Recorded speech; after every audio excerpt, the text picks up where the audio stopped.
Stream has started. It does take a moment for YouTube to start receiving data, so they may we may start in the middle of our sentences there, but we are streaming now. Woohoo! Yeah, I see it. Okay. Oh, there I am in the corner. Hey. Yes, and you can see I still have your avatar guy. I even made him talking now. Hello? See? Oh my god, what have you done? I'm South Parked. Yeah. So there we go. A floating detachable head. And what's funny too is that actually it's all synced to my desktop audio, so sometimes your guy might talk whenever the game is really loud.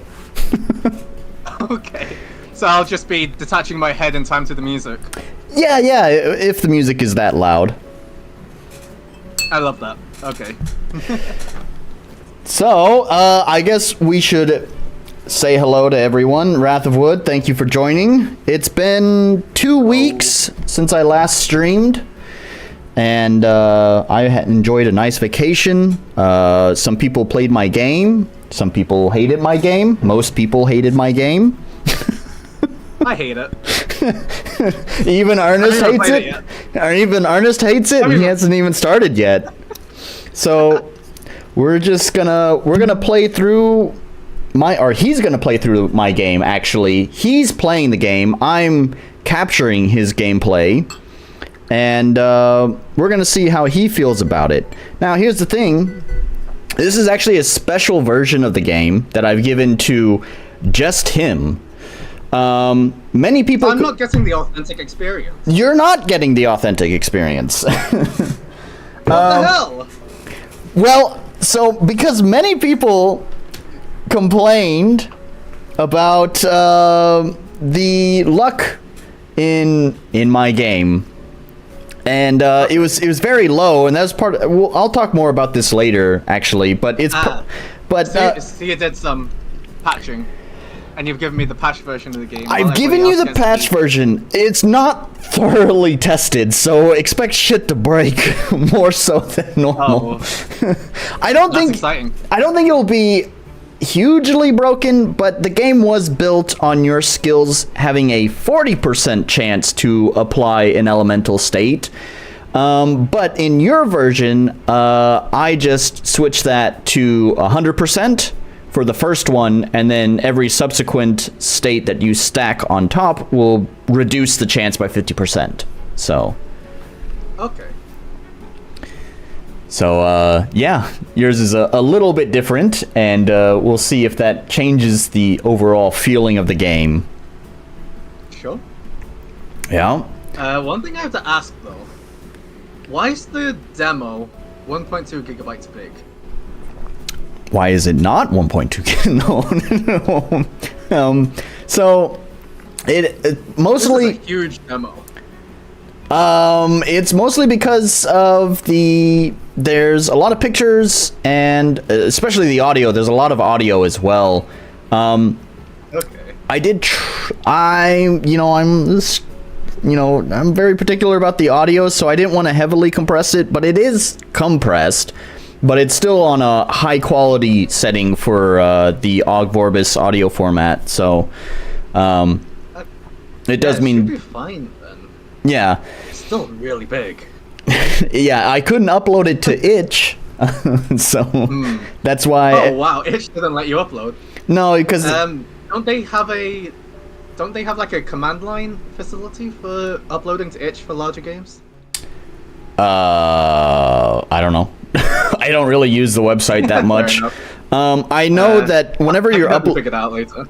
Yeah, I know whenever you're uploading a game to their site, it basically says, 1 gigabyte in size only. If you need a larger size, please contact us. And actually, I had someone in my Discord did actually reach out and contact them, and I don't know, it sounded like a whole convoluted thing that they need him to go through. It's not a simple thing to set up, so.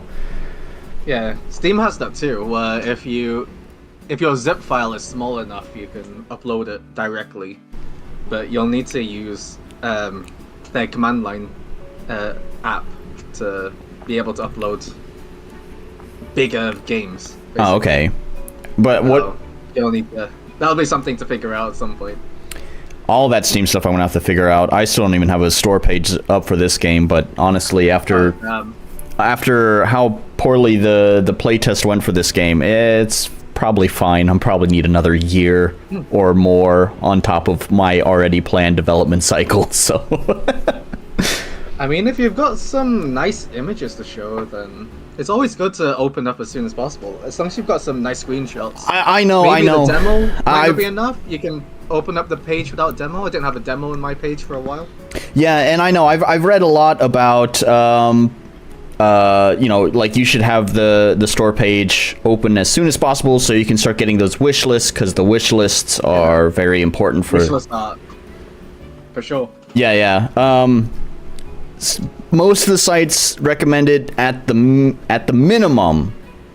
It should be 6 months before release. So I do want to start getting my store page open soon, but considering I think there could potentially be another 2 years behind this, I'm not in a rush. Fair enough. Alrighty, shall we get into it then? Yeah, go ahead, get started. I'm pressing it. Do it. You can't stop me. I'm gonna press it. Do it! I pressed it. Oh, little flash. Yeah. Don't worry about that. There's gonna be some jank.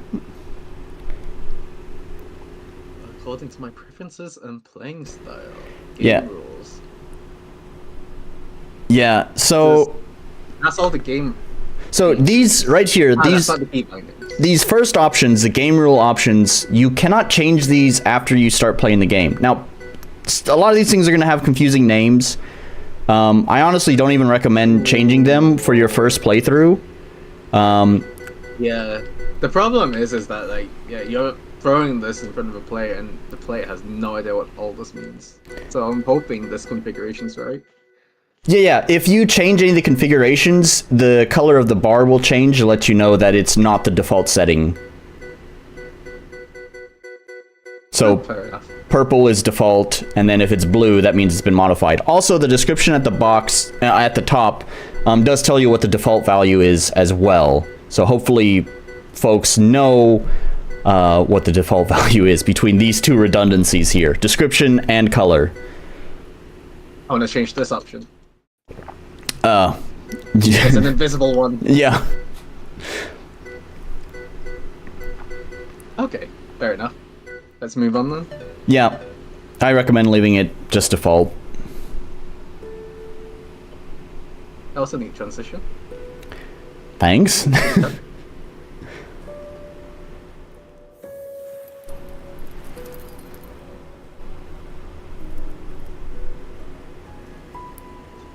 Stop smiling at me. She's happy. I'm not. Okay, so first thing, I want to address this because I know a lot of people were asking. You probably see it right away too, huh? The just chicken floating in space. You're gonna see a lot of these. So a lot of chickens in space. Yeah, you can ignore these. You can safely ignore these. These are just debug stuff. Reason? Oh. It's debug stuff that I left in the playtest. Sorry, I guess I should have removed it. Basically, I use them like sticky notes. They are events with just like lots of comments in them telling me about stuff. So I left them in there. They won't be there in 1.0. They're just sticky notes. What the hell is the action key? The action key is the do something key. Is that the activate key? Oh my god, that was dramatic. Have competence. Yep. Like Mama said, just have competence. Anybody a VTuber fan here? Anybody watch Coroner? No. Just me? Probably just you. Okay, fine. Okay, so the action key is just the confirm key. Yeah. Uh. And maybe whenever I have my fancy rebind menu. Oh yeah, there you go. Oh, you discovered that. So it's no, I pressed escape. And then Yeah. When you press escape. Yeah. That's definitely something to consider, because you've got it labeled as OK here. But then you're calling it an action command in the game. Fair point. Probably what I'll look into doing is whenever I have my programmer dude make the whole key rebind menu, I'll probably ask him if he can make it possible to kind of detect the input and then just display an icon that matches with the input. So I could display like a spacebar icon or an A button icon or whatever. Sorry, game dev brain is making me do this over and over until I break it somehow. Since it's event, I think it's fine. Since it's event based, yeah, I think it'd be pretty robust. It's just. Why is this dramatic sound playing? Such a dramatic jumping sound. It's a violin.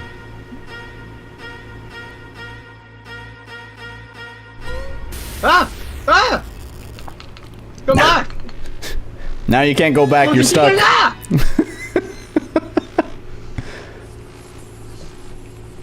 Unable to engage.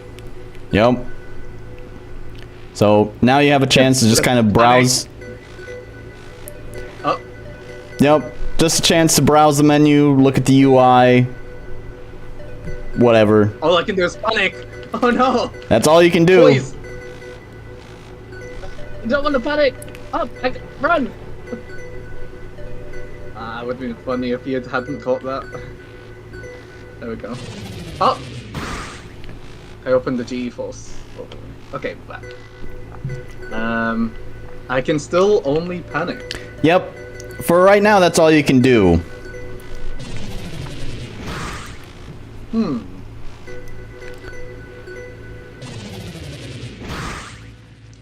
Is that animation really of somebody panicking? Come on, man. I have a limited budget. I can swap some animations out later, sure. So, we talked about this last time, right? Is this Fidel or Fidel? It's Fiddle. Ah, Fidel. Got it. Sure, Fidel. Go ahead. Fiddle.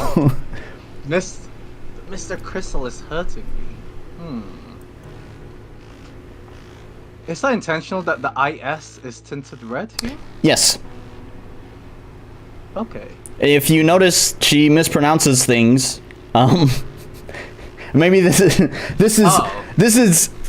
is me being insecure about people thinking that it's a typo when it's not. It's very deliberate. So in order to make it very obvious that it was deliberate, I tinted the typo, the quote-unquote typo, in red.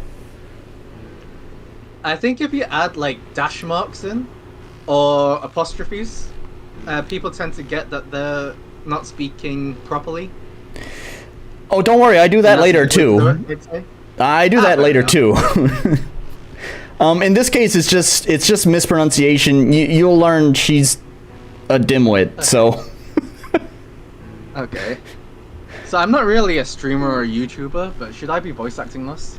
No. You do you. Whatever you feel comfortable doing. Would you like to do it? Y'all Mr. Streamer here? I mean, I guess so. I can read it out. But Mr. Crystal is hurting me. I don't know what to do. Go ahead. Oh no, who's Mr. Crystal? Floating chicken. Yep, there's another one. My chicken stickies, as I call them. Oh.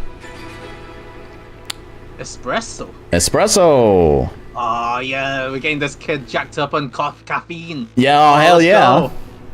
So this is teaching. Latte, cappuccino, espresso. Yes. This kid's a caffeine addict. Yes. So, what this? Advanced info, please. Okay. I don't know crap. So basically, although I may actually remove this, it's kind of, I don't know, I guess you can consider it like an inbuilt wiki for the game, where like the advanced information kind of breaks down like way more detailed information, including sometimes formulas and stuff like that. But as we previously talked about just the other day on Discord, information. Players want it, but it's the enemy of the player.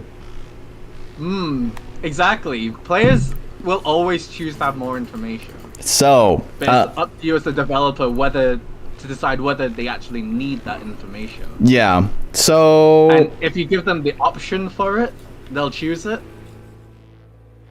But it may not be exactly what they want for the most fun playstyle. Yeah. So maybe in the future I'll remove this. I don't know. I really like. It's worth considering. I like the purpose that it serves because actually, it's sort of also kind of acts as like a reminder for anyone who may have like not played the game in a while or just forgot how mechanics worked or whatever. You're able to access this information anytime from your skill menu once you're able to access your menu. Right now, during this tutorial, you can't access your menu, but later in the game, you can just see this information anytime you want. Yeah. I will say I do feel like I'm being bombarded with info a little bit. Yeah, it's quite a lot. So this is some kind of health recovery, like passive health recovery thing. No. It's a skill. Oh, I can get. Oh, okay. I can still only panic. Oh. Yeah. You just picked up an item. I don't have enough Comp for that. What does Comp stand for? Confidence points. The reason. Have confidence. Huh? Have confidence. Have confidence. Yep. Yeah. Sorry, I'm trying to. I don't know if anybody here watches VTubers, but I'm a big fan of a VTuber called Inugami Korone, and that is a famous line of hers. She's a Japanese VTuber, and. Naruhodo. I'm gonna stop cringing out your audience. Let's just continue. Yeah, I don't watch any VTubers. So the only thing I can do right now is espresso. Well, sounds like a good idea then. Ooh, that was fainted. She dodged that. Poise, defend. Thanks, Warzak. Canned dinosaur. Naruhodo. No. This is Free functions gonna go incur damage by half, restorative. Ooh. Hey! Ooh. I'm gonna change this. This actually is a good point. This is a good time for me to bring some shit up. Okay, so what you're gonna find in this version of the game, Poise is actually really fucking OP, but in the worst way possible. It's really fucking boring. Okay. So, because it reduces damage, and it also restores Comp, you also restore Comp when you get hit. That means you're restoring Comp and from using the skill, and then you're reducing the amount of damage, but tanking damage to get more Comp. That means this becomes, like, incredibly useful for restoring Comp. Unfortunately, it means you spend a lot of your time doing nothing. So, it's OP in the worst way. Yeah. So I wish this was explained differently. What do you mean? This is quite a block of text for explaining that. Well, that's because you selected the advanced information option. Oh, fuck. Well, that's still your fault. You're the developer. I know. I agree. Use that. I agree. So, you know, probably what I can do for this intro is I just won't even have the advanced option there. I may just say later on, whenever you have access to the menu, I can say you can read more about the skills from your menu. Yeah. So, but for example, in other games where...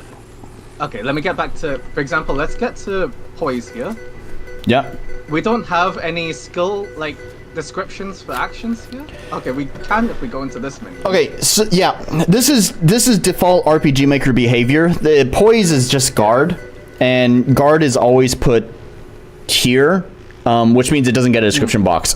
This will be changed. So first of all, this whole battle UI is going to be changed. I want a unique battle UI that fits my game, and better illustrates the main gimmick of the game. Because you'll realize later that the main gimmick of the game is the UI doesn't really put it front and center how you might want it. Number one, we're going to be making some big changes to this UI later on. But two, I'm going to move poise into the support class of skills, so that way it gets its own description. Yeah, that's fair. That would be a lot better. Yeah. Because these short descriptions are way better than that block of text I had earlier. Yes. And to be honest, maybe you don't even need that block of text, because that was just intimidating. Right. Would I have gotten that if I had chosen the other information option? If you said that you don't want to see advanced information, it would just say, you unlock the skill, it does this. And that's it. Okay. That's definitely a lot better. I don't think you need the advanced one. Right. I don't know what's happening to the audio quality of the game's audio quality is being destroyed on the stream. Oh no. I'm paying good internet, okay? I promise. Yeah, it's all crackly and weird. I don't know what's happening there. So I can run away from the deranged crystal. Does it always say deranged crystal for every single battle? Do I always have the skill? I don't know. You should probably just play around, figure it out. Oh, it uses so much compy. Oh, I was meant to do that. Okay, fair enough. I thought that was actually an actual skill that I would have always had. I was like, is every enemy in this game a crystal? Yes. This is the crystal game. Mr. Voice Actor, please? Oh, so you'll resign every time there is a challenge? She does sound like a middle-aged man. She? She sounds like a middle-aged man. Go ahead and cower. Where will that lead you? The audio is so brutal. I'm just gonna mute the the game. Sorry. Oh no! It's so crackly. Is there a way I can? Is there a way I can maybe reduce the quality of the stream? Yeah, I was looking for that. It does say it's streaming at 720p 30 FPS, which honestly should be fine. I don't know. I've streamed before. Good to know. And it was completely fine. It's just Discord. Yeah, it might be Discord. It's okay. We'll mess around with it later. Anyways, where will you run to? Every direction leads to nowhere. This spineless fear strengthens the challenge. Only confidence can overcome your obstacles. Fight! Have confidence! Have confidence!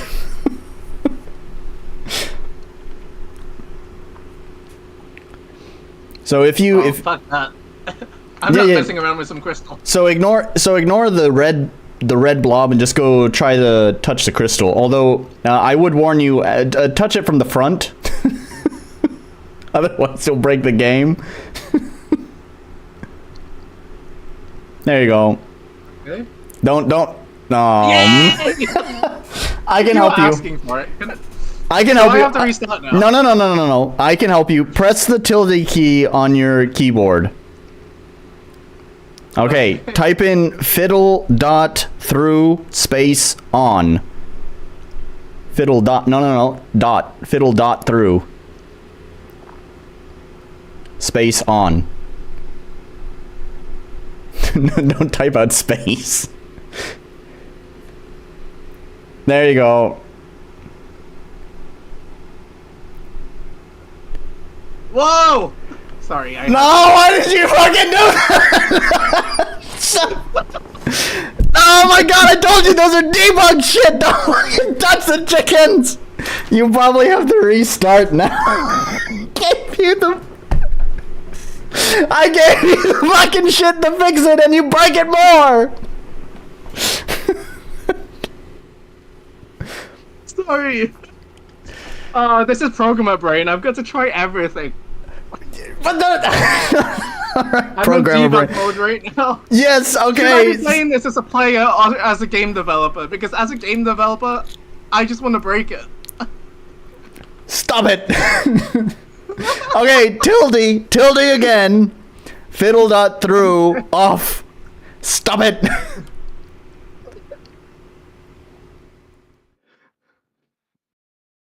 Okay, collections are on now. Okay, I have no idea what's gonna happen next. Okay. That chicken was there to help me skip stages of this fight. So, it may, Oh no. it may just skip a whole chunk of this tutorial. Another big... Okay. We've established that I don't need that. Okay, now it's taking me to this. Is this a debug thing? No, this is not a debug thing. It's asked you to equip your sword. Oh. You can try the exit if you want to break. Try the break things. Wait, don't equip it. Try the break things. What happens if you exit out? It's... Oh, please equip your weapon. Yeah, there you go. Are installed. Okay. Why do you have two? This is because you touched the fucking chicken. You shouldn't have two swords. Well, I have a free boring sword. Anybody else want a boring sword? I got a spell. I think your health is higher too than it's supposed to be. Oh shit, yeah. Oh, look at that, 999 attack. A 200 stack rate. Oh, we're stacked. Okay, should I actually restart? I feel bad. Yes, you probably should because you activated the debug chicken. Sorry, I guess that's my bad. You let me out of the cage. I had to. And I guess it's my bad. I said those debug chickens only have comments on them. That's not true. They're not just comments.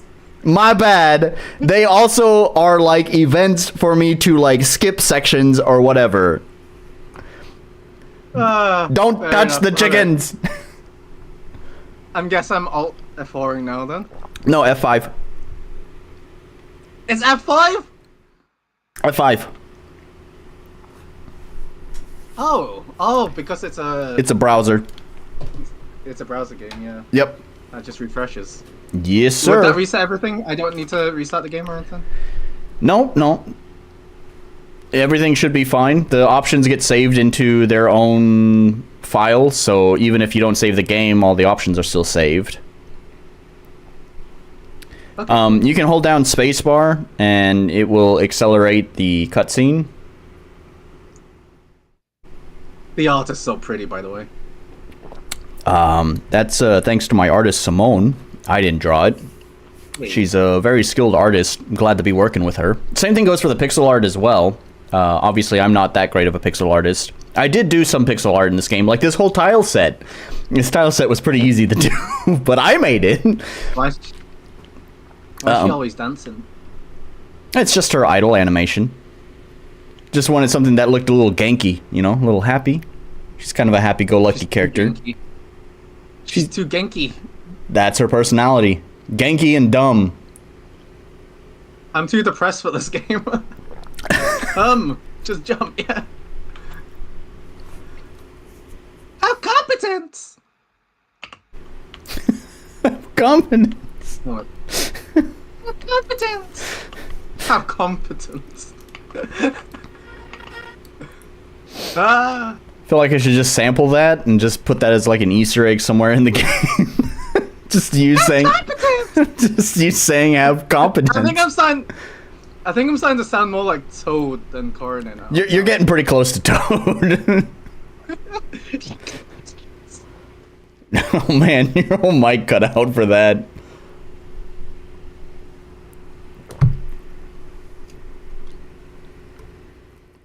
There's nothing else I could do, right? Just keep yeah. panicking. Panic. Just panic. So, one of the things that the game is doing here, actually, I don't know if there's any sort of efficient way of, like, checking... Well, I mean, you can check turns, but basically a lot of the game is just checking health to progress, and this is going to be kind of important later when you get to one of the other fights in this tutorial. So, in order for it to check, like, you've done the action I want you to do, it's just checking how much damage you've done to the enemy, like how much, you know, how many hit points you did, how much damage you did. Yep. Sorry. That's just game dev brain. I can't turn off game dev brain. Any of the press button to activate events are, that's like robust RPG Maker logic. It'd be hard to break the action button events. Now, parallel auto run. I mean, if you break those kind of events, I mean, you can obviously break it by having it push you off the edge and then you get stuck there. So you can break it that way. You've probably got it to jump like a fixed amount. It is a jump for a fixed amount. Yeah. RPG Maker's move route jump command is not very flexible. So your answer there would be to just extend the ledge, wouldn't we? Except technically you can actually move around. Whenever the crystal is pursuing you, you don't have. It's not a cutscene. You can move while it's pursuing you. Oh, cool. Yeah, so you could probably break the game even more ways by doing that. Thanks for telling me. I'll be sure to do that. I actually have a fix for that problem where it knocks you off the edge. It's just I don't know. It's a simple little plugin that just like, if a switch is turned on, a game switch is turned on, then whenever you jump, it will collide with certain regions, so it would prevent you from, jumping too far. I just don't have that enabled when that event happens, so my bad.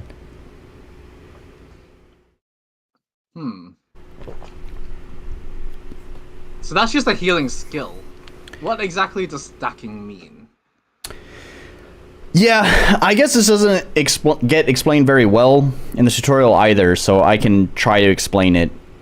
It is sort of something that you'd figure out on your own, though. When you apply an element, or in this case you're looking at the healing, whenever you apply a state to yourself, some states can be stacked. So you can apply that state again to yourself and multiply the effect of it.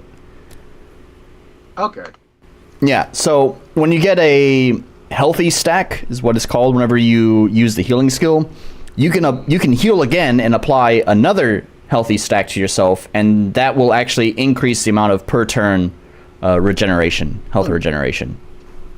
I wish there was more UI elements to indicate that. Well, what did I tell you? What did I tell you? The default RPG Maker Battle UI just does not give you... It does not put the main gimmick of this game, which is the stacking thing, like, front and center, as much as I would like. It is the main gimmick, and yet it just... The plugin I'm using just puts a really hard to read number on top of the states. So I do completely want to change the battle UI and make sure that it's very obvious the number of stacks that you and the enemy have, because that's kind of the main gimmick of the game. Do not touch that chicken. I see you staring at it. Stop it. I'm looking longingly at my lost love. We can no longer be. I'm so sorry. I miss you. But what if? What if? What if? No, just continue. But what if? Okay, so now your stats are normal. Sword, we have normal stats now. You have normal stats now. Boring sword is equipped. Sentences I never thought I would hear. Launch class. Oh yeah, that's just debug stuff. This is really kind of annoying with RPG Maker. You can't really hide the class names. I might be able to get a plugin for that, but I haven't really looked into it. No, it's pretty easy just to put like a space for the class name, but that makes it really annoying when you're actually like developing the game and you need to know what this class is. If its name is just space, it's like which one is that again? Which one is space? You can use that for something interesting, like little girl, and then you could have, I don't know, and then you can change it as to something like confident girl later in the game. Yeah, It's maybe. you can use that. It's not something you have to get rid of. There's storytelling potential there. I like the way you think. I'm probably, again, going with the UI thing. I'm probably going to scrap all of this UI as well, to be honest. This is all just... Fair enough. This is all just, once again, kind of... It's not default RPG Maker, but it might as well be. This is all, like, Yawnfly stuff. God damn it, Yawnfly! Yeah, god damn it, Yawnfly. God damn it, Yawnfly! Oh, I'm out of the game. There we go. I'm back in the game. So, like, why is there a loading screen every time I exit? That's probably has to do with all the parallax stuff. I can try to make this more efficient. All of the, like, moving stuff is just, like, pictures, that are looping, and it's probably, like, 5 or 6 layers, and the game just doesn't like that. I have tried... Oh, yeah.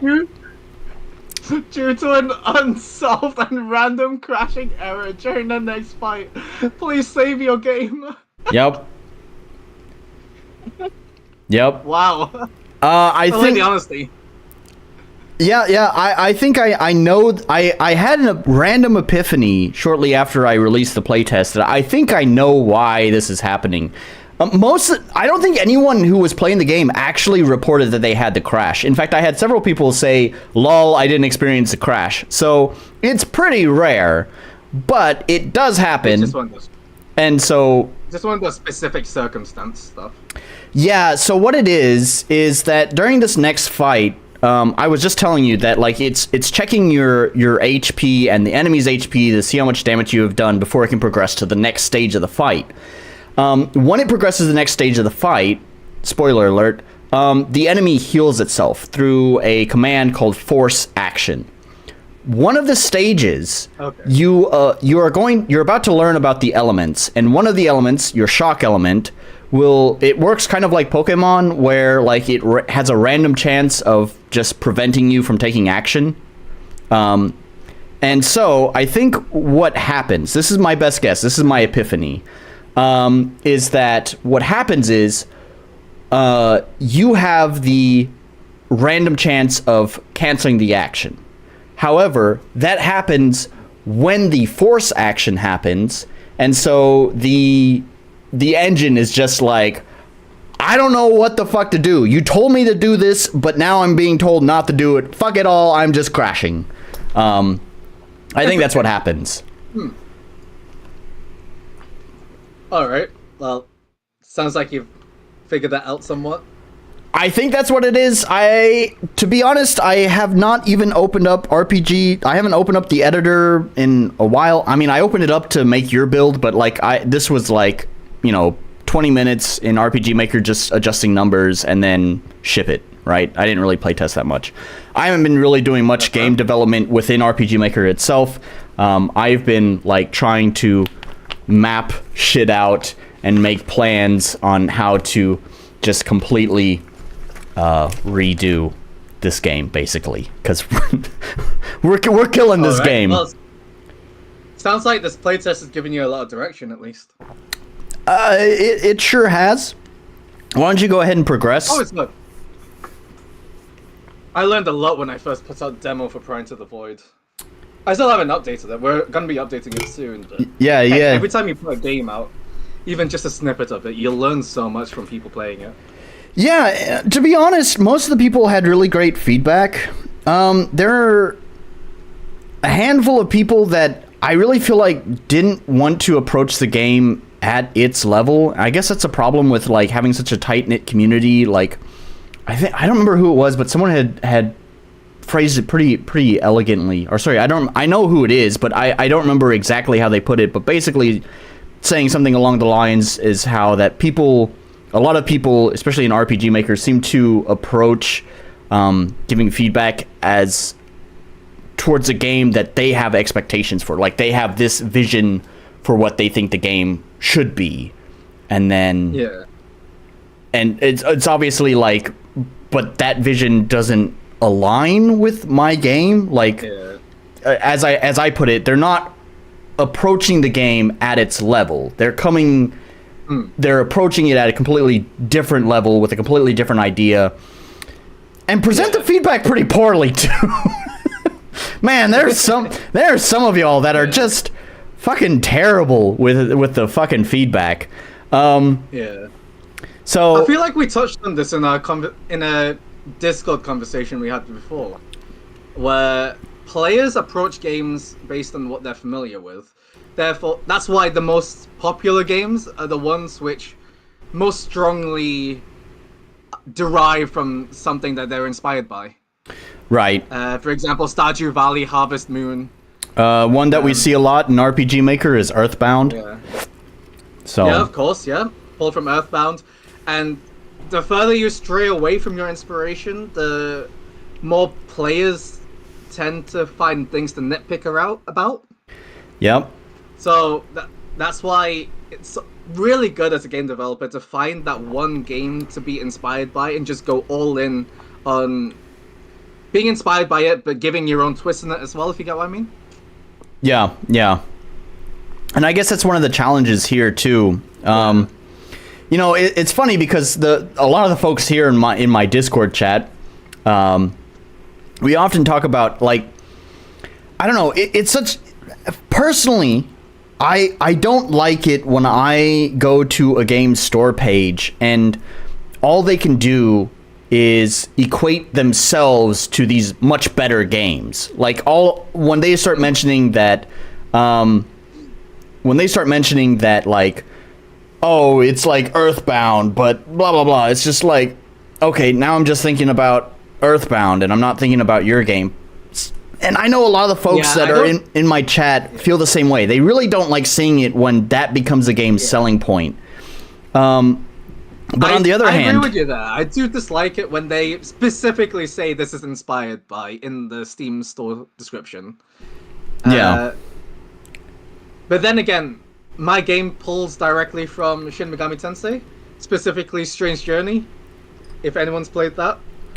And it shares a lot of the same design language, so I've been able to pull a lot of fans from those games. And SMT, Strange Journey, is an older game, so it takes people back, which is nice. Right. But it does mean that people go into the game with that kind of framework and mindset. And that's something I'm always aware when I'm designing things, mechanics, or heck, even my cutscenes presented. You know when you have the background and then you have the character in front of you and you're kind of looking at them in first person? Right. Those cutscenes inside the demo? Those are inspired by Strange Journey. So I make sure to try and include that design language without actually, like, saying that it's inspired by that game, if you get what I mean. Yeah, I get it. It's just something that fans of that original game would be able to pick up on and appreciate. Yeah. Which, by the way, I don't know if you've mentioned it yet this stream, but for the folks who don't recall, what's your game again? Pry Into The Void? Okay, all right, there we go. Got to put it out there. Always be plugging, man. Do you know what the game is? I know what the game is. I have it linked in the description already. I'm way ahead of you, brother. Oh, damn, do you? Oh, damn. Hey. But you got to put it out there too, man. I can't do all the legwork for you. Be. There's an event coming up called Monster Taming Direct on the Gym Leader Ed channel. It'll be over an hour long, showcasing various monster taming games. There's not much information about it so far. We're still figuring things out. But yeah, it will be a nice hour-long event where we'll be showcasing monster taming games, and I hope you all will attend it too. And Pry Into The Void will be a part of it with a new trailer and maybe a new demo. Hell yeah! Spoiler alert. And maybe I'll play that new demo. Hey, and hopefully I've solved some of the stuff that you critiqued on. Yeah, but not rebindable keys. Not rebindable keys. That's a pain. And even when you have a Yanfly rebindable key solution, it looks like ass. It looks like ass. It looks like ass. It feels like ass. It doesn't feel as good as ass. Yep. Ass feels way better. Yep, I absolutely agree. But yep. So, why don't you go ahead and continue with the game? Go ahead and make a save. Tangent done? Standard RPG Maker's saving? Yeah, it's standard saving. And for the record, I probably won't replace this one because it's not a menu you will interact with that much. Ooh. Lifetime trash collection. What lies ahead? Community happiness. People helped. Levels completed, huh? Yeah, I'll probably change these variables. I like having this information on this screen. So I probably won't replace this menu because you won't interact with it very much except when you're loading a game. I like it there though, because we haven't engaged with those mechanics of the game yet. But it being there tickles the brain in a really nice way. I like that. I'll keep that noted. It gives you something to look forward to. It's like, what does that mean? Yeah. It's like, that sounds interesting.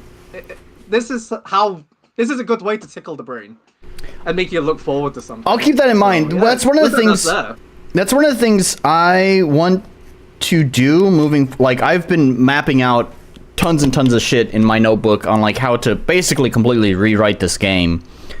And one of the things I do like, you'll probably quickly discover once you get through all these tutorial battles, you'll be introduced to the two main antagonists. And to be honest, I actually really like it. They come in and it's pretty obvious that they know each other, but they don't give you anything.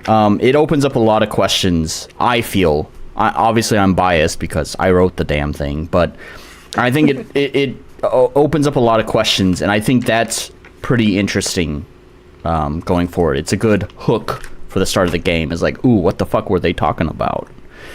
So yeah. No, it's always good to have like little teasers to what's coming up. It's a good way to keep the player engaged. Yeah. Yeah. So. All right. Well, let's hope we can get there. Keep going.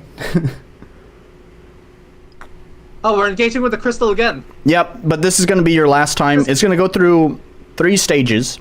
Sorry to spoiler it. Because you're going to be learning your... you just picked up your weapon and your compy skill. So don't forget those. See, there you are. Now you can do some damage. This is wind attack, so my sword doesn't contribute to this attack, does it? Oh, by the way, I should tell you, the descriptions for all the skills are going to be wrong in your build. Remember, I set all the percent chance to succeed to 100% for you. And actually, during this intro, it's always going to be 100%. This intro cheats a little bit by giving you basically guaranteed success. So, but anyways, still, the description is... I wish I had that in life. Me too. But anyways, that 30% is a lie right there. It's actually 100% because I changed the build for you. And oh, here you can see. Why does it go back to this menu? What menu? It goes back to this engage support poise menu, and that's a bit confusing in my opinion. Just it's fucking default RPG Maker battle menu, man. But you can see here, like, there's the... I'm gonna keep bringing that up. Yeah. You can see where it says Maker Gem, and then there's the icon for the stack that he has, and there's a very hard to read 1 on top of it. And this is the problem that I really want to fix. You cannot read this fucking 1. That's a 1. What's the 1? The brown, excuse me, the brown on it is a 1. Yep. See, I cannot see it. Cast it again. And then next turn you'll see it's a 2. What? Just wait. Again, I hate this battle UI because it's not putting it in front of your face. So now if you go to engage, use Blustery Day, you can see now it's a 2. But it's barely legible. I cannot see it at all. And Wurzak here. Oh, there actually is a number. Yeah, there actually is a number. What? It's right here. Oh, right here. where it says make a gem below it. Yeah. The icon. The icon. Why is it on top of the icon? Homie, I didn't make the fucking plugin. God damn it, RPG! God damn it, Yanfly! Nope, it's not Yanfly. It's not Yanfly. God damn it! It was some dude named Sinrek. And it's funny, I actually contacted him about some bugs with this plugin, as well. I contacted Sinrek about this plugin, and he's like, bro, I made that plugin so long ago, the code is just complete spaghetti. I have no idea what I was doing there. So, sorry, I can't fix it for you. This is why I make my own game engine. Can't depend on other people. Man, no, I absolutely agree. Like, I have sometimes, like, people are, like, recommending, like, plugins and shit to me, but it's like, I've had the worst experience with plugins. Yawnfly is a good example. I just call them Yawnflyisms, where it's just like, Yawnfly makes a weird fucking choice. Maybe it made sense in Yawnfly's head, but then it's just like, for the masses, it's just like, why the fuck is it designed like that? What a stupid idea. But then there's been so many other plugins I've downloaded as well, where it's like, it's just buggy. Like, there was one plugin that you'll probably experience, maybe. I don't know how long we're gonna spend with this tutorial. But it's an audio fader, where basically it turns the volume down or up through, like, events. And man, there were bugs with that I had to fix. I've just had the worst experience with just public plugins. And so all the time, there's like, I'm asking like how to do something, and then someone's like, oh, why don't you just try this plugin? And it's just like, yeah, I'll fucking do it, but I think I'd just rather just pay someone to make me, something bespoke. And they're like, well, why would you do that? Where did my coffee go? Sorry. you used it. It's an item. It's a consumable. Did I already use it? Yeah. Fair enough. I completely forgot. Sorry. Continue. Yeah. So, anyways, it's just like, people are always like, why don't you just use what's already available? Why reinvent the wheel? Because the wheel that exists is a fucking square. That's why.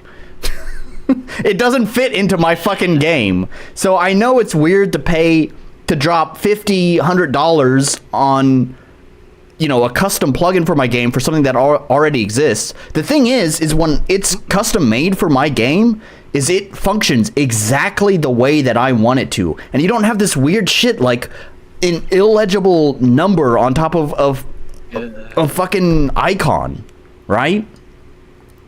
Yeah. I definitely trust myself as a programmer so much more than other people. Right. Let's see. Sorry. What did...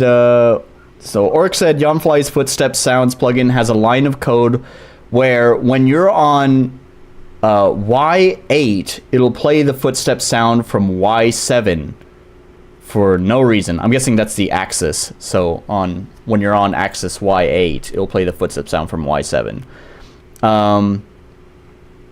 RCX says, so I'm confused. Why did Ernest get confused at the engage menu? Why did you get confused with the engage menu? Because I feel like I've gone back to the original. So, for example, look, this is the original menu. I can engage with it. Right.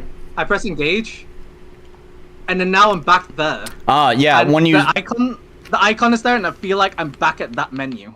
Right. I see what you're talking about. Yeah. When you're selecting the target, it closes the skill selection menu, and still shows you the actor menu. Yep. I get it. And because my eye is focused at that bottom part of the screen, I feel like I've gone back to the original menu, and then until I realize that there's a little animation on top of the target. Yeah. Because right now, going from this skill menu. Oh no, exactly. I thought I was pressing engage right there. Because that icon was there as well, highlighting engage. Yeah. It just wasn't animated. Yeah, I understand. If you can at least hide that the little reticle thing. The throbber. Can you hide that? No. Especially but here, it looks like engage is selected. Yeah, that's my problem. I feel like I'm using that menu. I understand. Yeah, unfortunately, I don't know if that's default RPG Maker behavior. I have a plugin that allows the selection cursor to have more frames, and I just have like a 30 frame sprite sheet for the little throbber whirly goo kind of thing. And so I don't know if by default RPG Maker would hide the selection cursor, but at least with the plugin I'm using, it doesn't. And that's another thing that I'm just saying is like when I use publicly available plugins, you get this kind of shit where it's like I have no control over that. That's just how the plugin functions. So, so here I'm trying to teach you a mechanic. You might have been able to catch on. I think a lot of people were able to catch on when they were playing, but since we've been talking and kind of spacing things out, maybe you kind of lost track of things. So your Blustery Day skill, when that state is applied to the enemy, it will... oh, you missed another important thing too. Sorry, because I just saw you use shock when he had fire on him. Okay, so these skills are ordered in a very... Yeah, it will always do that. But the skills are in a particular order. It's kind of like a rock, scissors, paper kind of thing, where like one skill is... will defeat another skill, or one element will defeat another element. Yeah, so there you go. You just did it right. So it goes wind, shock, fire, wind, shock, fire, wind, shock, fire, right? That's your triangle there. And you can apply stacks. Okay? And each stack has a side effect. So right now you have a shock stack applied to him. So at base, if I recall correctly, it's like 15% chance that the target that has the stack applied will lose their turn. You know, like Pokemon's paralyzed mechanic, right? But each stack that you apply to the enemy is going to add another 15% to that. So you can get it up to, is it 15%? Yeah, that seems right. So that's, yeah, you can get up to 90% chance of them just losing their turn if you can get all 5 stacks. 5 is the maximum limit. So, okay. Yeah. So this is really similar to the elemental condition stuff in Pry Into The Void. Sort of, but enemies don't have any sort of weaknesses. Enemies... Oh, no. What I mean is that when you use a water skill, you have a chance of soaking them. And then you can use an electric skill to stun them. And then... Ah, okay. You use a fire skill to make that... do an electrical explosion. Okay. To deal more damage. Yes. And I've not really put numbers there. I've just made that like a higher level system for the player to engage with if they can figure it out. Okay, and actually it's funny you mentioned that, because this system, the stacking system and the juggling system, was actually a kind of a hidden mechanic in my previous game that I made in RPG Maker. Yeah. But I really enjoyed it, which is why I kind of made it the main gimmick of this game. I thought it was pretty cool. It was pretty fun. So I added the stacking mechanic. So basically for each stack you have of that element, so like right now you have shock, it makes them weak to the next element by like 20%. So like with one stack, it's only 120% damage. It's not really worth that much. But if you can get up to 5 stacks, that's 200% damage. But you sacrifice all of your stacks. So you'll lose all of your stacks, but you'll do 200% damage. And then you can start building the next stack. So I called it juggling because you're kind of juggling through the elements. Yeah. I really like it. I like it. I just think it's a bit much to throw on the player when we're still in a tutorial. I can kind of understand. I'm not sure if it should be as... I think it's a nice complementary system to a battle system, but as a main mechanic to a battle system that the player needs to learn from the get-go, it is a bit much, I'd say. Well, I don't know. The whole game is kind of... It can be communicated in a better way. And I guess I'm trying to think, how would it be better communicated? I think that's really what I'd have to come down to, is communicating it better, because throwing it out or making it kind of drip fed to the player would completely destroy the game's balancing. I already had plenty of people complaining that the combat with regular enemies feels way too slow, and that's because those people were not using the mechanic properly. Combat, you can wipe a squad pretty quickly. Okay, actually, correction.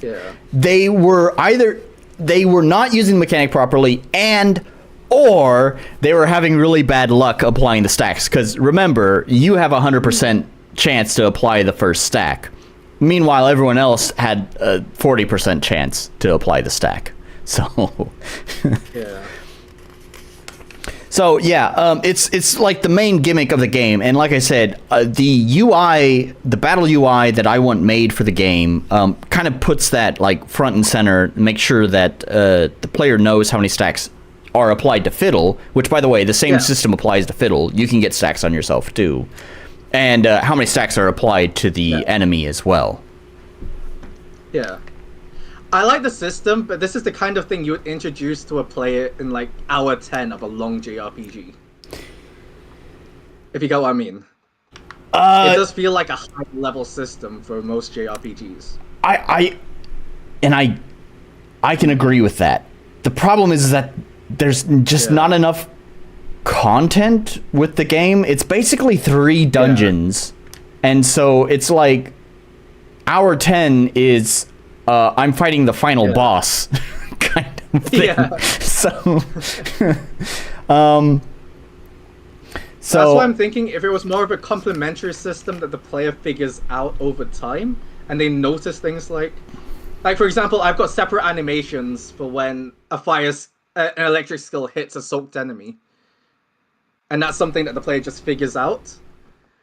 But here, we're getting all that thrown at you in the tutorial. Yeah, well, I mean, I'm trying to think, if it's that necessary, we need a way to communicate that in a more digestible way. Well, okay, so I think it is sort of communicated pretty well here. The problem is that that's with the hypothetical battle UI implemented, which is how I built this whole tutorial, is I had that battle UI in mind while I was building this tutorial. So you're missing a piece of the puzzle, is basically what's happening here. The way we've kind of spaced out this whole tutorial battle because we've been chatting, but it does flow pretty seamlessly. So you start out with only your wind skill, and in order to progress to the next stage, you have to apply 4 stacks of wind, or technically you have to do, I think it's 5 points of damage, I think is what it is. Because I don't have any sort of easy way to measure how many stacks that you have applied to an enemy. So instead it's measuring how much damage you're doing to the enemy to move to the next stage. Once you've applied enough stacks to the enemy, then it progresses to the next stage, which unlocks your shock skill. And then it tells you, now you can use an advantage element to juggle to the next element and deal big damage. So you have 4 stacks, then you juggle to the next element, and you can see the big number happen. Once you do that, again, it's measuring how much damage you did. It will unlock your fire skill, and the fire skill will, it'll tell you the same thing. You can juggle to the next element to deal big damage. I do think one problem here that I can probably fix is that you unlock so when you switch from wind to shock, you've only applied 1 shock stack, right? And then because you did that juggle to the shock, it unlocks the fire skill and then tells you the same thing. It tells you now you can juggle to fire and deal big damage. The problem here is that you've only applied 1 stack of shock, so the damage is going to be much smaller when you juggle to fire. I don't think the problem is how it works. It's definitely how it's being communicated. And I think the biggest problem here is that for someone like me who has had to talk to you while playing the game, the information has kind of left my head, and you will have a lot of players who will just rush through tutorials. Nobody likes to read these things. I know. I had a couple of people who completely ignored literally every fucking tutorial and then bitch and complain that they didn't understand. And I'm here is that I've got several things on my mind right now. I'm like trying to analyze all the mechanics. I'm trying to talk to you and everything as well. So that information hasn't retained in my brain as well. So I think I'm sort of in the same mindset where I would like this to somewhat communicate the relationship between the elements in a more active way rather than just a tutorial. So for example, here when I use this as a skill, it doesn't really tell me the effect of what happened when I used that fire skill after stacking the shocking. Yeah, okay, and that's something that I really wanted to do as well, again, with a custom plugin. I would really... Definitely the biggest limiting factor here is the plugin. Yeah, I would really love, like, when the damage number pops up, when you juggle, I want it to be having a fucking rave, man. Like... Damn, you just juggled, look at that big-ass fucking number. And it tells you, like, damn, I just hit a big-ass fucking number. You don't even need to read the number. You just see all the colors and shit popping off, and you're like, oh, hell yeah! It's missing that feedback, for sure. Yeah. It's missing that feedback, explaining the relationship between the elements and the stacking, though. Yeah. Another thing I'm not sure... definitely something to figure out. Yeah. Another thing I'm not sure you picked up on is that there are... like benefits to applying the stacks to enemies besides just doing more damage for that element. I already told you, like, the shock skill gives you a 15% chance that they are stunned. But also, like, the burn skill gives you a damage over time effect, and then more importantly, in fact, the most important of them all, I would argue, is the wind acts like a leech. I call it seeding. So wind actually does really piss poor damage, but there's a reason for that. It will leech the compy from the enemy and give it to Fiddle. This is a very important mechanic you should master. Otherwise, you will find yourself not having enough compy in fight. You need to start seeding enemies. Yeah, that's where I do feel like we've got higher level systems implemented into the tutorial. Yeah, it kind of tries to teach you that Because you play other JRPGs and in the tutorial all you're doing is spamming attack. Right.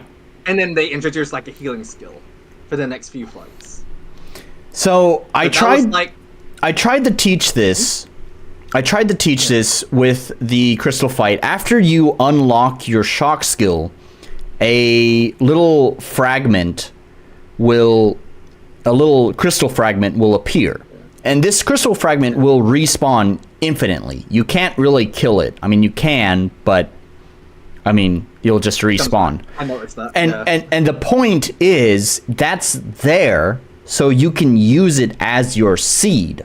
So you apply the wind stack to the little crystal fragment to seed you compy, so that way you have enough to use the shock skill, because the shock skill is actually the one that does the most damage. But because you can think of it this way: your shock skill is your heavy attack.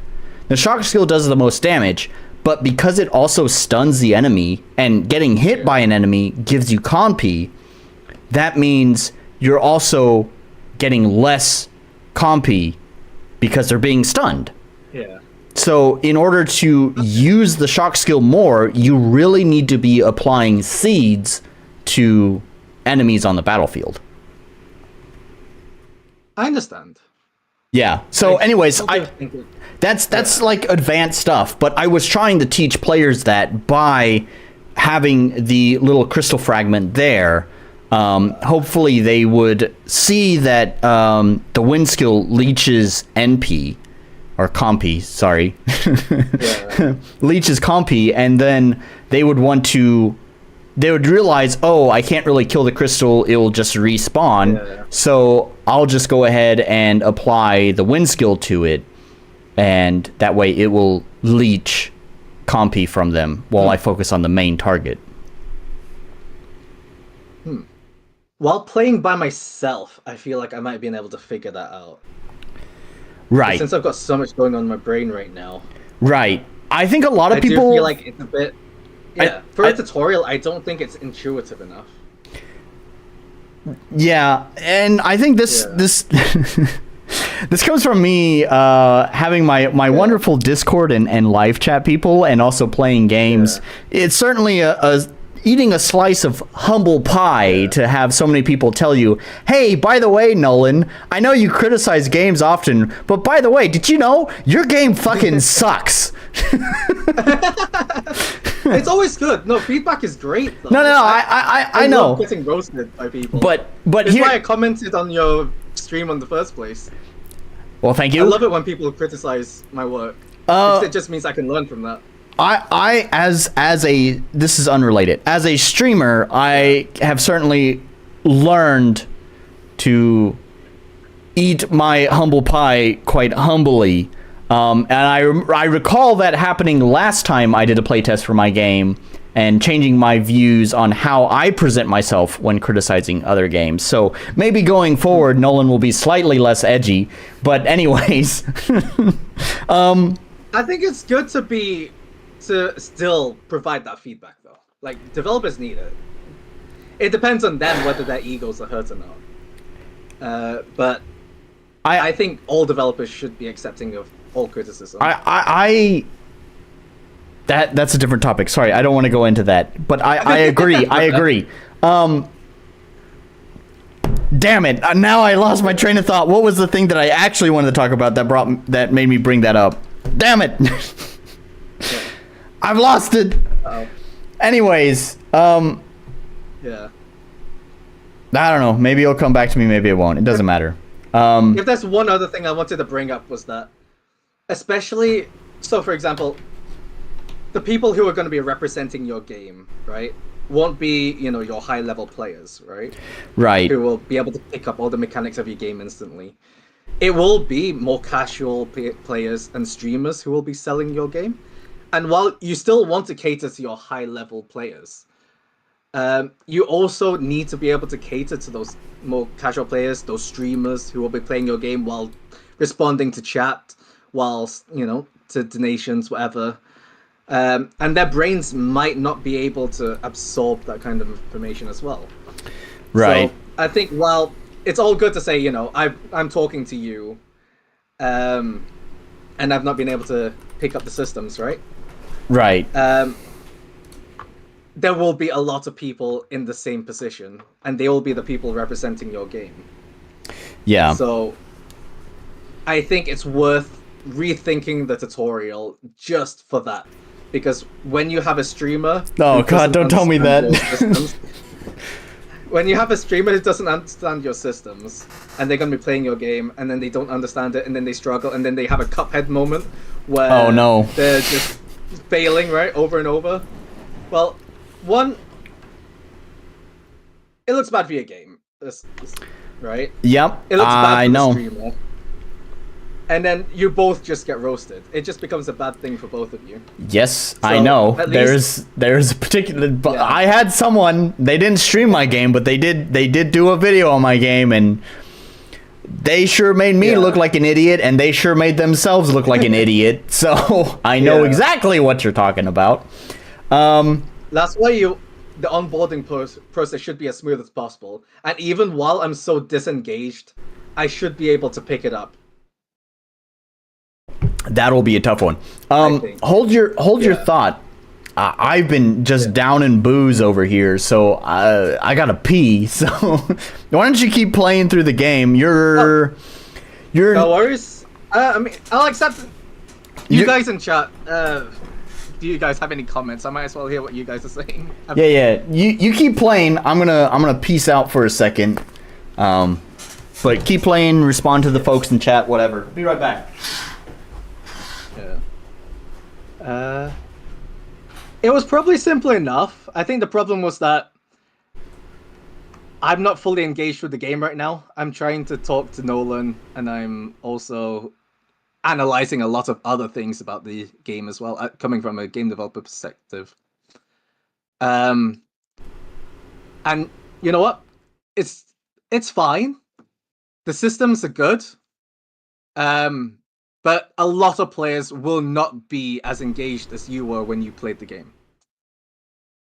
And if I completely missed all the information, who's to say that so many other people will miss the information? And especially people like streamers who will be the great contributors to selling your game. If they're not completely engaged with your game and they're missing the tutorial as well, then it's not going to turn out well. A lot of players are not 100% engaged with your game. And I think it's a good thing as well, because a lot of people play games to relax. If they have to engage with every single tutorial to play your game, I might as well be at school learning, right? I know. What do you all think about that? That's just my opinion. So that's why you want that onboarding process to be as intuitive as possible. And if the UI isn't as making it as intuitive as possible, I'm not exactly sure. Oh, you'd be surprised. It doesn't convert when you're talking about your 1,000 subscriber streamers. But once you start getting to your 100,000 subscriber streamers, it makes a big difference in terms of wish list, and I can tell you that personally. All right, back. I also need to get caught up on chat. What did I miss here? Yeah. Just having low engagement with Simple Gaming here. Oh yeah. He's my game dev friend. I've helped him out with some music and some sound effects for his game. And actually, it's sort of funny, Mr. Orc. So I did a playtest probably maybe a year and a half ago for this game in a much earlier state, and he actually streamed the game, and he was one of my most brutal critics of the game at the time. And honestly, you know, it stung a little bit. I'm not gonna lie about that, but in the end, wound up being for the better, and wound up having me come up with some new systems and some new stuff that's completely changed the way that the game has developed, that I think is for the better. So it was to my surprise that, well, Mr. Orc here didn't really like the game either. No, I don't think anyone really liked the game, but he was probably one of the least harsh critics that I had. I think he was probably one of the very few people who actually approached my game, like he came to it at its level. He met it at its level. You know, I was talking about that earlier, where there's a lot of people who are trying to approach the game with completely different expectations. So, you know, big applause to him. Big applause. Thank you, man. So, anyways. Yeah. Let's see. I think there's potential here. I do like the idea of bouncing around stacks. I mean, I've got something similar in Pry to the Void with its elemental status conditions. Yeah, well... I really do think it's the onboarding process for it, though. And making it as intuitive as possible. And I will keep that in mind. Yeah. And I do understand that you're limited by this plugin. So here, we'll talk about this a little bit. So first of all, I talked to you a little bit in Discord about this, but I will tell everyone. Yep. Basically, I didn't have anything planned for this game. And to tell the story here on this, I've mentioned before that this game kind of started out as just kind of a learning project that I didn't take too seriously. Yep. It was at some point during the middle of its development that I finally decided, hey, I'm going to take this seriously. When it was just a not serious project, it was totally fine to just not plan anything. That's okay. It's not a serious project. When that switch flipped and I decided I want to take this seriously, I, as a responsible person, would have started mapping out the game and kind of thinking things through and planning things. However, I am not a responsible person and did not do that. And I think that has come to bite me in my ass, which is what a lot of people ran into.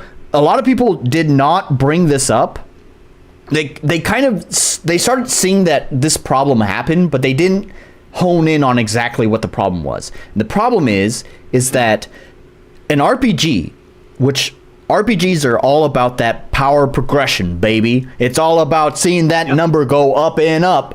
My game is the stingiest motherfucker out there. You want to level up your stats? Oh, no problem. Collect 4 pages. How many pages are in a level? 5. So you complete the whole fucking level. Hope you find at least 4 of the pages in the level. And after you've completed 1/3 of the game, you can finally increase your stats a little bit. Oh, you want to buy some new gear? Oh, that will probably take you, defeating at least 2 bosses and completing at least 1 level to buy your first piece of gear out of 3. Yeah. So it's just the progression of the game overall is really slow. It is so stingy about letting you just be a powerful god.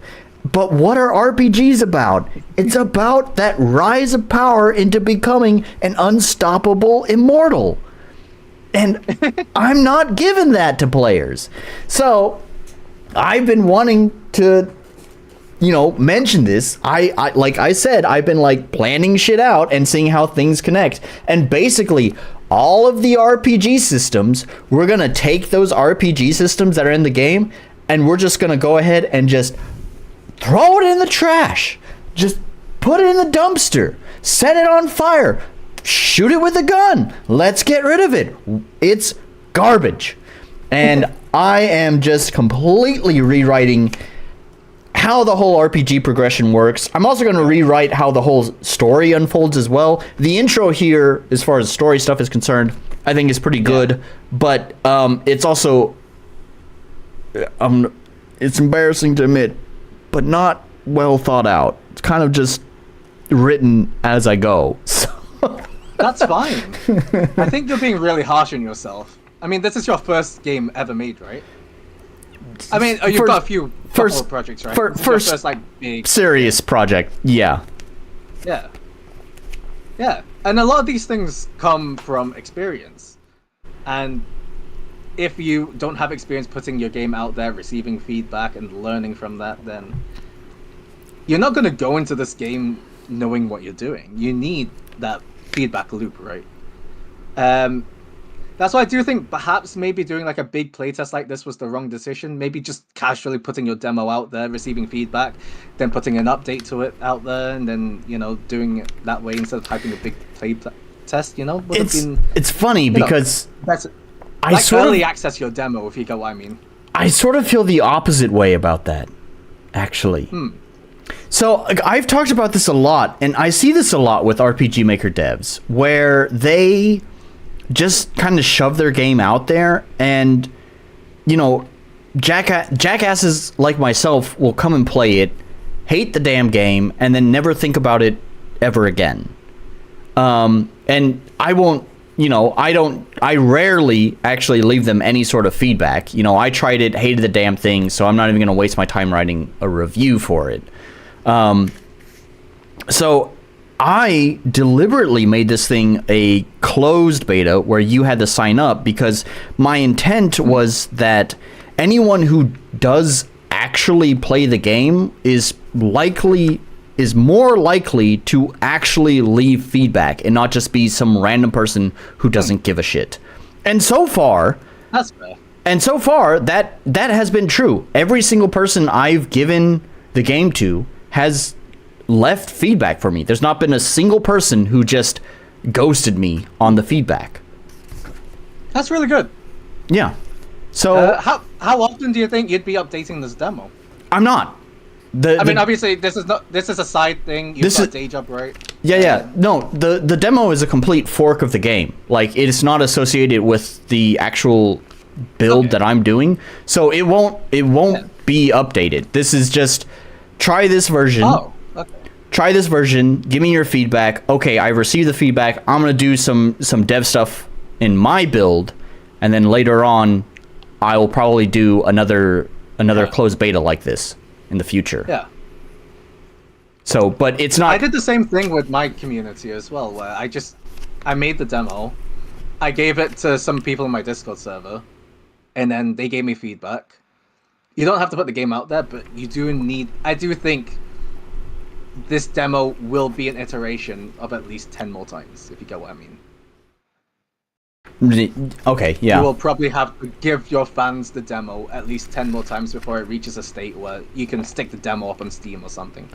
And that's how it is for most games, I'd say. That's heartbreaking, but all right. My it's plan standard for any game, and I will say that. So, okay, so first of all, my bad. I have mislabeled this playtest, which is why I've gone for just calling it a playtest and not how I've labeled it, closed beta, because that's my bad. It's beta gives the wrong impression. I realize beta implies that most of the content is finished, but I'm just polishing and balancing from that point. That is not true for this. There is still content that is being developed for the game. So I'm sorry for the misleading name of this game, or state of this build. It's not beta. It's, I guess, an alpha. Now, my intent was likely once I have more content into the game, I probably would do a more open playtest kind of thing.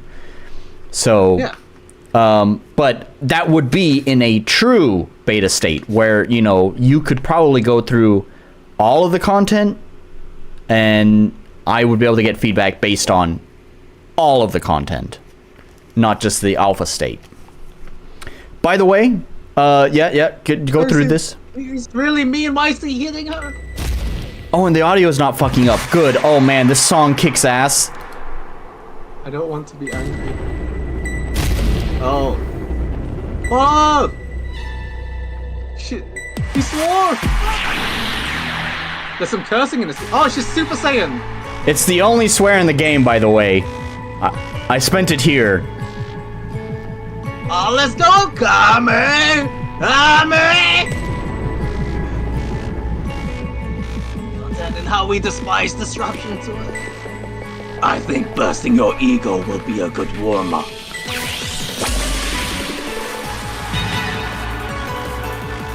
Oh damn, straight into another fight.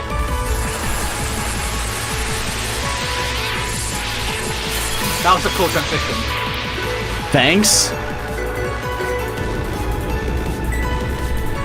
So even here, so it's thematic. So he tells you things get complicated fast when you're overly confident. So she's in a quote-unquote cocky state right now, which has unlocked all of the passives that you will unlock later in the game, as well as a few skills. This is intentional. I want the player to feel kind of overwhelmed with this, because it's corresponding with what he's saying. You're cocky, you're being overly confident, so things feel more complicated, right? So you have like this effect going on with the diamonds going down, Fiddle. You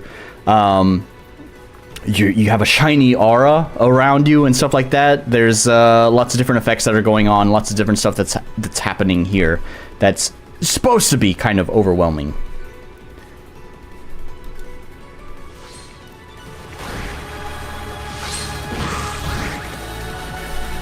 Okay.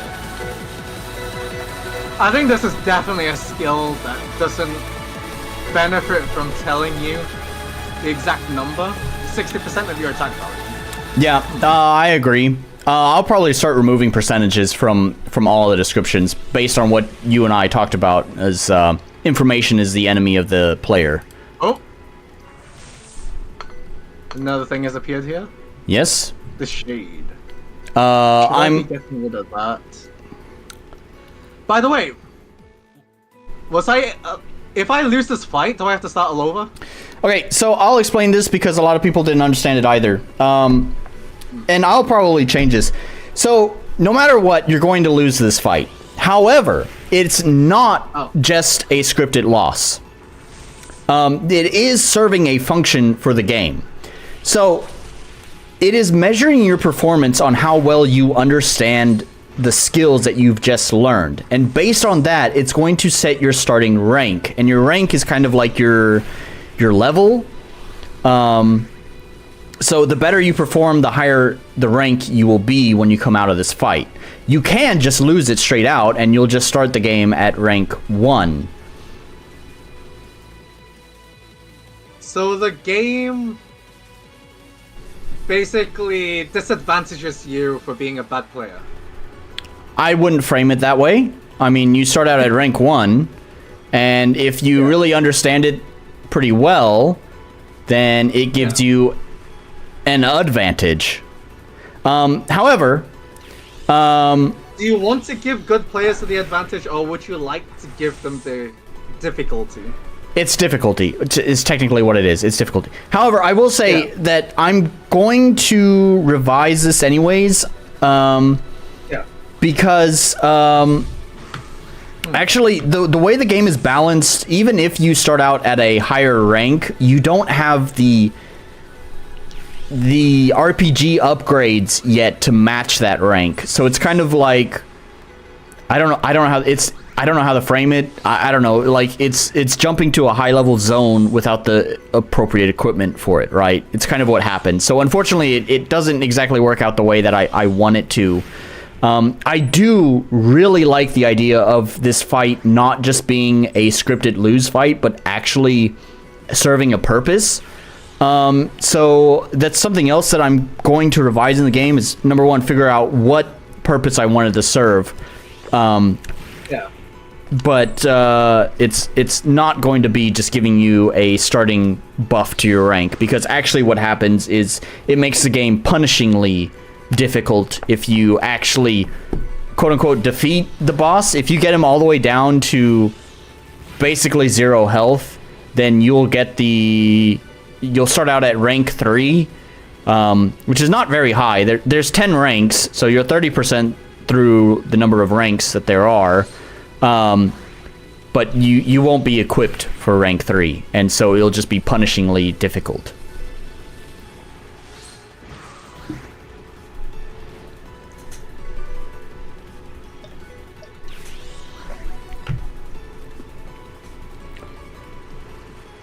Oh, that fucker's back. Yep. I told you earlier about a skill that you need to master. Seeding. Do you remember what seeding is? Yes, Mom. Yes, Mom. I will tell you that actually I tuned this battle for your build specifically because of a particular pair of assholes. And I guess... Oh, fuck, there's 2 of them! Yep. I think you can spawn up to a maximum of 3, if I recall correctly. So, because of a particular pair of assholes, and I guess Mr. Orc in chat as well, spending, like, way too long on this fight, I've tuned your build to make him a little bit more difficult than what everyone else had. Oh. Well, thanks. You're welcome.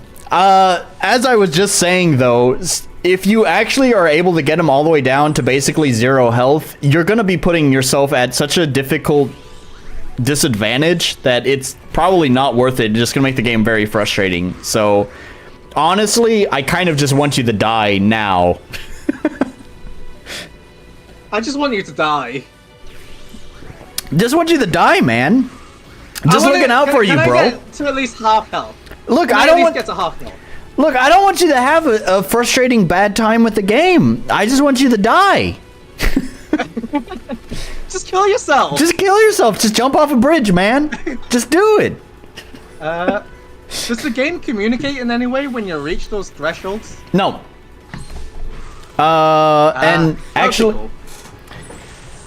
And actually, if I ever do change this, I probably still wouldn't communicate that. I do want it to be... Oh, really?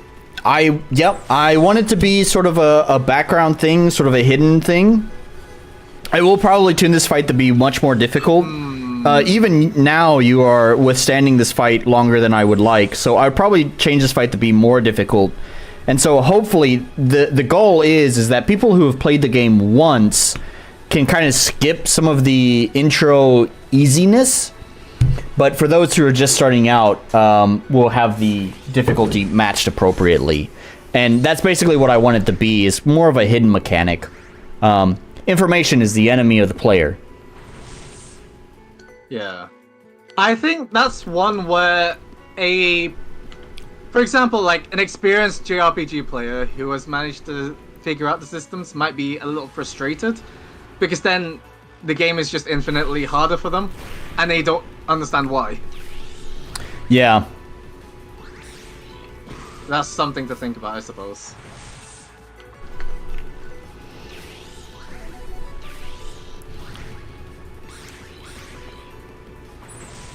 You're holding out pretty well. You know, it's funny, I had one person... I hadn't really thought about this, but it was so weird. One person was like, your game is weirdly similar to Dark Souls. And I was like, are we just making a meme here? Because that's what, like, all the fucking journalists do. It's the Dark Souls of JRPGs or whatever. But he kind of explained his point, and I guess I can see it as well. And it's part of me kind of wondered while I was revising making all these notes for my game, like, maybe I'll just make healing your fucking Estus flask. Maybe I'll just lean into the Dark Souls side of things. I mean, yeah, it's a difficult game. And you're balancing a lot of stuff for the tutorial section of the game. So that's probably why. It's sort of in that realm of, like, well, Dark Souls doesn't really give you that good an onboarding process either, and expects you to be good at the game from the get-go. Right. And to be honest, that didn't come from Dark Souls. That came from me playing fucking Warframe, which has the worst onboarding process.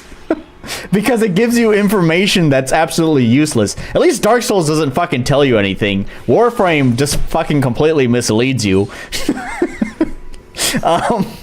Anyways, but the other thing is that, like, the person was saying that, like, you unlock shortcuts later on, I guess kind of like Dark Souls, and you'll learn this as soon as you get out of this fight, that when you die, you're brought back to a checkpoint, just kind of like Dark Souls, except that checkpoint is always the same place. It's the town.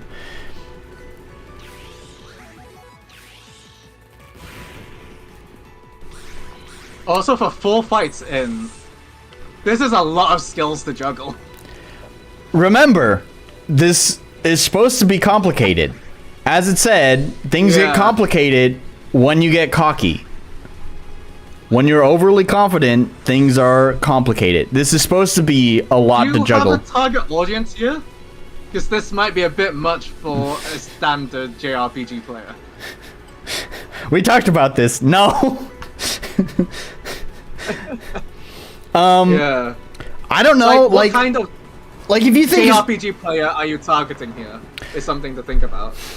Is it really just, like, really hardcore JRPG players who play things at hard difficulty? Like, I can sit here and I can say, you know, people who like, you know, Zelda and Animal Crossing. That doesn't feel like it so far.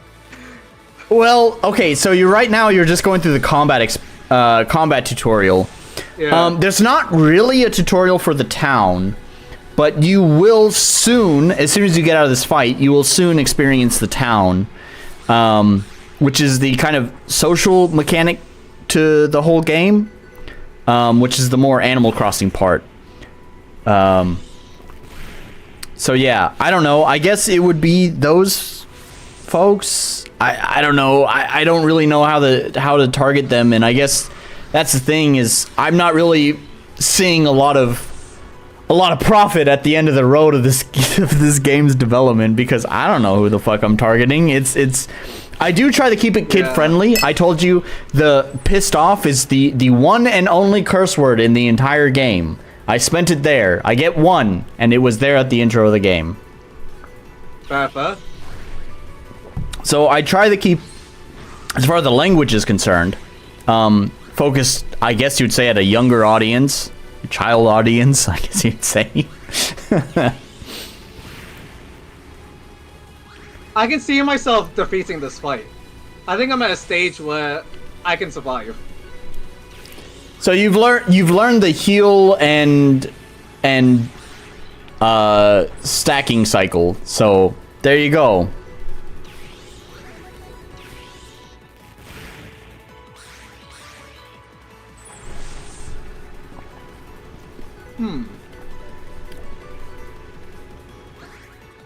I can definitely beat this fight if nothing changes. There's no other phases though.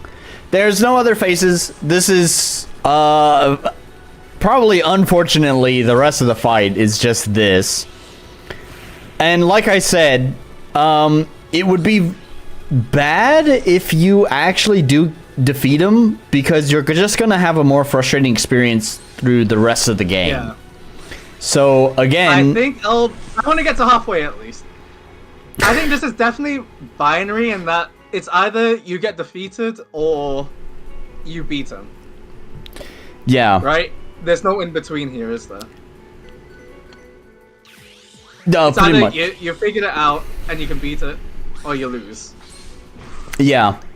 And this is actually, to be honest, this is a fight that really showed me while I was doing a lot of playtesting. So here's the thing, right? I told you that there's not any updates to this playtest, and I had every intention of not at all updating the fork of my game for the playtest version.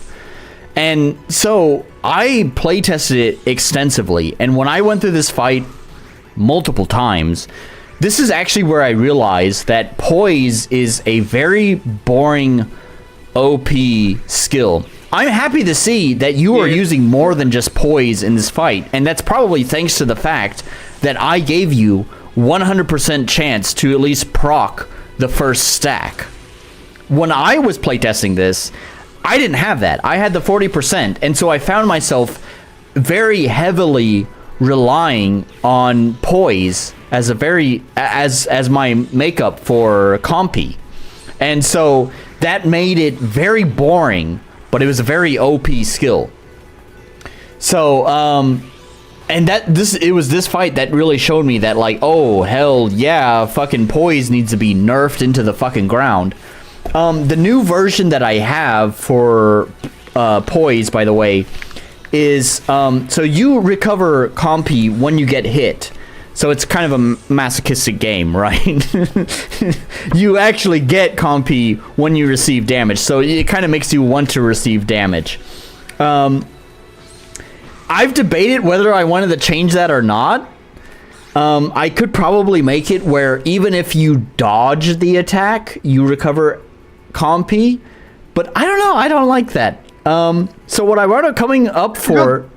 What I wound up coming up for poise is that rather than it increasing your damage reduction, instead it increases your evasion rate, which means you'll evade enemy attacks more, and as a result, you'll recover less compy from evading more attacks. It also makes it, I think, more balanced, because the damage reduction does not happen from, I guess you'd say, natural damage reduction. Like, it doesn't just halve the amount of damage you receive, but instead, it makes some enemy attacks be 0 damage because you dodged it, while making other enemy attacks full damage. So I think it will, in the end, balance out to be a little bit more balanced, I guess you'd say. I don't know. That's the idea. I will continue to playtest it, but I think making poise a higher chance to dodge attacks is a better idea, and it nerfs the poise skill.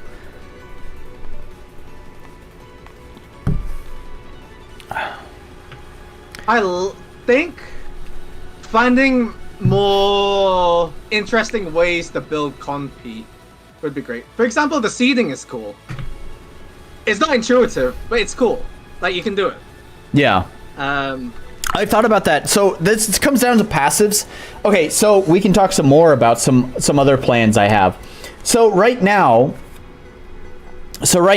when it comes to gear, you have a weapon, accessory number 1, and accessory number 2. And there's a difference between accessory number 1 and accessory number 2.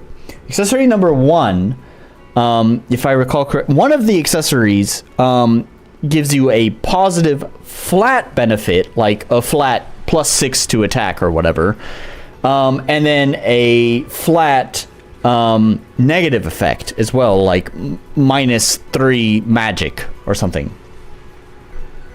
But one thing that I want to change is actually changing the equipment system to where basically you get 2 accessory slots, but those accessory slots are agnostic, right? It doesn't matter whether it's accessory 1 or accessory 2. And accessory 2 will give you a percentage boost to your stats. So basically, you get 2 accessory slots to equip, your accessories to boost your stats. Then also, I wanted to add a new armor, I guess, gear slot, which is charms. And charms would basically give you simple passive buffs, and one of which may be just like per turn MP recovery as well. I think I'm just gonna die now. I'm past halfway. Yeah, go ahead. Please do it. I'm sorry this fight takes so long, but yeah, please die. That's cool. I mean, considering how binary the fight is, I think you could have halved the health, and it still would have served its purpose. I agree. It's either you get it or you don't, right? I agree.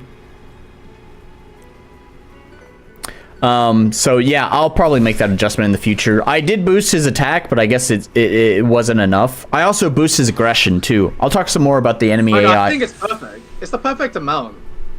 Okay. It's because, as I said before, it's either you get it or you don't, and that's how you're determining how skilled the player is, I suppose.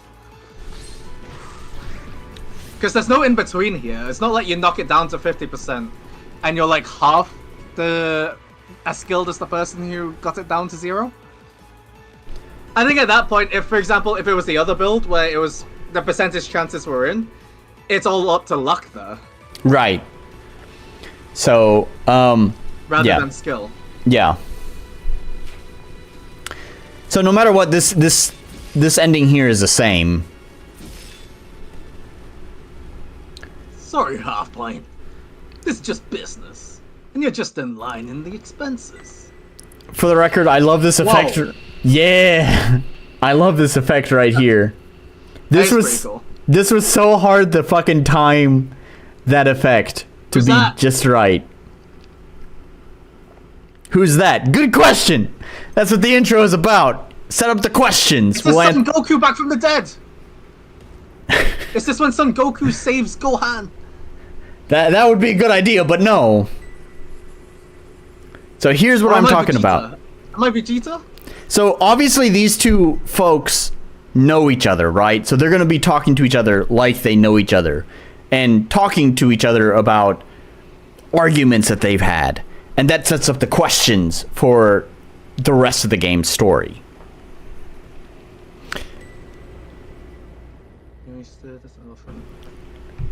Yeah. I am the elephant. And that's actually a reference. Do I have it here?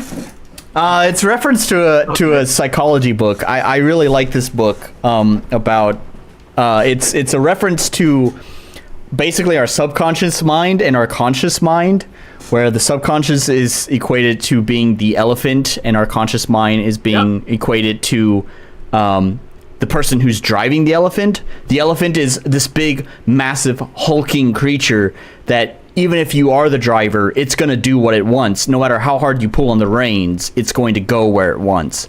So, yeah, I love this reference. You may steer this elephant, but I am the elephant. Is that Carl Jung? Gosh, what is his name? Man, you're going to make me have to go look up I don't even remember his name, but oh no, that's Goose. Yeah, that's a Carl Jung phrase. I have come across this. Yeah. So yeah, I love that reference there. I was that's all about Carl Jung. I was proud of this line here. You may steer this elephant, but I am the elephant.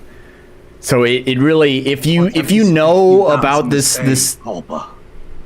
Yeah, so if you know this reference, like I think that's a pretty powerful line there. And you're the shadow. This that thing's a shadow? Yeah, this is very Carl Jung, isn't it?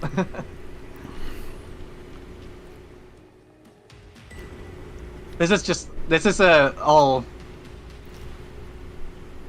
like a metaphor for Carl Jung psychology, isn't it?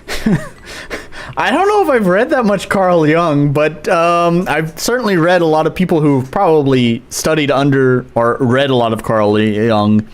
So he is like the big foundation for modern day psychology. Okay, yeah, the name sounds familiar. Freud. So there's a good chance that there's probably a lot of references to it. There's also another thing about the role of confidence in the game. I actually was basically very heavily reading a paper on basically the economy of confidence, where it evaluates how confident people benefits the economy. And so actually a lot of the ideas for the main story about confidence is kind of built around what I had read in that paper as well. So yeah, there's a lot of fun stuff. I really like how dynamic the camera is during these cutscenes. It's constantly moving, and I like that. Thank you, sir! You're the only fucking person who's fucking mentioned that! What the fuck?! Yo, there's some meta shit going on! He just what the fuck?! Man, I was so disappointed that, like, no one brought up, like, how the cutscenes are so much more dynamic than so many fucking RPG Maker games that I've played. So many RPG Maker games just have two fucking blocks of pixels just staring at each other, and fucking nothing is happening but dialogue boxes. I've gone out of my way to make these fucking cutscenes dynamic. And no one in any of my feedback said anything about it. Fuck all of you assholes. Well, you're getting the appreciation here. Thank you.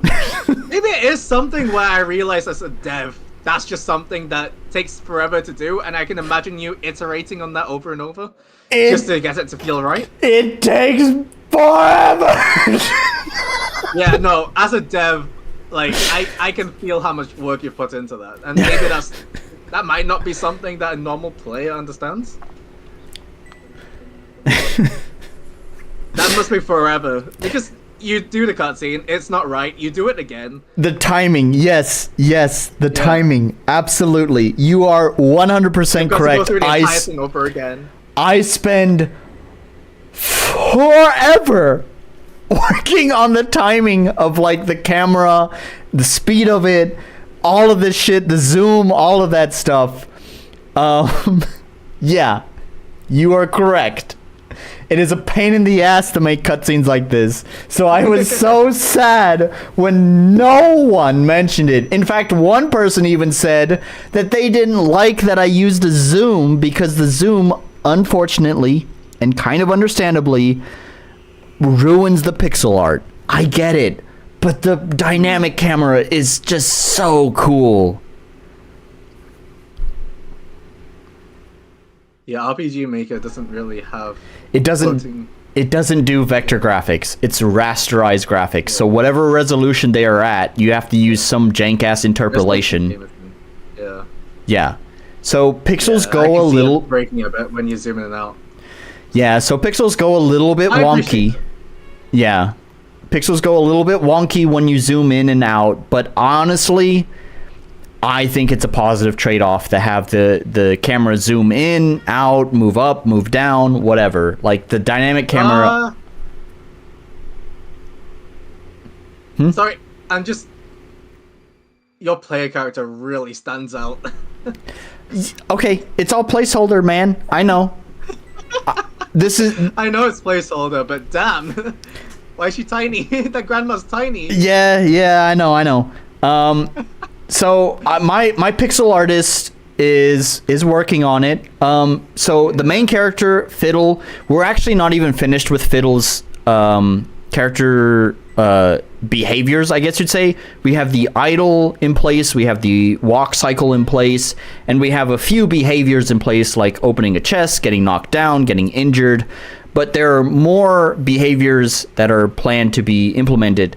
However, it's a lot of stuff to do. There's 14 NPCs, and then there's Fidel's behaviors. I've tried to make Fidel into a very, very expressive character because obviously that's the main character. You're going to be staring at the character a lot. So actually, Fidel even has more frames of animation than any of the other NPCs, and that's just because the other NPCs you won't be... I do appreciate that. Yeah, it's budget. It's being budget friendly, right?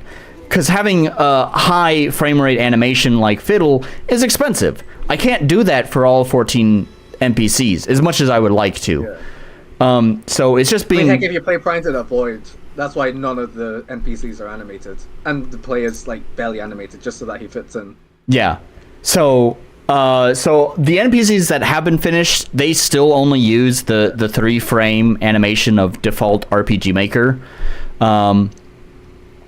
Oops, that was weird. Yeah. It zoomed out and then it zoomed in a bit. Excuse the transitions. I'll smooth out the transitions between scenes later. Do the I want to see the town. Yeah. So I was pretty proud of this. Teleported. Yep. It cuts between Whoa, places. It's so fast paced. Yep, because I like it. It's so fast paced. Thank you. It's not like Pokemon where you get the tour and you have to watch them walk around. I hate that. I was very mindful of that fact. In fact, it's funny you mentioned Pokemon because I had that exact thought in my mind while I was making this, and I knew how much I hated watching them walk between places. So, fun fact about this: there's actually multiple Fiddles in this scene. So I have multiple events that are all assigned to be quote-unquote Fiddle that are in each of the place, and that way I'm just able to move the camera between each place, so that way it just snaps between each scene without having to watch them walk between places. Yep, I was very mindful about making this snappy. I wanted to make sure that it's snappy. It also did not go into my head. It didn't go into your... That's okay. Really, you should be walking around the town and kind of exploring. So for the... There's no real-time system or anything, right? No. So I can just go around at my own leisure anyways. Yes. This is something that this was like one of the main... Okay. Read this. Another warning. What the Okay. This is just a beta thing, okay? I think I had mentioned this in your Discord server. I had mentioned this.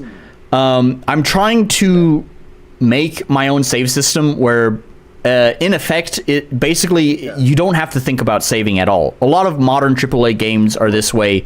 At any time you can just open up the menu and click quit, and you can be assured that you will, whenever you launch the game next time, you'll be exactly where you were. The benefit of the system as well is that it also prevents save scumming, which is something that I want. I really want people to commit to their choices. There's not many very serious choices in this game, but when those very serious choices are presented, I want you to commit to those choices. And same thing for death. I told you earlier that when you die, you are brought back to town. And that's for a very, very deliberate reason. When you die and you are brought back to town, I don't want you to feel like you can just quit the game, reload, and just jump right back into the boss. No, I want you back in town. That's why that event happens.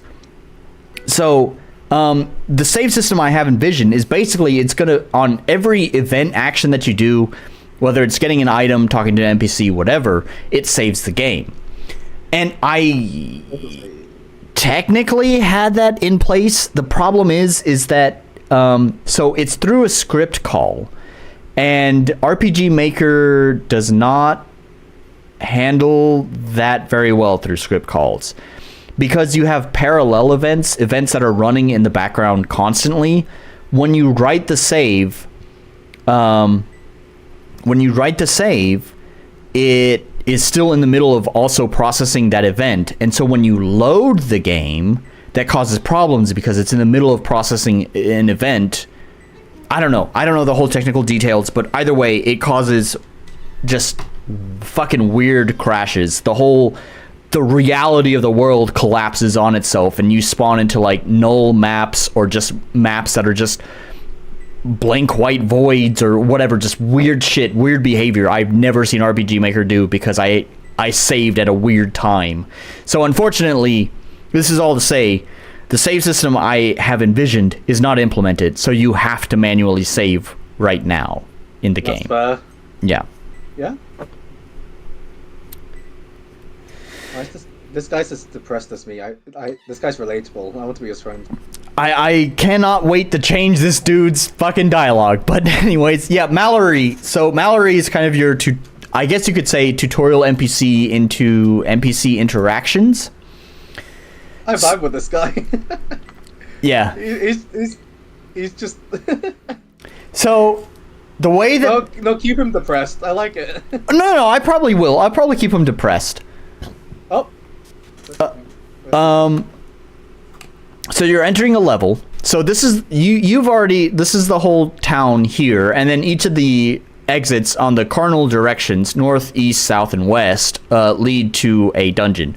The north exit leads to the final boss. Actually, Meditrina in the town, whatever, showing the town tour tells you that she's got a portrait. Yeah, she has a portrait. Not all the characters have a portrait yet. We're working on it. My artist, Somon, who does the beautiful artwork, the CG artwork, she's very slow because she spends all of her time playing Final Fantasy XIV. No worries. I know somebody like that. She is just, contract freelancer, so it's like I can't really be like, come on, hurry the fuck up, stop playing your fucking game. I let her work at her own pace. But sometimes whenever a new Final Fantasy expansion drops, she disappears for a couple of months, so she's a slow worker, but you can't rush perfection.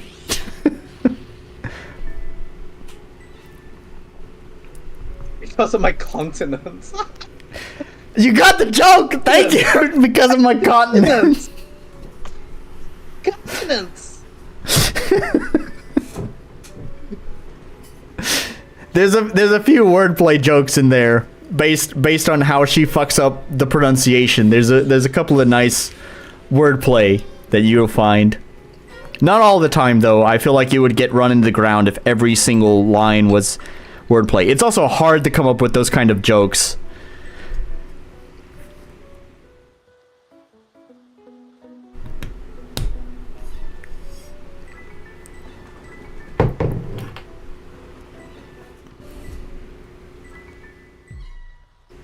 Whoa, why is it getting it's good. Yeah, so the story here is Joy. Macaron! Macaron! Macaron! So the story here is that Joy is pretty in tune with all the folks in town. She knew Fidel's name before even meeting, and that's because she's nosy. And Fidel, on the other hand, is dumb, but she can use magic. And so Joy is jealous that Fidel has such special skills, such as magic. And Fidel is jealous that Joy is smart, because Fidel is not. So they wanted to change powers there. And so they thought they did. But, so she tried to guess Joy's name, but couldn't guess it. She guessed Macaron. And here's dead fish. Dead fish. Keep progressing. Ah, it's a button!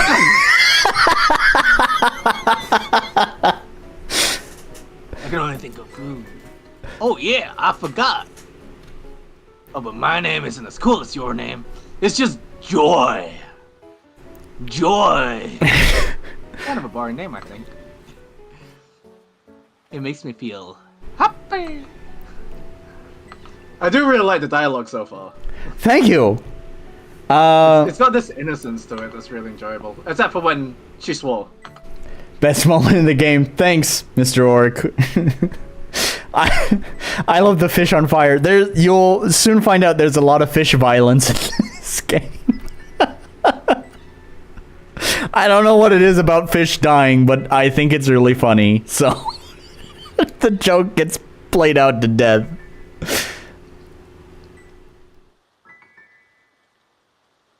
Yeah, I see what you mean. When you're zooming in slowly like this, it's jittering a bit, and that's just RPG Maker, isn't it? Yeah, it could probably be smoothed out. I think this is just however it handles the rounding of pixels, because it has to interpolate the true pixel value. Yeah. So it could probably be smoothed out. Once again, this is just using someone else's plugin that maybe just likely doesn't apply any sort of better interpolation. There's also some tile tearing there. Yeah. When you zoom in. Yep. This is a rounding error with RPG Maker. I don't know why this happens. I actually have a plugin that is supposed to fix the rounding error, but obviously, as you can see, the tile tearing still happens.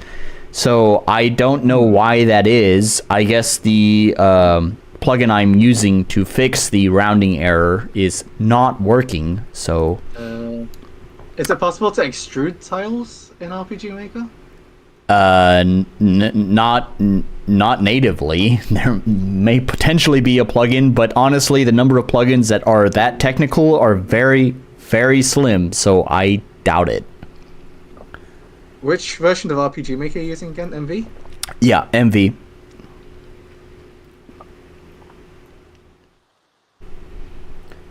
So when it comes to a lot of technical stuff like this, you know, it's kind of just sort of a I guess you'd say last minute kind of adjustment. What you're looking for, what you'd be looking for to fix this would be some kind of tile extrusion. Yeah, there's another anything inbuilt in RPG Maker. Nothing inbuilt into RPG Maker, so it'd have to be a plugin. And I don't know how a plugin would do it. I guess you could apply a note tag that says to extrude, but anyways. You'll also see another error there with this tree that also had the tearing. I'll let you look at it. Once again, been downing lots and lots of alcohol. There you go, you found it. So hang on, I gotta. But that's just something you have to fix in the tile, so isn't it? It is fixed. I don't know why it continues to appear on top of the fence. I'm gonna have to do something wacky, some sort of jank duct tape function to actually make it work the way that I want. But I have set the priority of the tiles correctly, yet it continues to spawn on top of the fence. I don't know why that is. So anyways, I'll let you continue to play, and you can chat with chat. I gotta pee again, because again, downing lots and lots of booze. So be right back again. Hey, what's up? We've got Simple Gaming still. We've got Blue Blade. What's up? I'm enjoying the dialogue. For something that I thought was just going to be a random interaction, it is quite lengthy. But I'm enjoying it.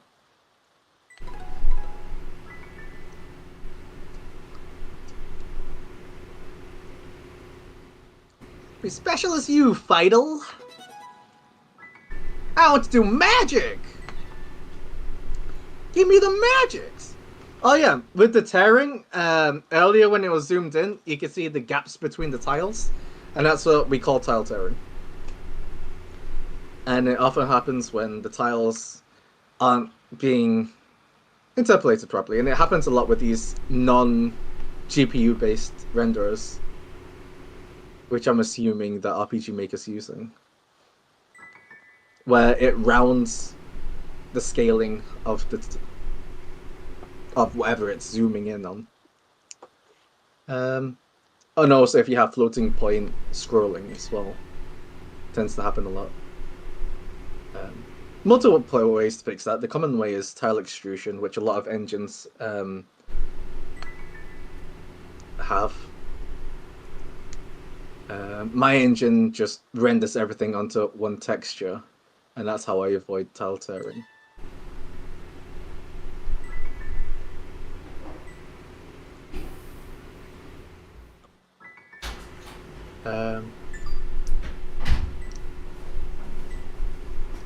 Okay. So we use Joy to figure out how happy everyone is. That's her purpose in this. Okay, you're. She's nosy. So Joy is who we use to know how happy the town is. Yeah. Okay. So, and that's perfect. I wanna talk about the system. It's something I want to adjust. It's kind of funny because I have a feedback form for my game, and most people said that the dungeon and the town mechanics connect pretty well together. But if I'm being honest, I don't feel like they really do. And it zooms in a bit. Yeah, it zooms in a bit for some areas. So let me talk about the town. So the town has this, it also has its own level independent of the player. It has, just like the player, it has 10 levels that it can go through. And it will progress through those levels by you doing various actions in the town. From picking up trash, you'll find bits of trash just lying around town. It's on a respawn mechanic. I can talk about how that mechanic works in a moment. But anyways, there will be trash that you can pick up. There's also talking to the townsfolk. Oh no, you can walk on that. Oops. Tile error. Is that a wall there? Yeah, that is a wall there, isn't it? Yep. That's a mistake. Anyways, talking to the townsfolk, doing stuff for the townsfolk will slowly increase the level of the town. There's also some very hidden mechanics with certain actions. It will give you a very soft feed. Oh, there you go. You found another tile error. I think Orc was just asking about that. Hey Nolan, what plugin are you using for the star tile passability fix? I'm not. I don't have a plugin for that. So, and you just saw that error there where the top of the player's head just kind of cuts through some tiles because I don't have a fix for that. Anyways, so like there are some hidden mechanics. Like if you talk to NPCs in certain orders or do certain things, it will give you bonus XP for leveling up the town. Were you about to say something? Sorry, I saw chicken. Oh, don't touch the chickens. Chicken.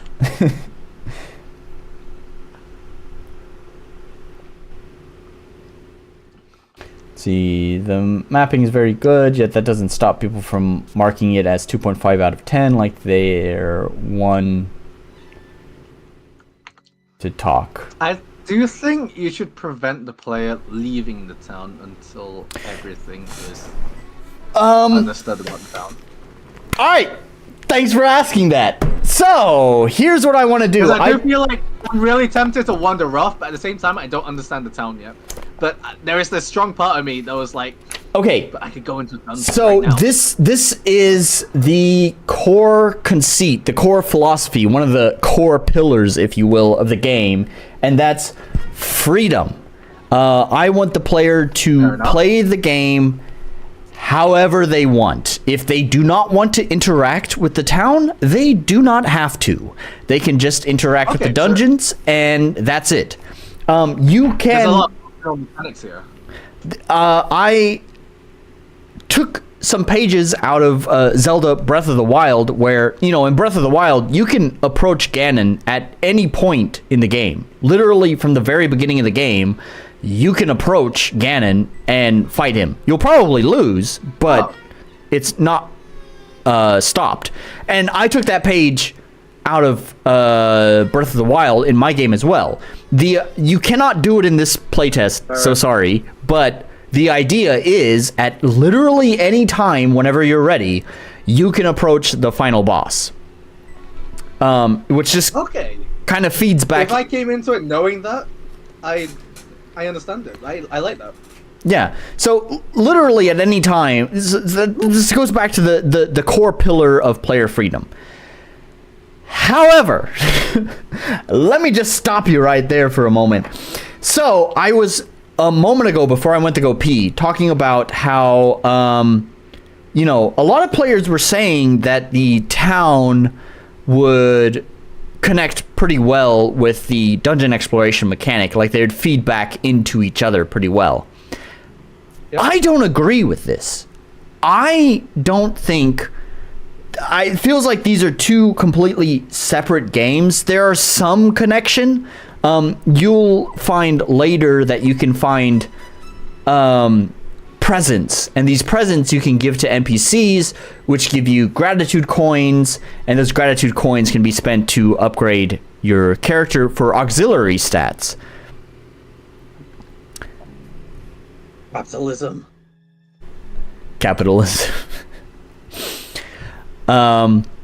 And so actually feel it. Feel it, yes. Actually, this is a joke that that I once again I run into the ground. Fidel never calls anyone by their actual real name. She always... I love that. I've noticed that. She always butchers their name or gives them a nickname or something. Thank you. I'm glad you... So, Mr. Feel It's a really good detail. It's a really charming detail. So anyways, so here's what I want to do with the town, and I wanted to run this by you as well to see what you think. So at the start of the game, so right now in your version of the game, you have your vendor NPCs. They're all available from the start of the game. You have the shopkeeper, you have the innkeeper, you have the clergyman who is used to give you new skills, and you have Joy, who's there to tell you about how the town is doing. Plus you have Mallory, Mallory, the homeless guy, kind of acts as your tutorial NPC for how NPC interactions work. I want to change this. Once again, throwing out all of the systems in the game and completely rebuilding them. So basically, what I want to do is from the start of the game, there's pretty much only two NPCs, and that's going to be Meditrina, who is the older lady that greets you at the very start of the town section, and her husband, Traveler. And then, for the vendor NPCs, oh, here's Milo, by the way. For the vendor NPCs, such as Milo, you need to start... I love Milo hot chocolate. Milo, I don't know. I'm not familiar with that one. Have you not tried Milo hot chocolate? I've not heard the name before. I might have tried it.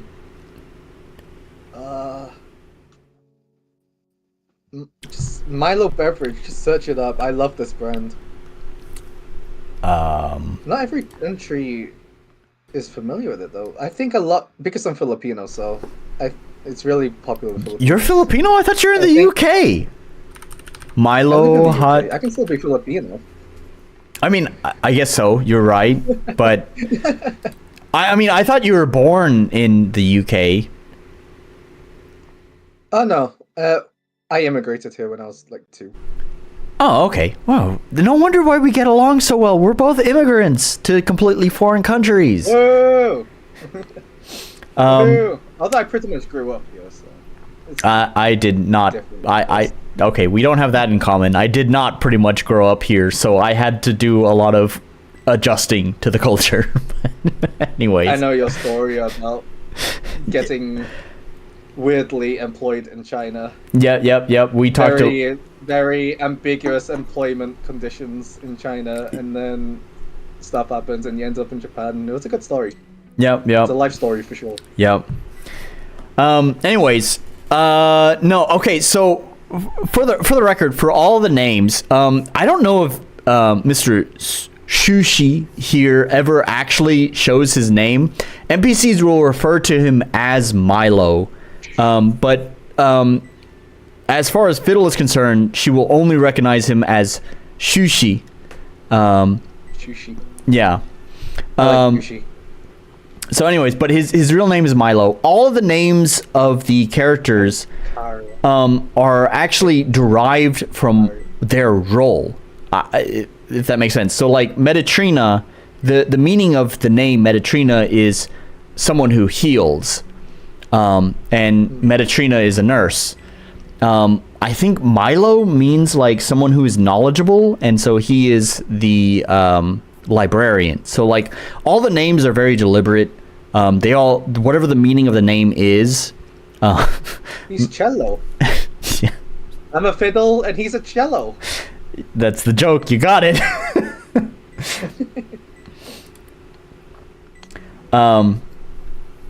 Shushi. So anyways, that was just an aside. Okay, so anyways, but the Idle. Fiddle. Idle. So anyways, all right. To go back to what I was saying about the revised town mechanic. So like I said, right now in your build, you have access to all of the vendors, plus Metatrina and Traveler, plus Mallory, who is kind of the tutorial NPC. I want to change this. Basically, all of the vendor NPCs, you have to quote unquote acquire the NPCs to populate your town. So when you start out, there's only going to be Metatrina and Traveler at the start of the game. And then when you go to start the level, you will free the vendor NPCs. So you'll meet Milo at the cave, you'll meet Truitt, who is the clergyman at the church, you'll meet Truitt at the seas, and you'll meet Felix, the shop owner at the forest. And so that's how you unlock your vendor NPCs. Now for the story NPCs, I wanted to basically create a new system for the game. A lot of the RPG makers, or not RPG maker, but a lot of the RPG progression stuff that I've come up with allows for very high scaling of stats. And this is something I've talked about with some of the folks in my Discord before, is that I kind of wished this game was not limited to just 3 dungeons and a final boss. I kind of wish there was, like, I guess you would say endgame content, or just kind of infinitely scaling content, like something you might find in like a roguelite, or, I hate to say the word, but live service game. And I've kind of wanted something like that in my game. And so actually I found the answer to that problem, where you have something that you have endgame content, you have stuff that you can use all of these stat level ups for. But also it ties the town into it much more. It makes it more integrated into the actual game systems. And that is after you unlock the cool dungeon gadget, whatever that is, you can go to another dungeon, use the gadget, open up a new pathway that leads to a secret cave. And that secret cave is going to be what I would call a remix dungeon, where it would take some of the mechanics and ideas of the dungeon that you're currently in, but remixing them and making it into more like a roguelite kind of thing.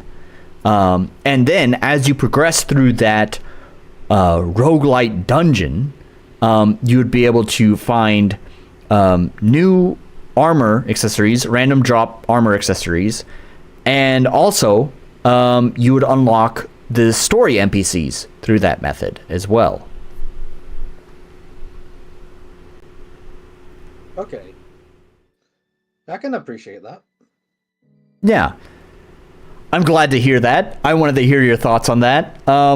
So basically, I mean, that's just one of those things where I don't know what it's like until I actually get it. Yeah, I get it. It's only on paper now. You can't experience this now, and it's probably going to be mostly about the execution. In my mind, it would be sort of like the really old school Zelda games, where each room of the dungeon is just one screen, you either solve a puzzle or kill some enemies, and then you can progress to the next room. And each room is going to be kind of randomly generated. And I would assume, like, at the halfway point, you will find an NPC that you can save. Like, you can imagine all the NPCs have been captured, and so you'll find one that you can save, and then you can save it at the halfway point and have that story NPC spawn in town. And then if you can progress all the way to the end, then you'll fight a boss, and if you can fight the boss, then and kill the boss, then you'll be able to save another NPC, which will spawn back at town as well. So this way it connects the dungeon exploration, sort of, to the town itself.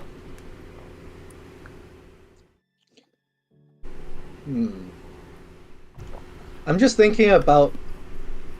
So, the player can do whatever they want, and they get permanent upgrades. Problem with Zelda is that Zelda horizontally scales instead of vertically, whereas in your game it does feel like there's more vertical scaling than horizontal, in that doing these various things gives you more comp, gives you more attack, etc. Yeah. And so you could end up overpowered or underpowered when you trying to engage with certain things. Well, how are you thinking about balancing that? Okay, so in the note that I have made here, so I told you right now in the current version you're playing of the game is very stingy. It does not like to let you, it does not like that vertical progression at all. It really pushes back against that. And I've made the note several times. I don't know if it's on this page, but either way, it basically says, oh yeah.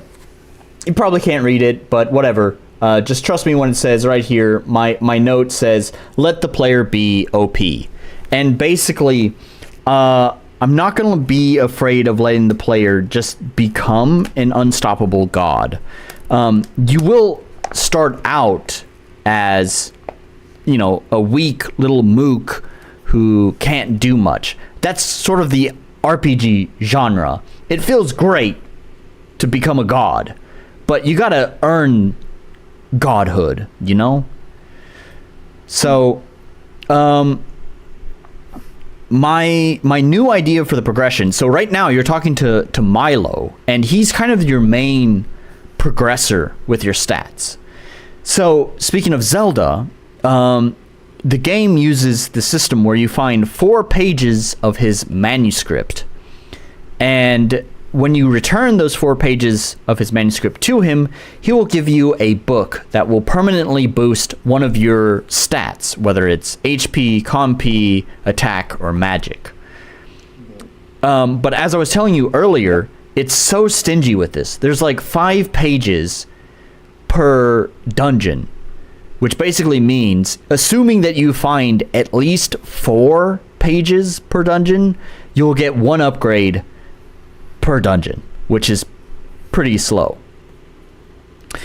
What I want to do to change this for my game is, kind of thanks to the weirdo who associated my game with Dark Souls, is kind of like a Dark Souls style of progression, where in Dark Souls you get souls and that's your main currency. You use souls to buy your stat upgrades, but also your equipment and stuff like that.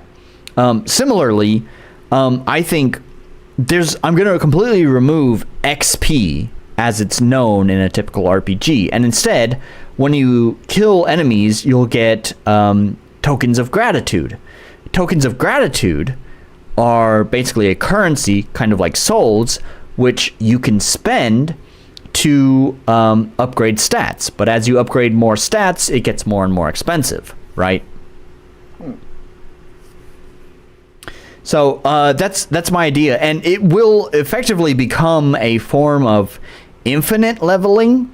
I mean, I may put a soft cap on it, but I will let players basically level their skills up as high as they want. However, it will get more and more expensive with each skill up they do, each skill point that they spend to increase their skills, right?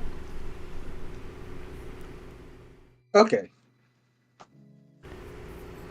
Yeah. Yeah. So I mean, I'll never know how that works until. yeah, yeah, I know. Also, you've got ideas though. Yeah, it's all yeah. Sorry, it's all hypothetical stuff. It's all in a notebook and not in the game that you're playing. But I think this to me seemed more satisfying because here's the thing with RPGs is that we like seeing that progression. We like seeing that we're making progress, becoming more powerful, becoming the god that we dream to be in the game. And unfortunately, in this current version of the game that you're playing, it doesn't give that to you. It's very stingy about giving you that power trip. And so I don't want that for my game. Okay. And so that's... I'm just really enjoying the dialogue. I'm glad you enjoy it. I'll let you read through it. Sorry, I've been talking a lot here. No, it's okay. I'm trying to do both at the same time because I do realize we're spending a lot of time just sitting here talking as well. So I'm trying to do a bit of both. Yeah, and I appreciate that. I definitely wanted to use this stream as a chance to talk about what my plans are with the future of this game because so many people, so many people didn't like my fucking game. So it's like, now is my chance to address many different people about how I want to adjust my game for the future. There are a few Easter eggs here in this room, by the way.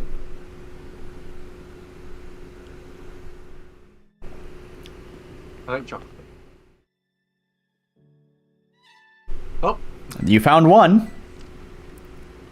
Woohoo! Who's that? The socks are funny. What's this? Everstream 01 ribbon. Is this a reference? Yeah. It was actually a book that I wrote quite a long time ago. So that was a character from the book. Okay.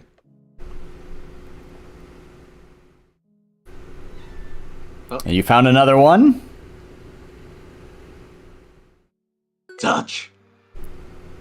There we go. Nephilim novel.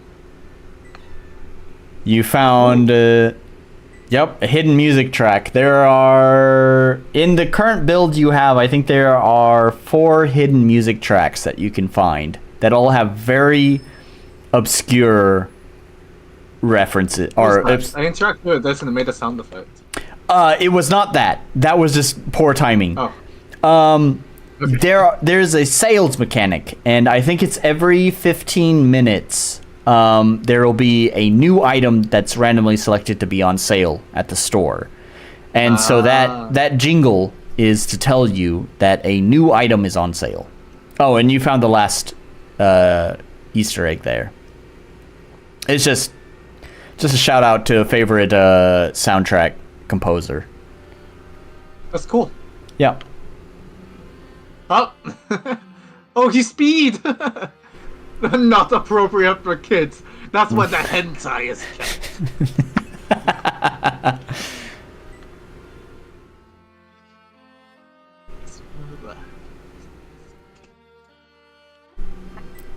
Yeah, he's not gonna let you.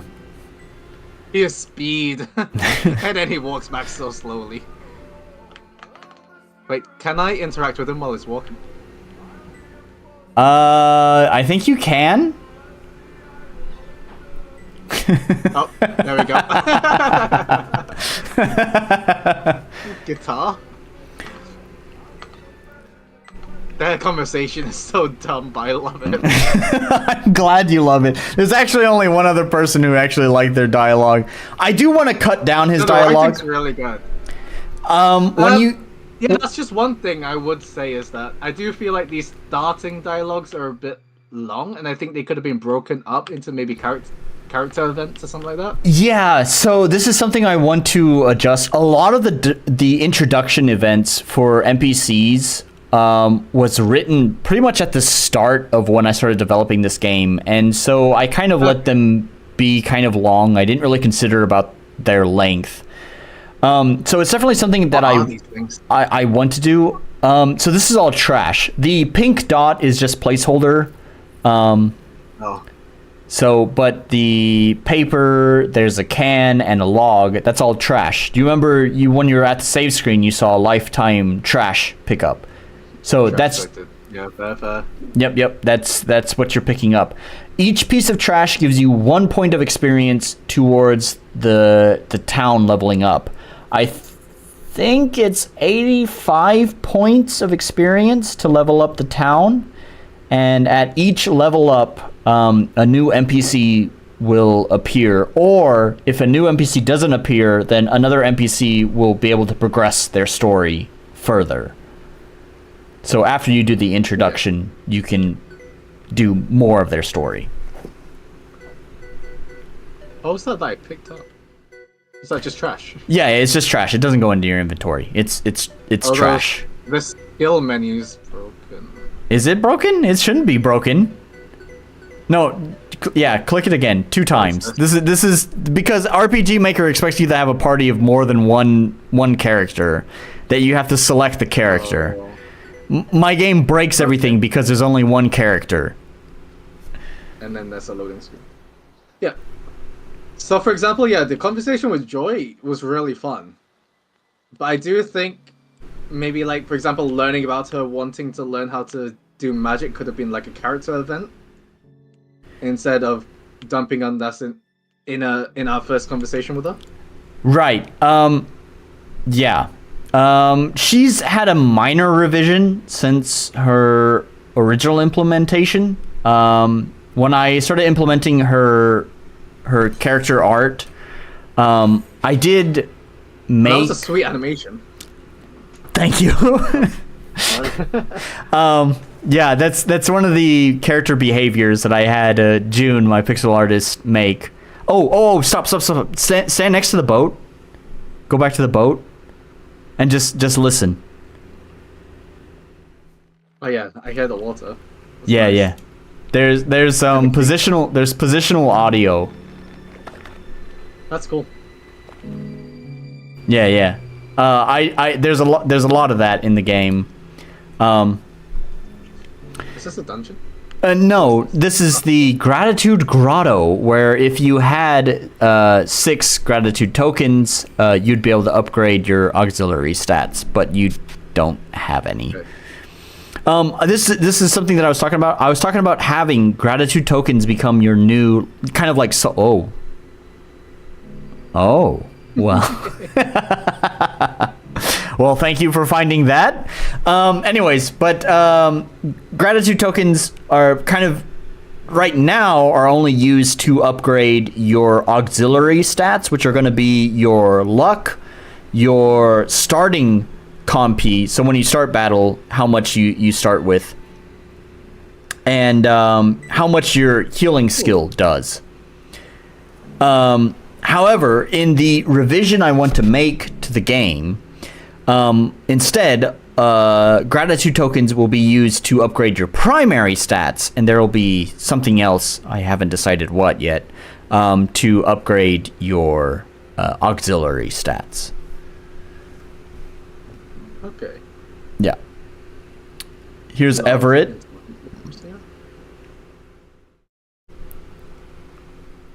Everett is one of the few NPCs that actually has a tall sprite. But she doesn't have a CG art yet. Actually, right now, Somon... Hello. Please don't track dirt into my home. Do you know my name? I'm Joy's mother. And I am quite aware of how my daughter spends her time, and who she spends her time with. You do the perfect voice for her. You're a magician too, just like Joy. So this dialogue... I wanted a crier! It's something! Soraya. And you're a great example of why I want Joy to focus on her studies, instead of Felix's laissez-faire. I don't know how to pronounce laissez-faire attitude. Towards her well-being. There's a laser bear in town! That sounds fun! I love how you get so loud with that voice that Discord is like, no, we're gonna turn the volume down on that. Well, as long as you are stuck in our little town, I suppose, you'll be a great reminder of why I am right. And Felix is half a man and half a father. Damn. Yeah, I think. I'll make sure to come to you many times, okay? What's your name, by the way? It was Everett Hayward. Please call me Mrs. Hayward. And I prefer you speak to other people in town rather than bringing nature inside with you. Why don't you check up on my cowardly husband? He's at the shop.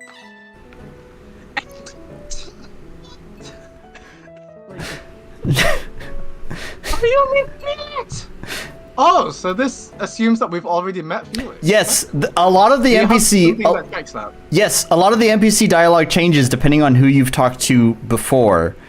And this is actually what I was trying to say earlier, is that you'll get bonus experience towards the town. It's a hidden mechanic, but you'll get bonus experience towards the town if you've talked to NPCs in a certain order. It's not a lot of bonus experience, but it's kind of like... Oh. It's just like a bonus for like, doing that. Also for like the Redditors. Yeah, sort of. Yeah, it's for the Redditors who just know the game in and out. Okay. Well, that's a cool detail. Yeah, thank you. Thank you for noticing. Everett Hayward. And you'll have to excuse me. I have spontaneously made plans to visit the library to research a better tutor for Joy. Go. Play in the mud, or whatever it is that you do.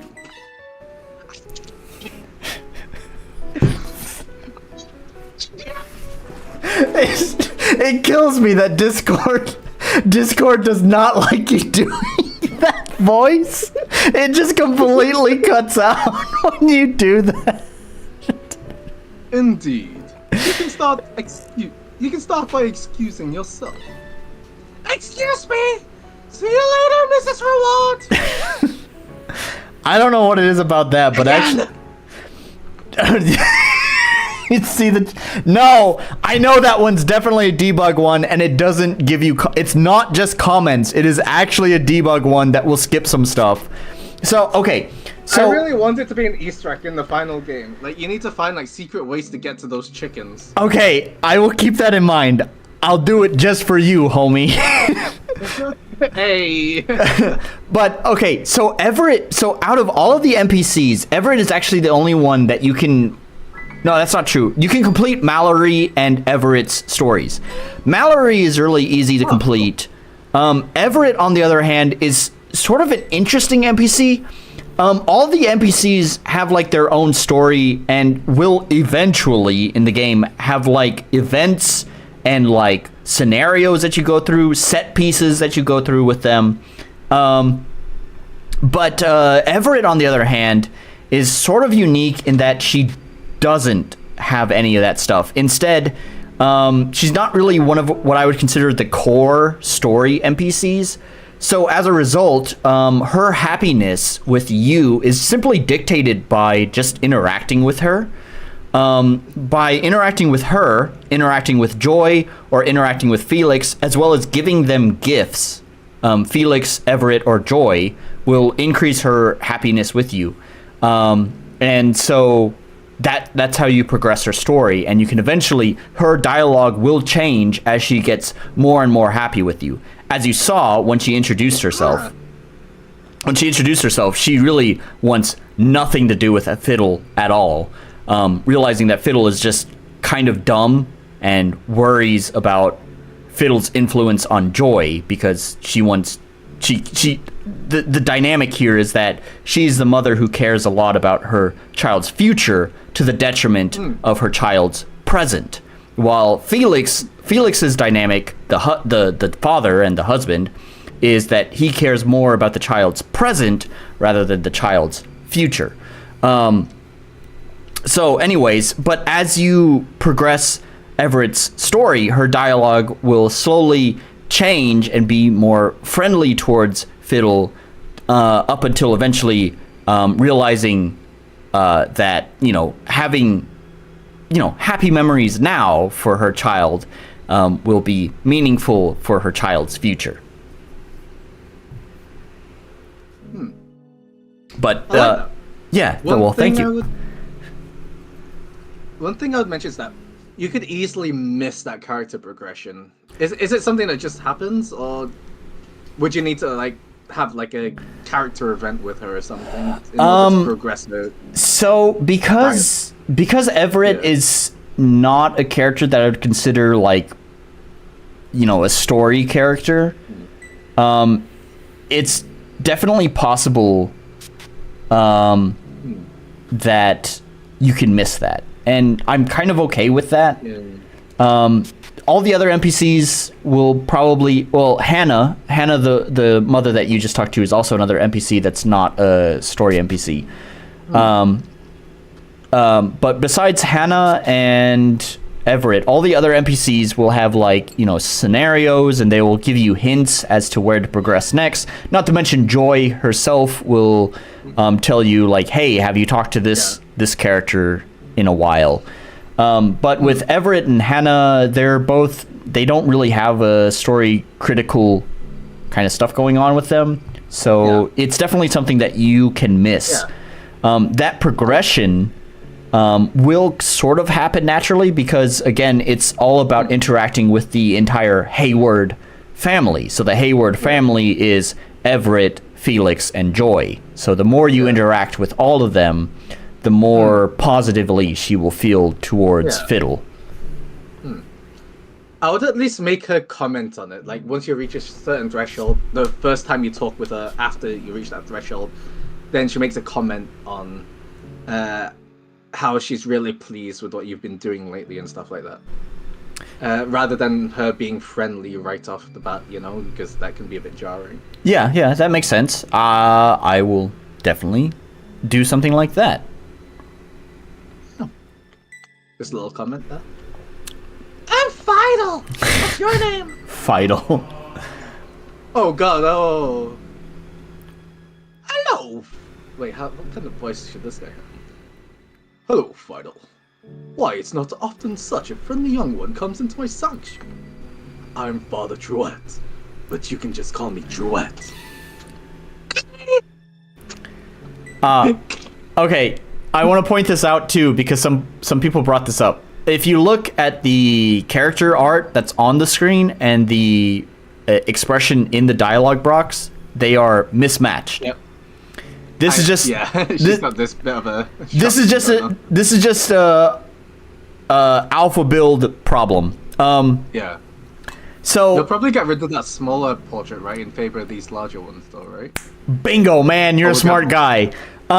Yeah, so originally the game was built with the small portrait boxes, face sets, as they're called in RPG Maker. It was built with face sets for the dialogue boxes.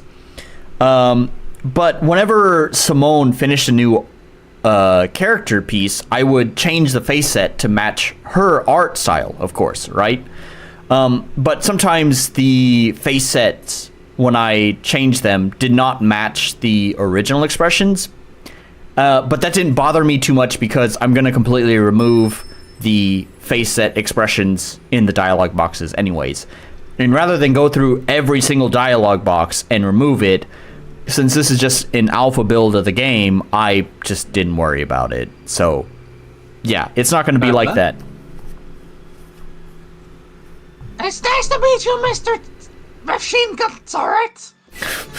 Is this your house? Is this your house? Where do you sleep? Do you sleep in those ugly benches? It must be unconformable.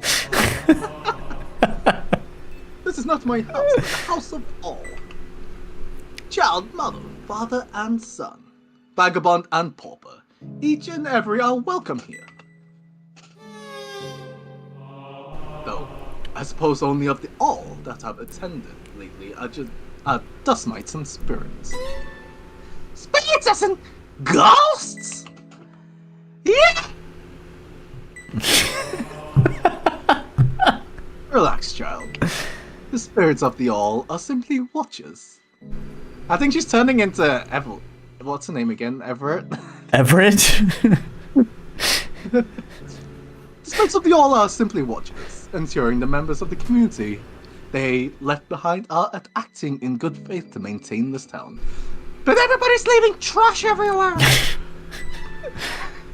No. What? Joy mentioned that the trash gets blown in from out of town. It's not the people's fault. The spirits are friendly. That is what I am saying, child. They are spirits that were once part of this community at one point or another. And out of sheer love for this community, they linger to guide the living towards decisions that benefit us the most. But there are ghosts here! Well, spirits, not ghosts, but yes. Squish 'em! What? Squish 'em? Okay. What? That's my reaction. What? That's why I was laughing. Yeah!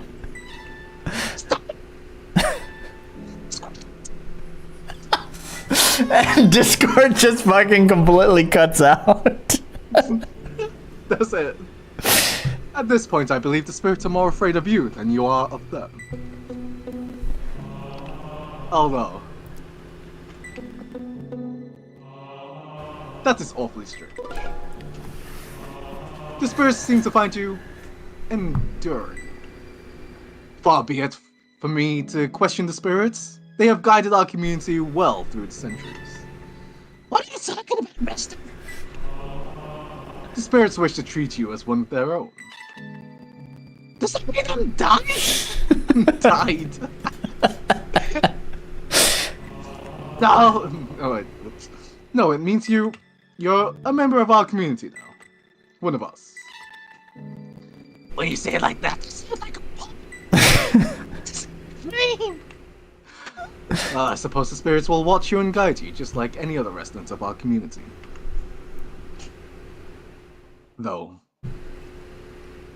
they have some concerning requests that have me worried about your safety. It's okay. I'm in.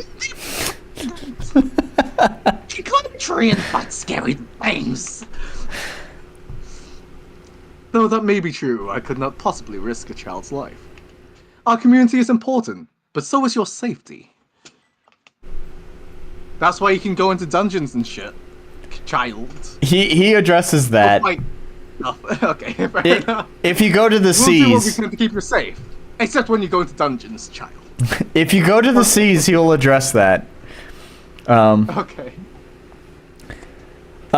Pretty safe.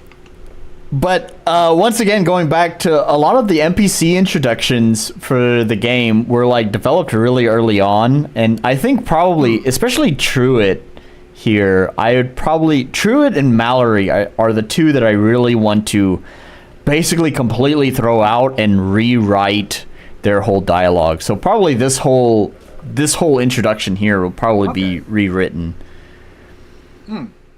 I do also think a lot of it could also be benefit from breaking these intro sequences up into character events. Yeah, definitely. Yeah. It's really long for a lot of this dialogue, for a lot of the introduction, and it could be shortened. So I yeah, mean, I like it. Like, especially like Joy wanting to learn magic, for example. I think that could be a character event that develops a character instead of throwing out you at the start. Yeah, the But other thing, I like it. It's a nice character touch. Yeah, I'm pretty happy with Joy. She still is one of the longer-winded introductions, but she plays a major role. If you really want to, I don't know how many people are going to make it this far into my stream. Joy is going to play a major role in kind of what I call the final act of the game. There's obviously, you can approach the final boss at any time, but of course I want to reward the players who actually dedicate the time to complete all the dungeons and make all the NPCs happy. In which case, when you reach that final act, the final act is when you've completed all the dungeons and you've made all the NPCs happy. Fiddle has this complex of sort of naive happiness, right? She just sort of believes happiness just should happen. And why does Fidel sound like the blue little demon from Disney Hercules? You're the only one who can answer that. I don't know either. I guess spoiler, but Fiddle has this naive optimism about what happiness is. She has a childish idea of what happiness is. It doesn't really understand what makes people happy. And so like all of the NPC stories are very, I feel, very grounded in happiness. It's not just a happily ever after kind of scenario, like, oh, you made this person understand where their problem is, but that doesn't mean everything is fixed. Just because they can see where the problem is, that doesn't mean suddenly life is happy now. They still have to make the effort. And so the final act of the game, my idea is that Fiddle kind of gets hit with the reality that you have to, like, in order to appreciate happiness, there has to be, compromise. There has to be sadness. There has to be that struggle in order to be able to appreciate it. And so, like, sort of during the final act, what I really want to do is actually shift the controls, shift the perspective away from Fiddle. You're no longer playing as Fiddle, but instead you're going to play as Joy. And Joy's story arc is that she wants to feel like she's someone special. And so she gets to play the role where Fiddle has always been the hero, the one who's been fixing the town, but now Fiddle is having to try to come to terms with reality. She can't just have this childish ideal of what happiness is. And so now Joy has to be the one who needs to be the hero, who has to go talk to Fiddle and help her understand that that's, like, in order to have real, true happiness, there has to be that friction there. So that's the idea that I want to achieve. Obviously, that's not implemented yet. So but it's like a second act where you change the Joy and you see the other side of things. I really like that. Yeah, and there'd be gameplay mechanics with it as well. Like, Joy doesn't have magic, so, like, you cannot get into combat with Joy and stuff like that. So it almost kind of switched to almost like a stealth game kind of thing where you have to avoid combat encounters. So so that's the idea that I really want to execute on. Joy is definitely a very important character.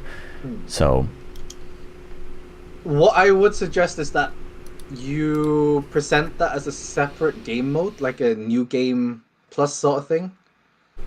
Because if it directly continues on from your previous save file, that can be a bit of a problem for people who feel like, I've put in all this work into this town, building my character, Fidel, and no longer playing as them. Oh, no. So this would just be, I was talking about how each NPC has their own set piece. So this would sort of be Joy's set piece.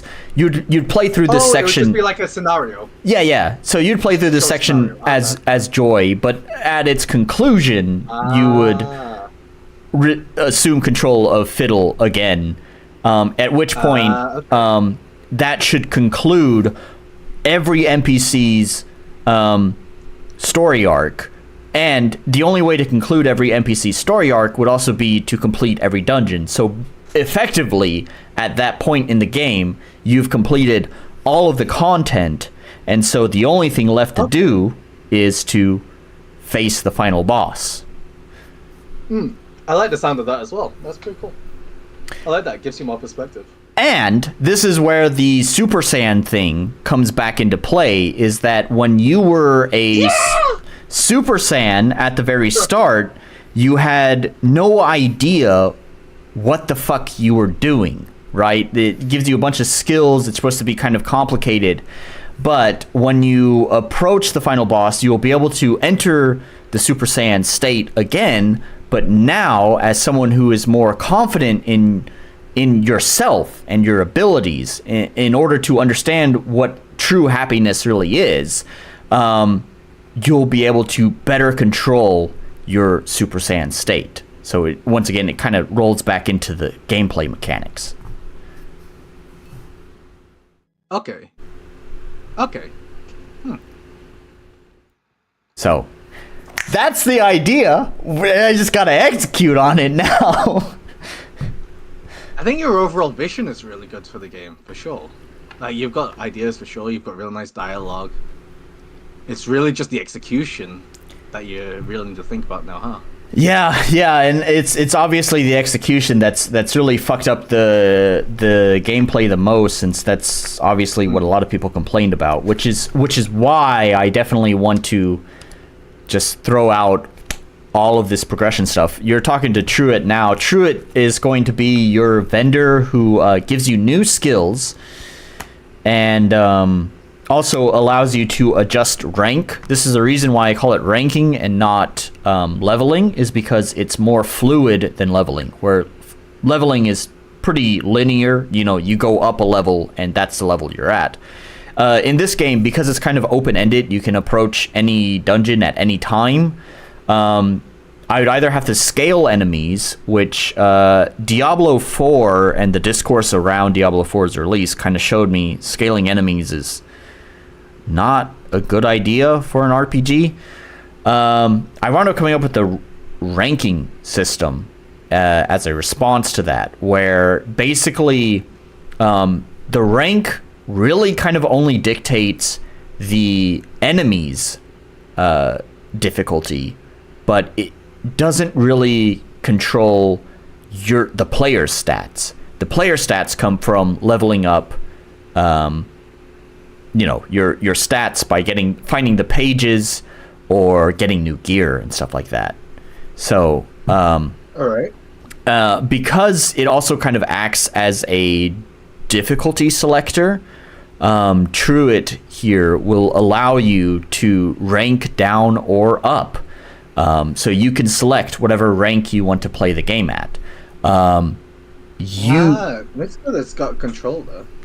Yeah, so it feeds back into the philosophy of play however you want, player freedom as one of the core pillars. If you want to play the game on the absolute easiest difficulty, you can talk to Truett and set the rank to rank 1. And that's exactly what you'll get. However, there are benefits to playing at higher ranks. Higher ranks will give you more money, of course. Whenever you defeat enemies, you'll get rewarded more for defeating higher rank enemies. One of the other things I was talking about, one of the new systems in my new RPG progression that I was talking about, is having a new armor class called Charms, which are going to be randomly dropped. And so in the new system, higher ranks will also allow you to select or will give you a higher chance of receiving higher quality charms for you to equip. Okay. Yeah, so there's a reason to play at higher ranks if you can, but you don't have to. There's risk and reward? Yep, risk and reward.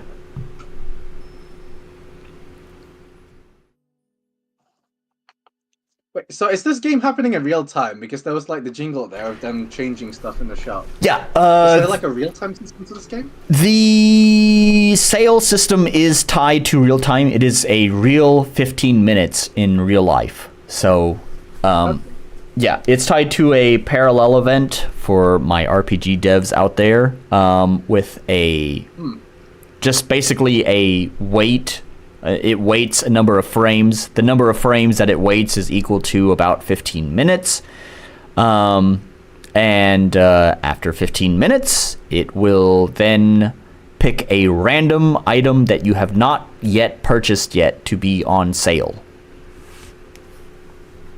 Okay. Yep. There's no like timed events or anything like that, or like day-night system. No, but Just making sure. I'm glad you brought it up. Because I'm thinking, like, if you're gonna have that, you might want to pause it during these cutscenes. I think that would make sense. It's a possibility. I don't mind. I don't think it really makes a big difference either way.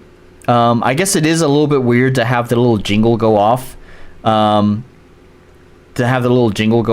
you're in the middle of a cutscene, but to be honest, so this is going to sound weird, right? But the idea of just the sound with like no visual prompt actually came from playing a lot of MMOs, where, especially in particular, the MMO that came to mind was Black Desert, where you often have a lot of just UI sounds going off for like no reason. And this is probably not a very good excuse for it, but I find it weirdly nostalgic. I kind of like the mysteriousness of just UI stuff happening. It like makes you feel like stuff is happening in the game, even if you don't know exactly what it is.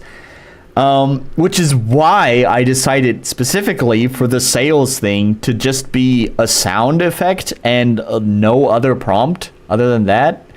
Yeah. So I don't know, maybe it's too much nostalgia for MMOs that I wasted too much time and money on.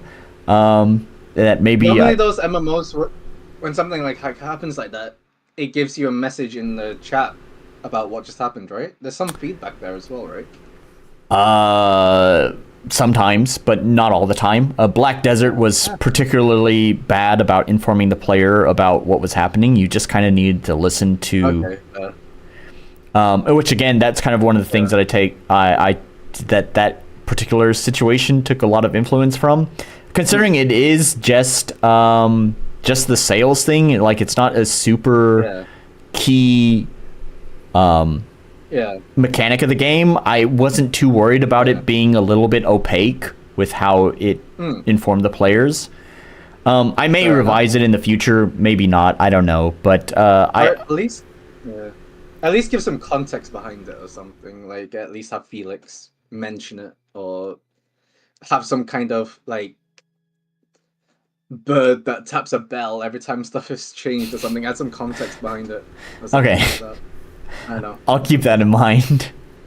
And also might want to pause it during cutscenes because you could be fighting the final boss, somebody died or something, and the little bell goes off. And okay. That is not a worry because of how RPG Maker itself is programmed. Parallel events such as that do not go on during combat.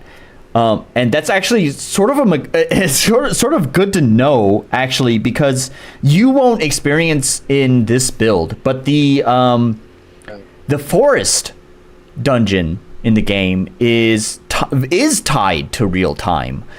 However, when you enter combat, I had to come up with a new mechanic because obviously the parallel event is not going to happen while you're in combat.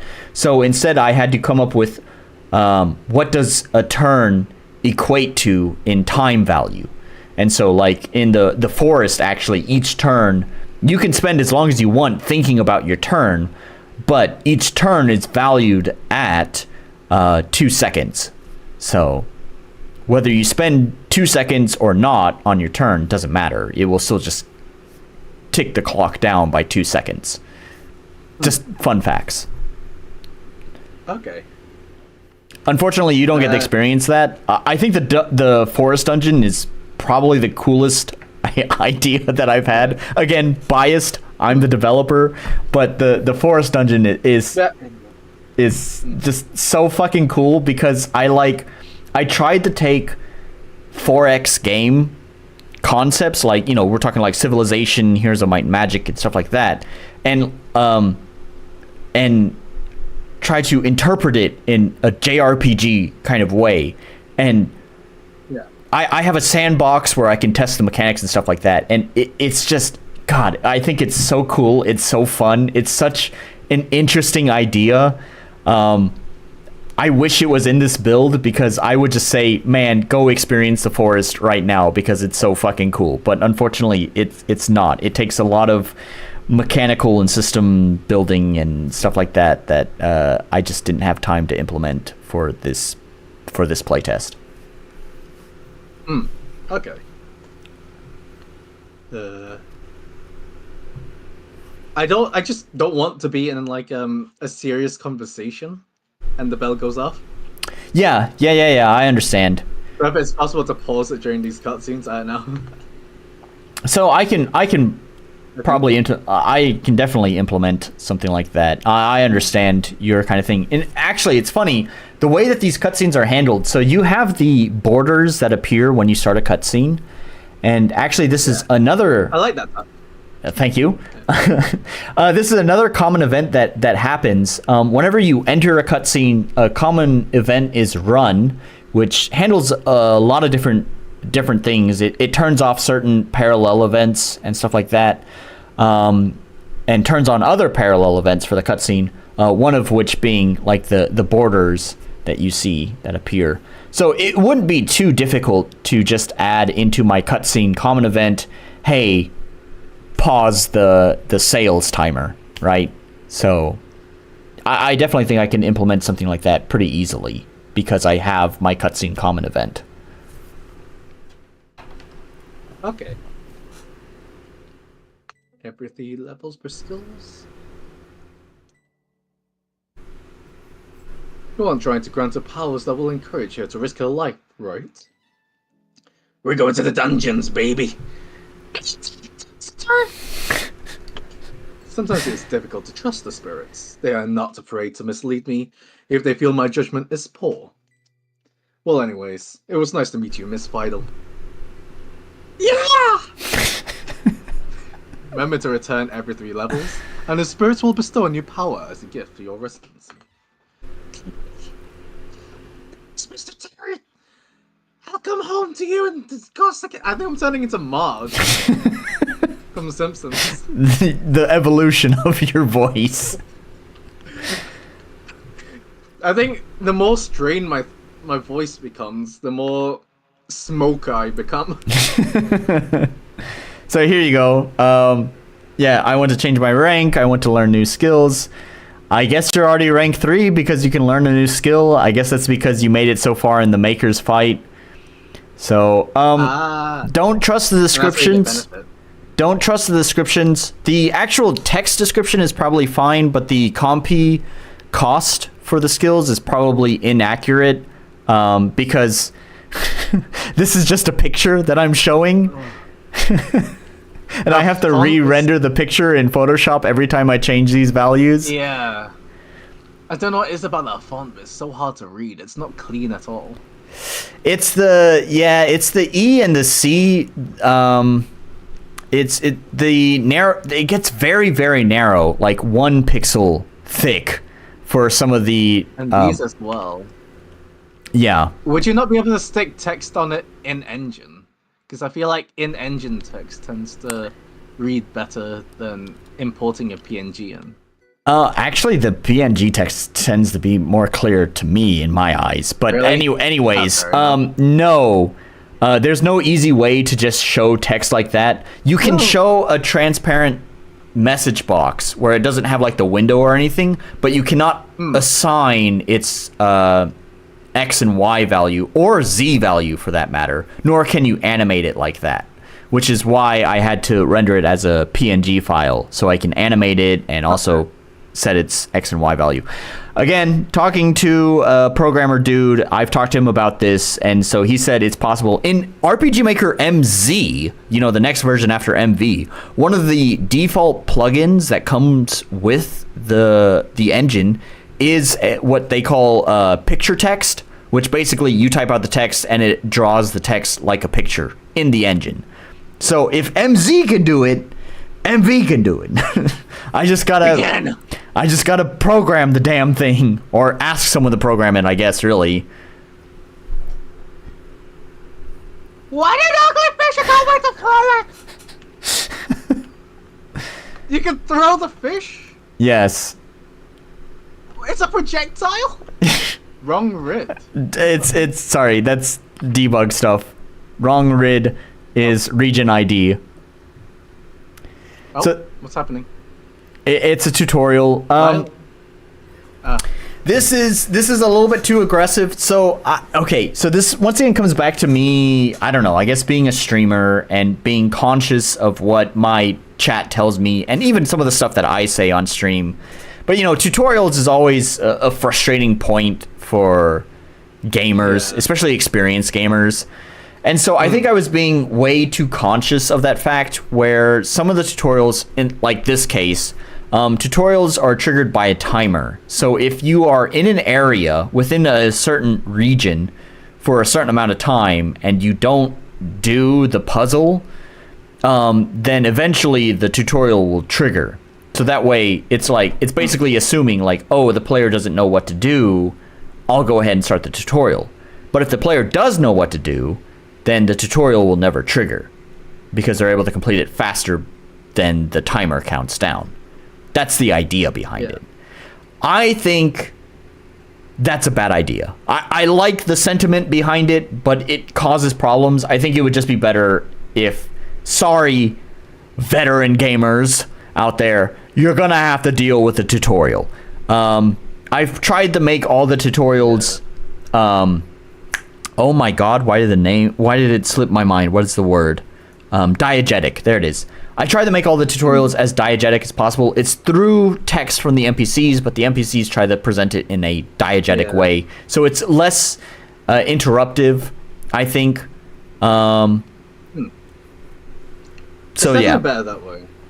I think... I'm personally of the camp, try to avoid tutorials at all. I think in Pry Into The Void, literally the only tutorial I had was that original prying tutorial in the first battle. That was it. And you've probably seen that because, like, in the tutorial battle, at the very beginning of the game, like, it really doesn't give you a lot of text to work with. It's just like, use poise, use your wind skill, whatever. Like, and that's because I'm trying to be mindful of not beating the player over the head with what the fuck to do. Yeah. But I don't know. But then at the same time, it's also a mechanic that's a bit too complicated to throw at the player at the start of the game. Right. And it's something that's best layered, I think, in more natural ways, I'd say. And so to address RCX here, he says, can't you just put a yes or no option for tutorials? No, I can't, because if you put the yes or no option there... People are pissed. Yeah, that's exactly why. So it's trying to be not intrusive with presenting the tutorial to the player, but I don't know. I feel like if let's just say there are two evils here. Either no tutorials and some players don't know what to do, or tutorials, all the tutorials, and the veteran players get annoyed with constantly being told what to do. If I have to pick one of these two, if I have to pick... Whoa, why is it shaking? You'll find out. If I have to pick one of these two evils, like, I'm an amateur developer, right? I don't know how to find the happy middle ground between these two. If I'm going to pick one of these two evils, I think the better choice is to go with make the veteran players unhappy, but making sure the other players understand what the fuck to do. And so what I'm saying is, I think I'll just probably make tutorials happen. Like, this tutorial will not be on a timer. It will just be triggered automatically. I'm of the opposite camp. I'm of the camp of we shouldn't have, like, proper tutorials. Or at least, make them as natural and diegetic as possible. It's all about communication, right? And that if a tutorial is an inconvenience, even to beginning players. It's like going to school again, if you get what I mean. You just want to be able to pick up the mechanics as naturally as possible. That's the best way to learn a game, I'd say. Right, yeah. And actually, when it comes to education, absolutely. So... Yeah. That's why at school, like, heck, I was a bad student, but I was good at learning. But I was really bad at studying. Yeah. Thing is, if it's just, I'm just doing something I want to do, I learn it so quickly and easily. You try to teach me it, I learn so badly. And I think a lot of people act this way. There's different types of learners, right? So, but in general, you are sort of right. You know, like generally, you want to teach the concept and then let the person put the concept into practice. And putting it into practice is what solidifies it into people's minds the most, which is basically what you were just saying, is doing teaches more than telling. But they do still need to be aware of the concept, which is where the teaching comes in. So, that's why it needs to be done in a more natural way, I'd say. Like, using the UI to nudge you towards knowing these mechanics exist, if you get what I mean. Yeah. Instead of having a pop-up box telling you that it exists. Yeah. I'm of that kind of camp when it comes to tutorials. Yeah. Well, you'll see how this tutorial plays out. Why don't you go ahead and just continue the dialogue? Yeah. Why did the lava fall? Maybe Mr. Mountain needs some soup so he doesn't fall sick anymore. She's definitely becoming more smoker. Soup? Soup? I'm at the soup store! Why are you at the soup store? I'm at soup! Does anybody know that reference? No? Just me? Okay. Probably just you. We can't cook. Oh wait, no. What voice did this guy have? I don't remember. We can't cook soup in that. We'd burn instantly.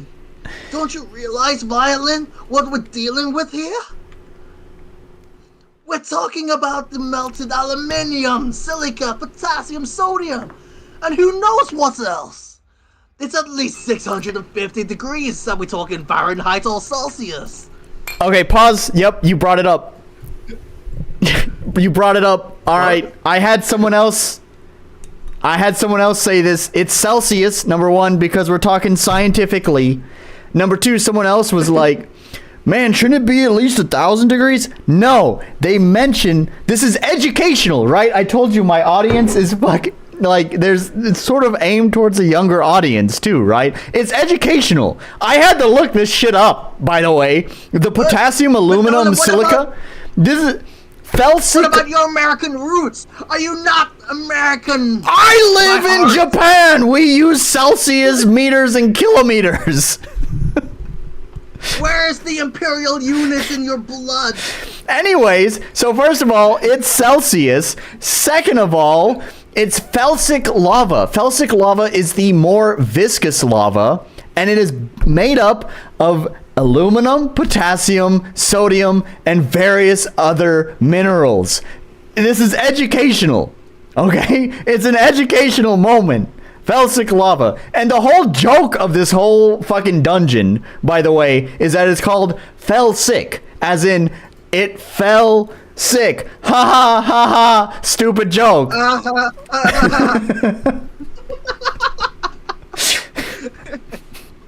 All right. Grease. That's a little grease.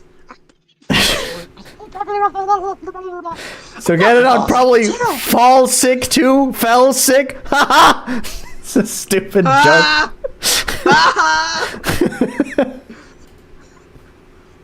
I suppose I've been eating a lot of greasy food lately too. Thanks for the reminder, Violin. I will adjust my diet immediately. He's turned into a New Yorker. Fell sick. Fell sick. Fell sick lava. It's not Malik. Muffick. Lava. Though it's searingly hot, it is certainly cool enough to throw a fish at. Sorry, mister. You always say weird things I don't understand. Like Malpic lava. But I think I heard you say throw a fish at the lava. You heard correct, Violin. It makes sense. It makes plenty of sense. See, it's too hot for a bucket of water. Unprotected, the water will evaporate before it touches the lava. At least, you better hope that it does. If the water gets trapped beneath the fell-sick lava, it will vaporize, rapidly expand, and then spontaneously explode, sending 650-degree molten materials flying in all directions, likely onto you, where it will painfully boil away your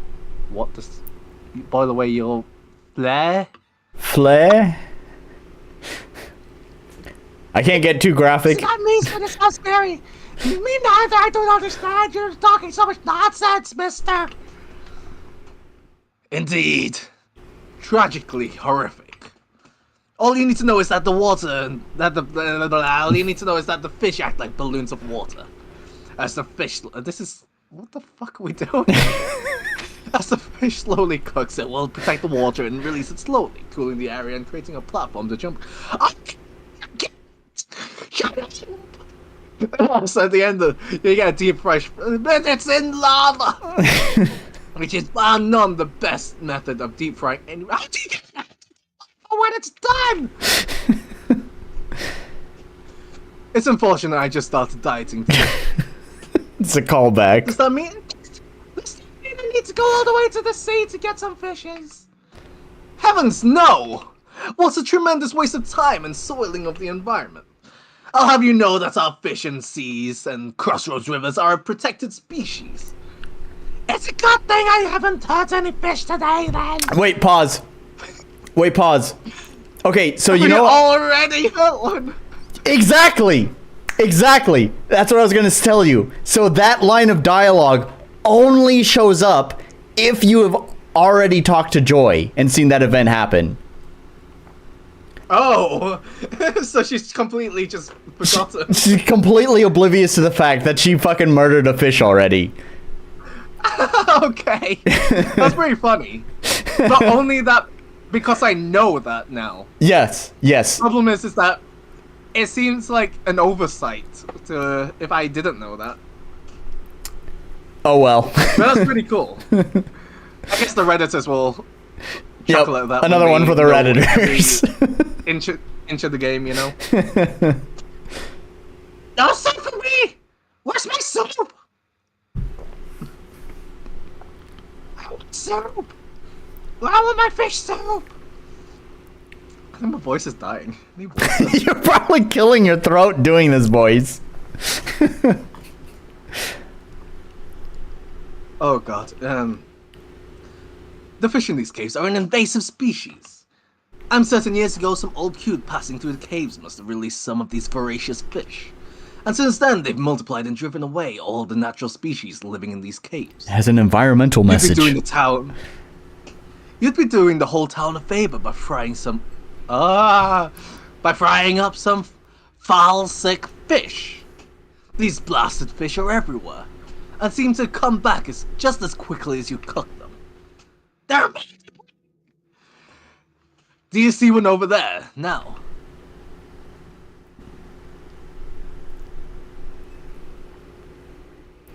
We just gotta follow the fish a bit. Yep. Wrong person. Just catch the fish. Throw the fish. And jump across quickly. Why is the dramatic sound effect? It's the jump sound. Dramatic. It's a violin. Her name is not Fidel. Her name is Fiddle. It's Fidel. It's Fido. It's Fidel. Fidel Castro. Fidel from Dragon Ball because she can turn Super Saiyan. Okay, so fortunately you're on a system that's not a complete fucking potato. So unfortunately, this is what I was telling you earlier. We were not streaming. So sorry for all the people in chat at the time. This was before we started streaming. He was talking about the key bindings, and F is bound to throw fish. And so actually this system, yeah, it hurts you, by the way, when you do that too. It takes off like 4 points of health. Ouch, I should jump more faster from now on. So anyways, so the reason why it's bound to F is that actually there's a lot of checks that happen whenever you throw the fish. This whole thing was like manually created through RPG Maker's eventing system, and I've gone through optimization stages for it, and even still, it just, I don't know, the amount of checks that it has to do to make sure that you're like at a right space to throw it, and you're able to actually jump across to another, area that you're safe to land on. It's crazy. And unfortunately, for potato systems, I've had reports where it just doesn't spawn the platform properly with this whole fish mechanic. So, yeah. So it's working really well in my XP system. Oh yeah, thank God. Thank God your XP system is able to handle this. Windows 2008. So this is Yawnfly again. It's mostly handled through default vanilla eventing, but it does have Yawnfly's event spawner where it spawns the event. But actually the whole event spawning itself is not the complicated part. It's just checking that you're at a right place to throw the fish and you're able to actually jump across to the other side. Yeah. I guess I can't bring fish with me then. Right. Oh. So you have learned the puzzle mechanic for this dungeon. The fish are only good for the room that you are in. I like that these dungeons are giving me time with the character as well. It seems like this is his dungeon. It is. This is Cello's dungeon. Yes, you're correct. But that. This is a very, very long intro to the dungeon. I'm very sorry. You should probably skip some of the dialogue here. I really want to change this one. My voice. I'm committed. Go ahead. The mountain trembles. Is someone tickling it? Nonsense! Wait, nonsense! Who taught you such garbage? Kids these days. So why does the ground tumble? Okay, I need to find a new voice for it, but... So what? What is the voice? So why does the ground tumble? I think that's a little easier, maybe. Why does the ground tumble? That's just falsetto. Let's go with that. An excellent question, my budding scientist. Don't you have long white jackets? A jacket? It's sweltering in here, and you want more clothes. Frankly, I must remove all my clothes just to stay cool, but that would be illegal in front of a child. Jeez. Please don't!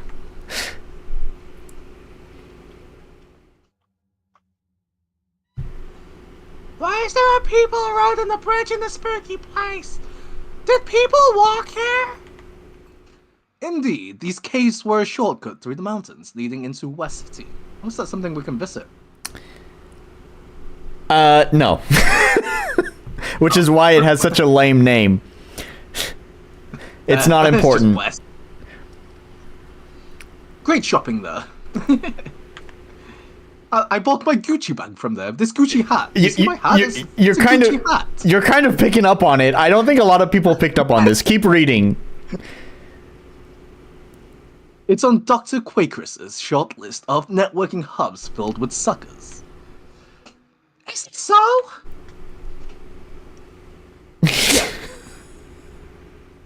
But this case makes me feel really sweaty. It's and the bridge is broken. It's supposed to be like a really awkward exchange. Just is that so? Well, roughly 24 months ago, these caves were just a cave through a mountain, not a hotspot for a volcano. Since then, something strange must have upset the mountain. You did say that Mr. Mountain fell sick. Yes, indeed, the fell sick lava has burst spontaneously from the crust. Yeah, I never liked the crust either. That's why I always ask Mama to cut it off. No, you fool! The crust is the most important part. It's where all the fiber and the nutrients are. You do not cut that off. Your mockery of the culinary sandwich craft sullies the rich legacy of the fine art. Wait, are we actually talking about the same thing? Yeah, I'm talking about bread. What came first, the chicken or the egg? Wait, no, wrong voice. Shit, I'm getting confused now. So which came first, the earthquake or the lava? Perhaps the continental hotspot swirled beneath the mountain, pushing lava and shaking the earth as it flowed up. Then again, perhaps these quakes weakened the crust, which allowed once... Fucking hell, how much... Did you actually just read a geography book to write this? Cousins? Yes! Yes! I told you! I feel like you're info dumping a geography book right now. I told you, like, even for, like, some of the references towards confidence and the role that it plays, I looked up, like, research papers about it and heavily reference, a research paper about, like, the economy of confidence. That does not just pertain to confidence. A lot of the stuff, like, the stories and stuff in the game, like, I researched this shit. Oh, damn.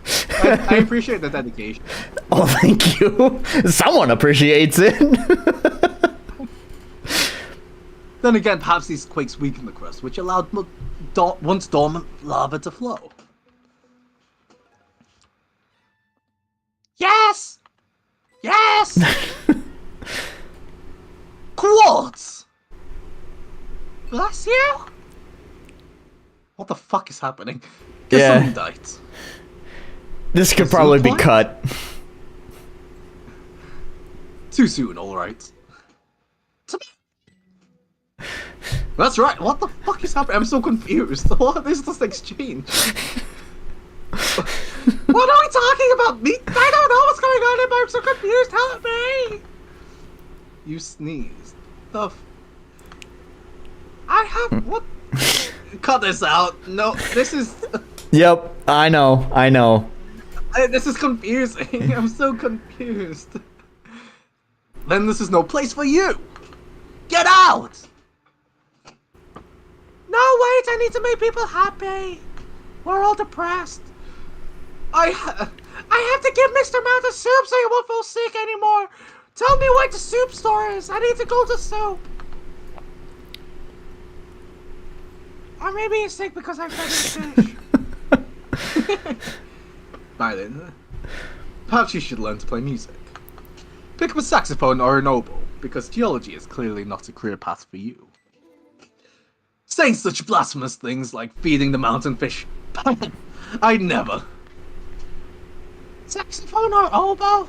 That doesn't even make sense when you keep calling me a violin. I keep telling you, mister, it's Fidel! I'm gonna keep pronouncing this wrong. I realize that. Fine, violin. Go Fidel your cello or whatever. You pronounced fiddle wrong. The actual word fiddle. I need to find... This F is such a bad F. Yeah, that's I don't okay. see the line that goes through the middle. No, it's there. It's just it's so incredibly thin that at this resolution it disappears. Yeah. That's okay. Another font or something, maybe. I don't know. So this font, it is a licensed font that I purchased. However, it seems that I've only licensed the commercial, the personal use version of this font, and the commercial version of this font is quite expensive. So I'll probably replace it anyways because I don't want to pay fucking $500 for your fucking font. There's a load of free fonts out there though that could probably be a worthy alternative. Yeah, I don't think a font like this would be hard to find. I'll research it. I don't know if I'd want to go with something free. I would still want something that feels as exclusive as possible for my game, outside of actually paying someone to make a font for my game, which would be absurdly expensive. So I mean, you want it to fit the game, but is it really worth paying for a font? Really? I don't mind paying. I think the font really is a subtle but important character for the game. I do remember when I did my first playtest of this game a long time ago, I actually had quite a few compliments on the font and how it fit the game. I do think at the time I had the font at a larger size. At some point in development, I decreased the size of font for text boxes to fit more per text box. Which I think caused problems. At this point, resizing the font to be larger would cause a lot of headaches, and so I think it would just be better to replace it. In addition to what I said about the commercial license costing like $500. So, yeah. Fair enough. Well, I hope you figure it out. I will work on it. What? Shorts? I guess you would look funny in a dress. Shorts are a good idea to stay cool. Why, yes, that's it! Sports! You continue to impress me, research assistant Violin. What? What? Sports, there are games! The mountain shakes at the caldera. I didn't know soccer would make a mountain tumble. So we're using degrees Celsius, and she's saying soccer. Okay, they say soccer in Japan too. Well, I mean it's soccer, but still. Soccer. And is it when I folds down that makes the ground go boom? That's how I'm interpreting the alternating. Okay, that's fine. So from this point, I will say this is kind of story relevant. Soccer? Did you flunk school? I mean, not that. You mean football? You're not fit for a lab coat, you're saying soccer. I'm talking about football. I'm British. Can you hear my accent? They don't make them for children? No! Give me my lab coat back. What lab coat? I'm not a... What?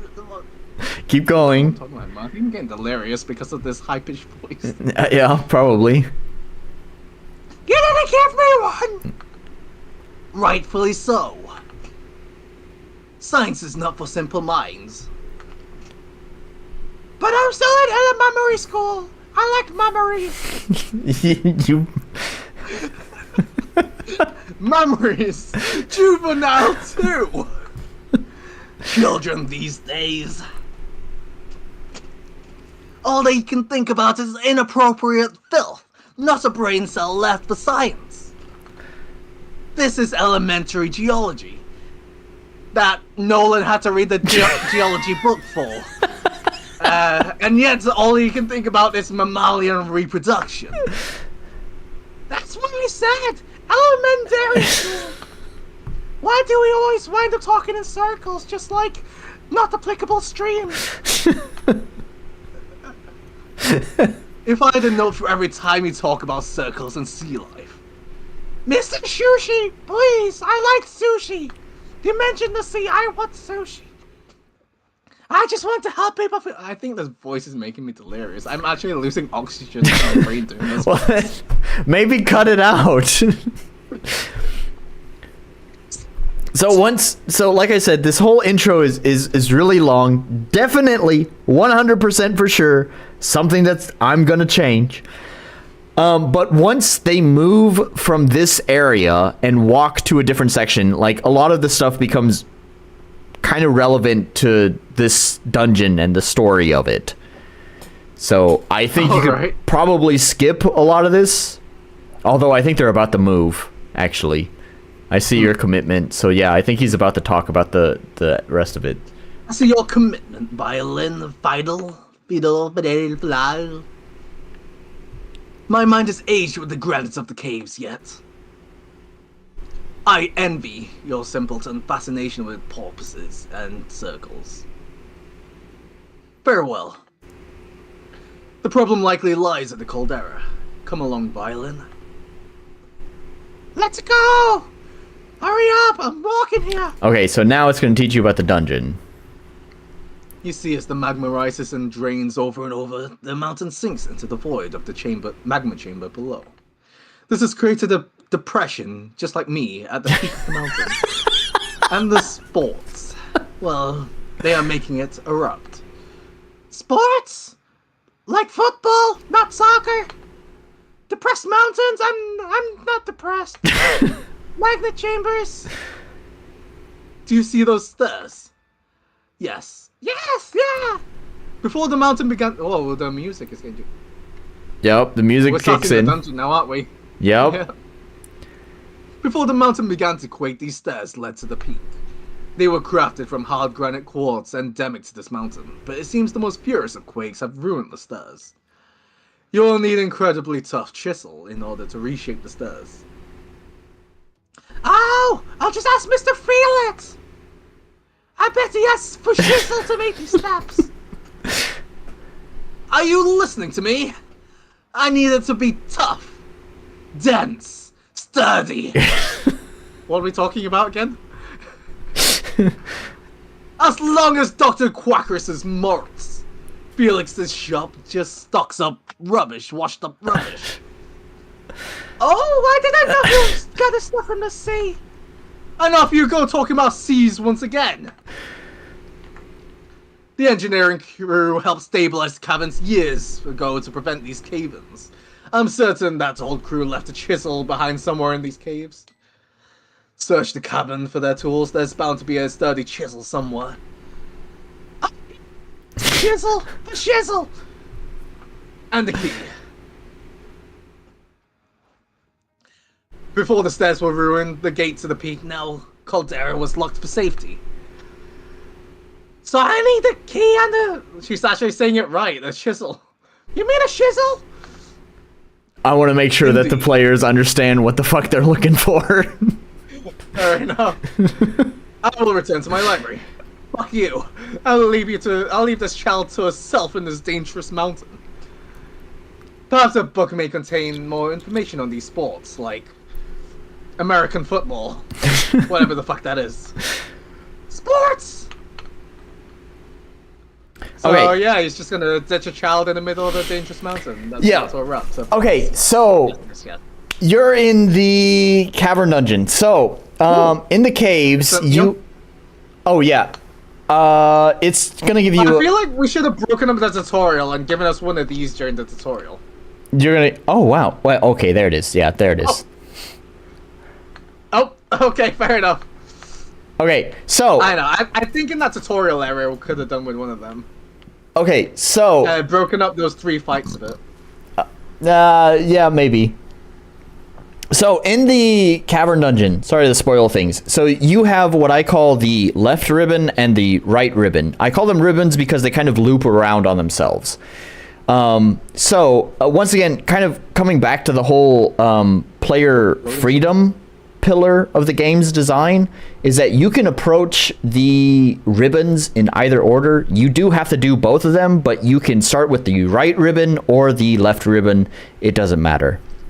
However, I will say that choosing the left ribbon, as you have, is probably the better of the option for speedrun reasons.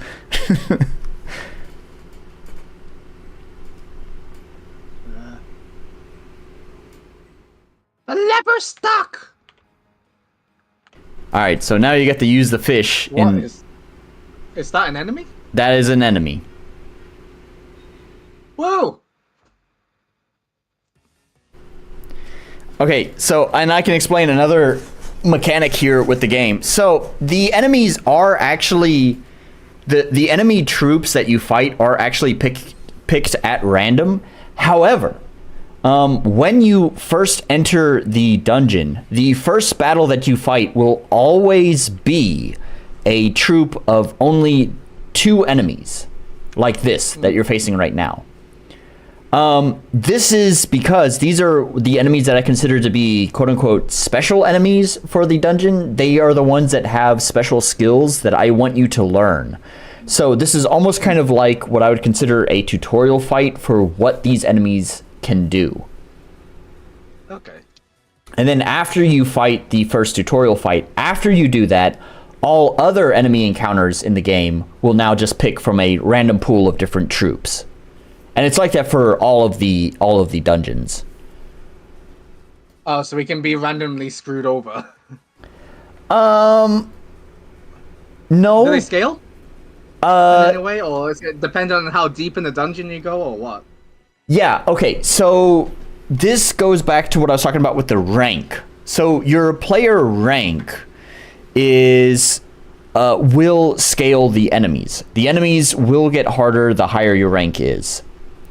However, your level, your stats do not increase with your rank. So as you increase in rank, you need to start getting better equipment and start getting items that increase your stats. So yes, they do scale. It is pretty soft scaling, I will say. Okay.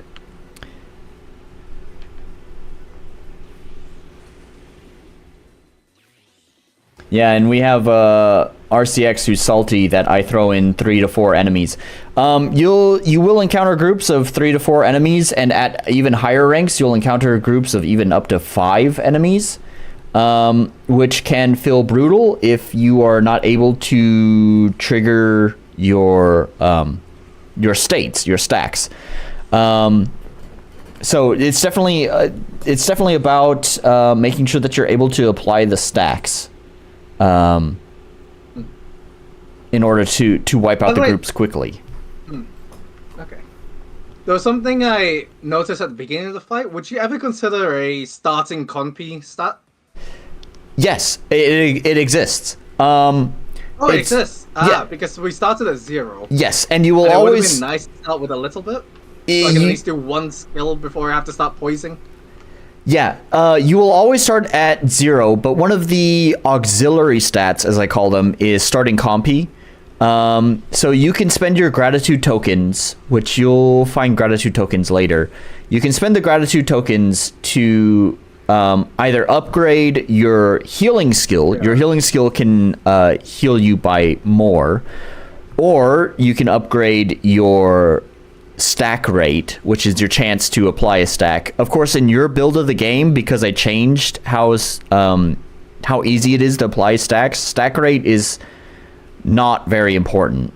And then also there's starting compy is the other auxiliary stat. So you can also upgrade your starting compy as well.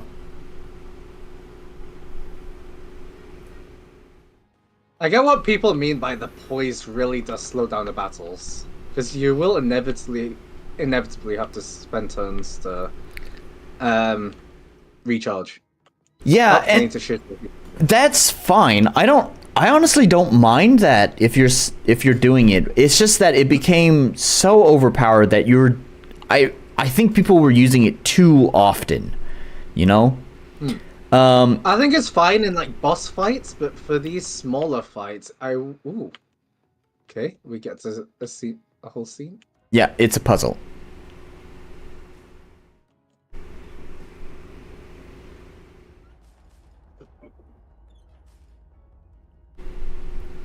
So that actually, sorry, I'm gonna shut my mouth. I'm gonna let you figure it out. Turning the light on, and then we turn.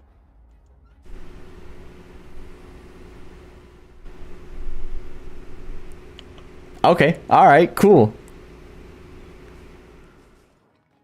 Okay.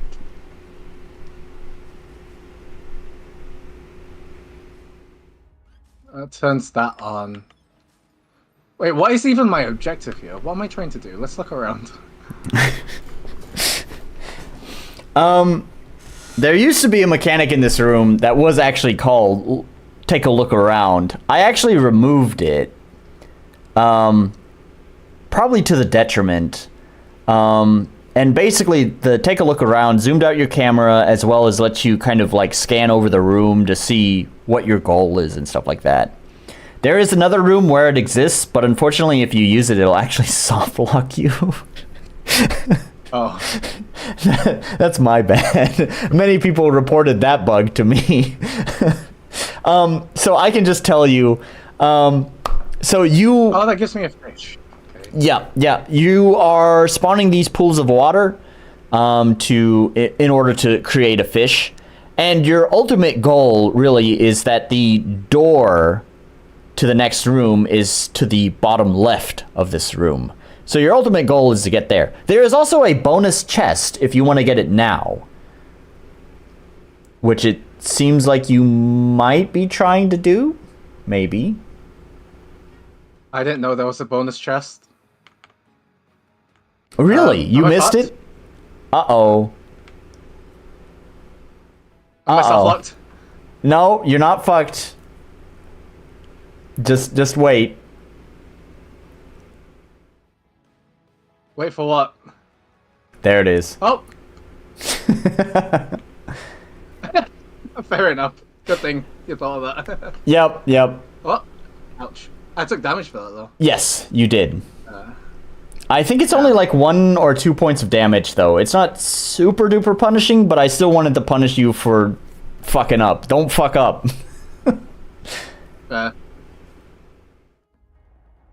So you from that view, from the zoomed out view, you can see the chest. You can see the chest right now. It's too dark! It's too dark. Oh, I just realized. I just realized you don't have... Wow, why is that? You don't have lava emits light. Did you turn that off, or did the setting not save correctly? There's a graphic setting. There's a graphic setting. If you go to options, visual, and lava emits... Oh, it is off. Okay. It will not enable... You'll have to refresh the room in order for it to take effect. This was kind of a last minute... Oh. Oh, okay. Wow. Weird. Discord was kind of fucking up there for a second. But anyways, there you go. Oh, there we go. Yeah. This was sort of a last minute addition. So the plugin I'm using for the lighting effect does not calculate per tile lighting very efficiently. And so it can actually be pretty taxing based on how it calculates per tile lighting. So that's why I added the lava emits light option in there, because in fact there's a couple of people who actually needed that setting because yeah, it can really tank the performance of the game if you have it turned on. But it seems like your system is powerful enough that it's not causing any problems, so it's totally fine. I have a 3050 Ti. GPU does not matter for RPG Maker. Especially MV. MV really only cares about single core speed. So whatever your hertz is on a single core for your CPU. What kind of CPU you got? Okay, now that I can actually see the map, I see where the chest is now. Yeah, so it's over there. So you don't have to get that. That's not what I want it. I don't know if we'll actually reach the end of this dungeon before the end of the stream. So I will spoil something. Whenever you complete... Is it just one of those things that you have to... No, you can get it right now. Okay. There is a... You can solve this puzzle to get the chest right now. Oh. However... There we go. I will... Fish. But how do you get over there? I have fish. No, where did you get the fish from? I took it from earlier, from the top one. Oh, okay, all right, yeah. Then never mind. You're doing it right. You got it right. Yeah. You did it right. I just totally missed when you picked it up earlier, but yes, you're doing it right. So I will spoil something. Now how do I get back? You'll see. I accounted for that. Whoa! Library guide. There you go. Oh. That's convenient. Yep. So I'm gonna spoil something because I don't think you're gonna be able to see it because it's already 2 o'clock here, so I don't think we're gonna be streaming until you finish this dungeon. We've got a lot of tangents during this. Yeah, it's no problem. So when you complete each dungeon, the maps change quite significantly. This map in particular, this dungeon in particular, changes a ton. It basically becomes a completely new dungeon after you complete the dungeon, which, by the way, again, I'm biased because I'm the developer, but I think is super fucking cool. So when you complete the dungeon, all of the lava solidifies, which now means you can access anywhere where there's lava. Which Oh, that's cool. yes. Makes So everything accessible and new stuff opens up. yes, new stuff opens up. There's a couple of new rooms that open up after you complete the dungeon. There's a new chest that you're able to acquire. It also makes That's what I wanted. it also allows you, if you are just too dumb to be able to solve this puzzle, you don't have to solve this puzzle to get the chest. You can totally just ignore doing the puzzle and then wait until you solve the dungeon, and then you can just skip the puzzle. I want puzzle. Fish. There we go.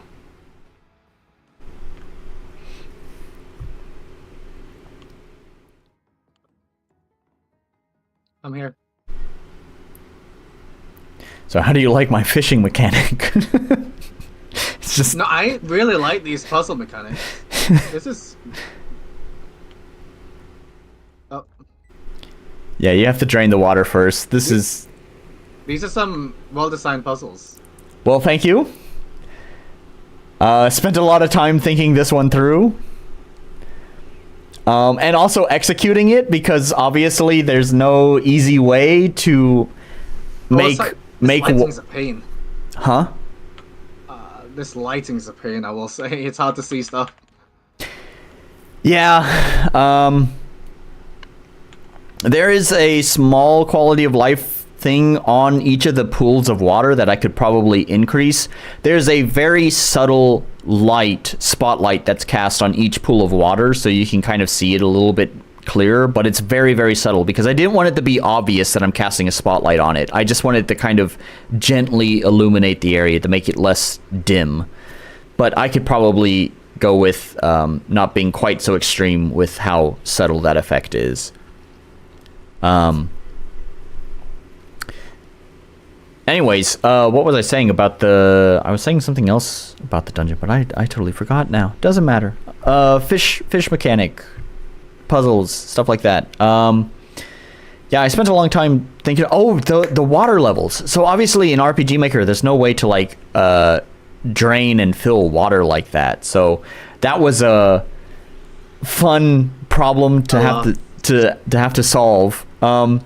So what it is actually when the pools of water are drained, it's technically just showing it's showing a picture that's covering up the water underneath. And then as you quote unquote fill the pool of water, it's actually slowly masking the picture to reveal the real water tiles underneath. So fun dev facts with Nolan. Whoa! Oh yeah, I like how you've seeded all of the enemies there. You got seeds off on all of the folks there, which should definitely increase. I know this fight's gonna last a while. Ooh, that was lucky. Yes, sir. So, there's a couple of things I should mention about the battle mechanics here. So, there's first of all, when it comes to the actual systems itself, this might be a little bit too much of how the sausage is made. The game goes into a special state when you're in low health. The AI will kind of cool off a little bit when you're low health. They can still do damage to you while you're low health. However, they are less likely to deal damaging attacks, and they will never use their high damage attacks when you're at low state of health. This is to kind of ease off on what I call the sudden death state that happens in JRPGs, where it feels like you're doing really well in a fight, and then suddenly, you get hit with a bullshit attack that completely wipes you. So that's one reason why that exists. The other reason is that, of course, it feels pretty satisfying. Like, you hit the low health state, and then you have one of those quote-unquote clutch moments where, like, you're able to pull yourself out of that state and back into state of safetiness. Safetiness? Is that a real word? and be able to continue with the fight. So when you're in fights, the low health state is actually it's a hidden mechanic, I guess I would say. One of the other things I should mention, however, about that, I've called that my aftershocks, where the aftershocks will reduce the sudden shock of being wiped, right? And so, first of all, the AI for enemies in this dungeon have not been tuned to consider the aftershock mechanic. So even when you're low health, enemies in this dungeon may still be pretty aggressive. If you go to the other dungeon, the Seas, you'll probably find them to be a little bit less aggressive towards you. Oh, what's this? There you go. Oh. Transfer events.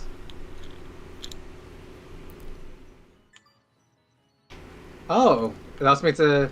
It's a fast travel point, yeah. Yeah. Only within the dungeon, though. Yes. What's restore? Go ahead and click it. What's that mean?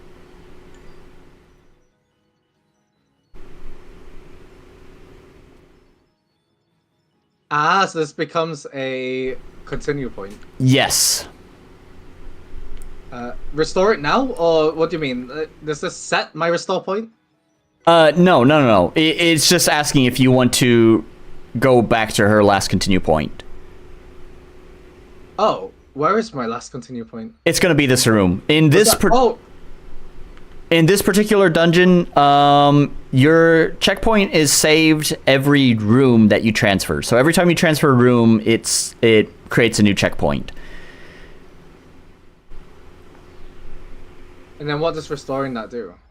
So why would I need to restore if it's every room? Oh wow, it replayed the tutorial again. Well, that was weird.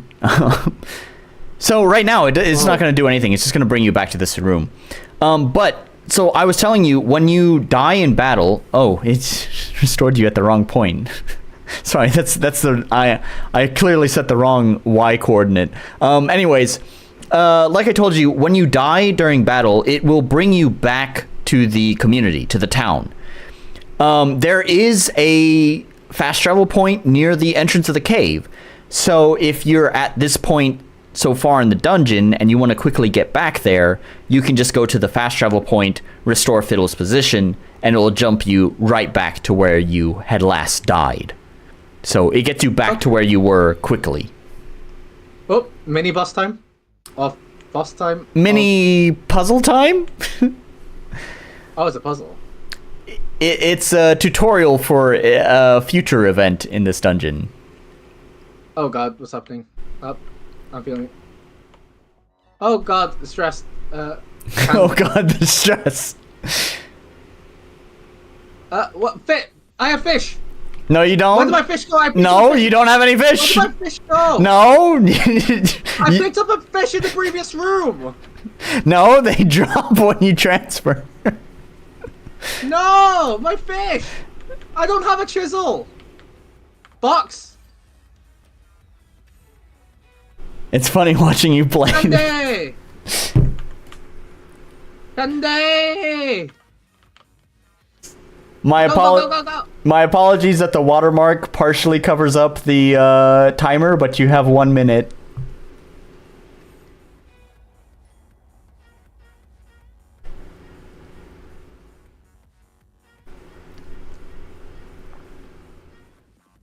Oh, there's fish!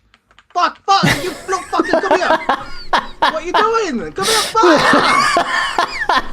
Spam! Come here! What the theater? I'm spamming it! There we go. What did I need that for again? Yeah, what do you need it for? Okay, good. You found where you use it. Nice job. How do I get back? Oh, there we go. Did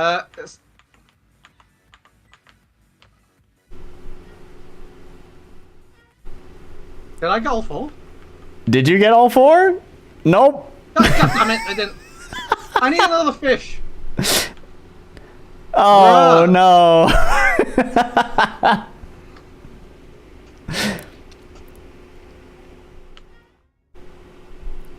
Okay. Wow, you just hopped right back in there. I'm doing it. I'm a gamer. Alright. I'm a gamer. Okay, so one up there, one here. Okay, I need the fish to go up. How the fuck do I get to that one in the top? Oh, okay, I see the path there. Okay. Strats. So this event also goes faster. Just, again, fun dev facts. The event, like, skips all the dialogue after you die. Nice. Yeah, I appreciate that. Yeah. It's the same for bosses, too. If we see a boss, after you die on the boss, after you die on the first boss, the boss will comment on you dying when you come back and reface them. But then, after that, like, if you die a second time on that boss, then it just completely skips all the dialogue.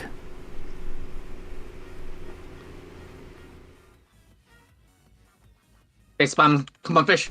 Yeah, you little fucker, come here.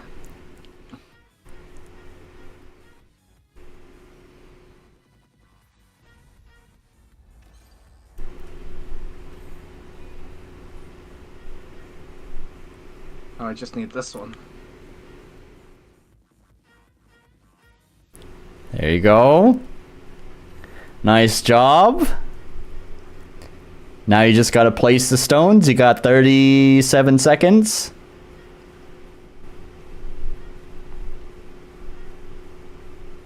You what? Who's a gamer? Who's a gamer, huh? There you go. A gamer? Nice job, buddy. Who's a freaking gamer? You got This your guy? You got your first gadget in the game. Hey, got a chisel. Now I can pick those stairs. Does it Yes. have any use outside the dungeon? Yes. Oh, that's cool. I don't want to. There is. You can use the chisel in this room right now, if you want to. There is a spot in this room that you can use them. It's for that chest on the left, isn't it? Yes, What's sir. this about? Why does this top area exist? It's a red herring. So if you look, that platform, there's one platform that almost reaches the chest, which is there to misguide the player into thinking that's where you throw the fish.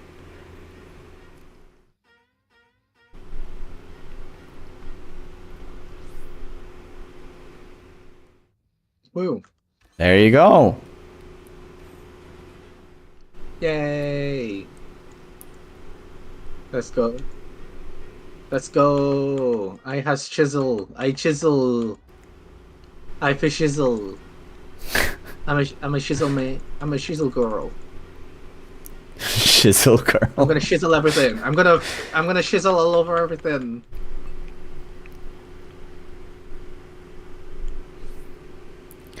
So, you will get the tutorial message here with that chest. Open that chest. Oh. Rocks. I can make statues. Marble statues. To reduce damage. I think that's the decoy crafting a statue. Her muse inspires her muse. What do we mean by that? It basically just means it's her choice. In other words, it's random. Oh. Oh, okay. So there are 4 statues. So they're like support party members, basically. Yes. That we're creating in the middle of a fight. There are 4 different statues that Fiddle can craft. But whatever statue is crafted is random. But each statue provides a random buff to Fiddle. So right now, the purple one, I do believe, is increased penal. Yeah. And the purple arrow means increased health. So you have increased health while penal is on the field. And for the record, by the way, penal is, I do believe, Italian, and just means I'm hungry. It's a cupcake. And it's a cupcake, yes.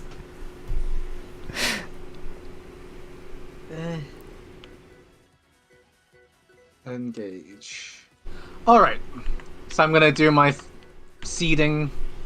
Yeah. Get that compy going. Get that compy going, yeah. Seed it. Oh, damn. Did I not apply the... Oh, I don't think I applied the new damage formulas. I thought I had done that in your build as well. Oh. What do you mean? So the damage formulas in the game are mostly just attack minus defense, but sometimes, like, when you use guard, or I'm sorry, poise, when you use poise, or in the case of your statues have higher defense. What winds up happening is enemies hit for 0, which sort of sucks.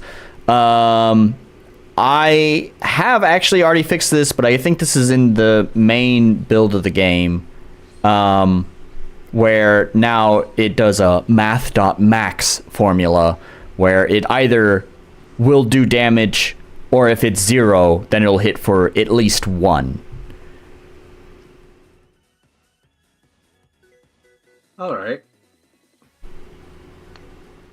But it appears I did not apply that new formula to your build of the game, so enemies will still hit for 0 sometimes. Whoops. Fair enough. Well, sucks to suck. Sucks to suck. Yep. One of the other points I wanted to... die from that, you little fucker.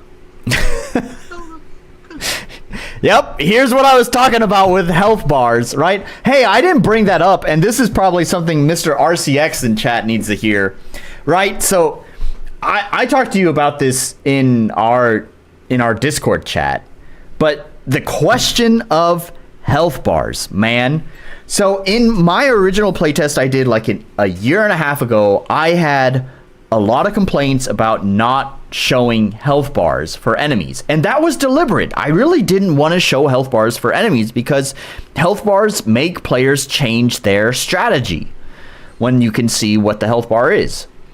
Now, it was Mr. RCX, Blue Blade of Fate, here in chat, who was one of the huge advocates for having me show health bars. And as you can see in this build, I caved in and showed health bars. And I regret this decision because I had so many people say, you know, like, particularly there's the one video that the folks did where they saw like just a little bit of sliver get knocked off the health, and they'll go,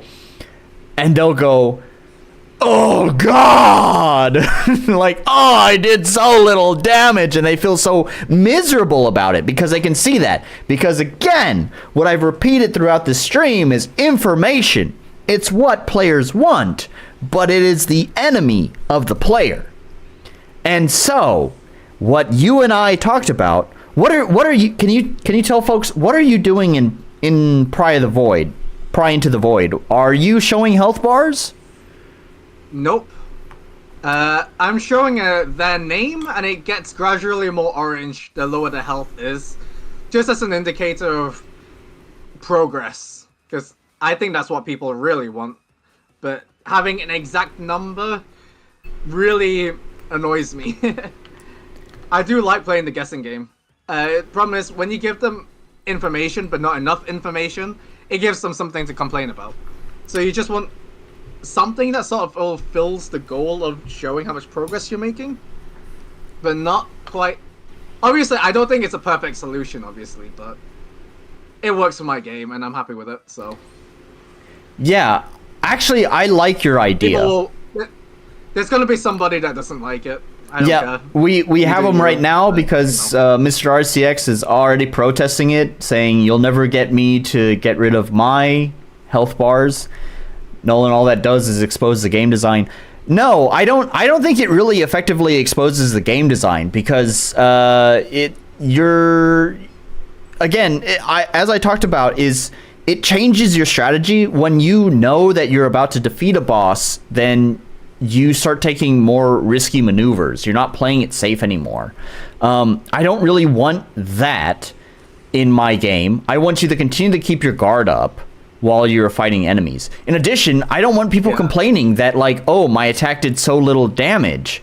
No, it's not that it did so little damage. It's that you've only applied the first stack, you're not using the juggle. Like, homie, I can hit, like, when you're using the skills right, you're able to apply all the stacks, you get in good luck, you're able to hit like 20, 25, even 30 points of damage in this game that's all about small numbers, right?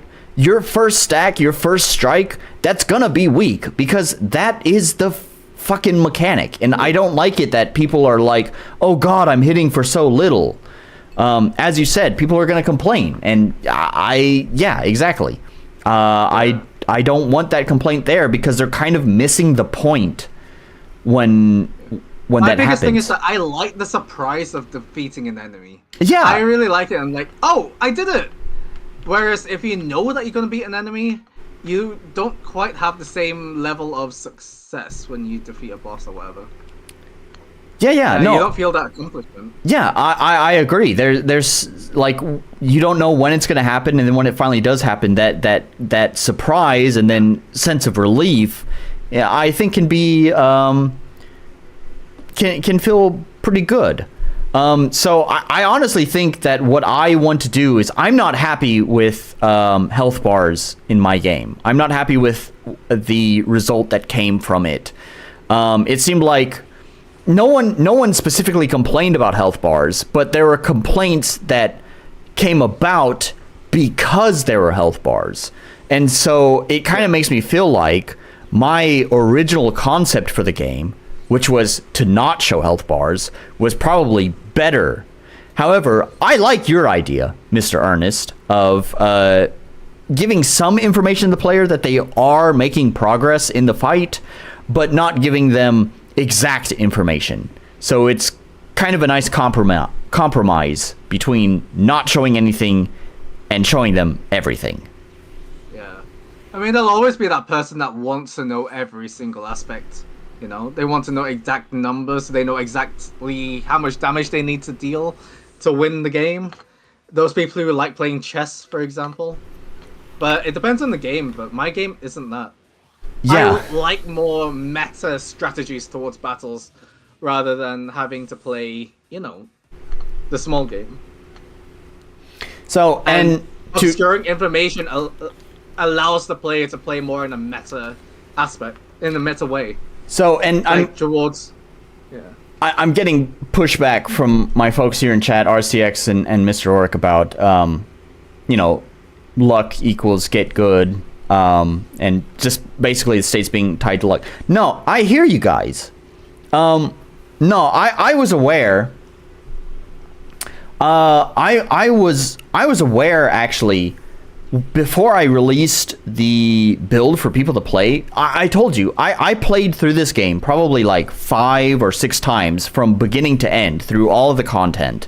And I became pretty quickly aware of a lot of the combat problems. I already mentioned poise, but the other problem I became pretty well aware of was that having these skills be your main element skills being so tied heavily to luck was not satisfying. So I definitely wanted to change that. So don't get me wrong, Orc, RCX, I hear you.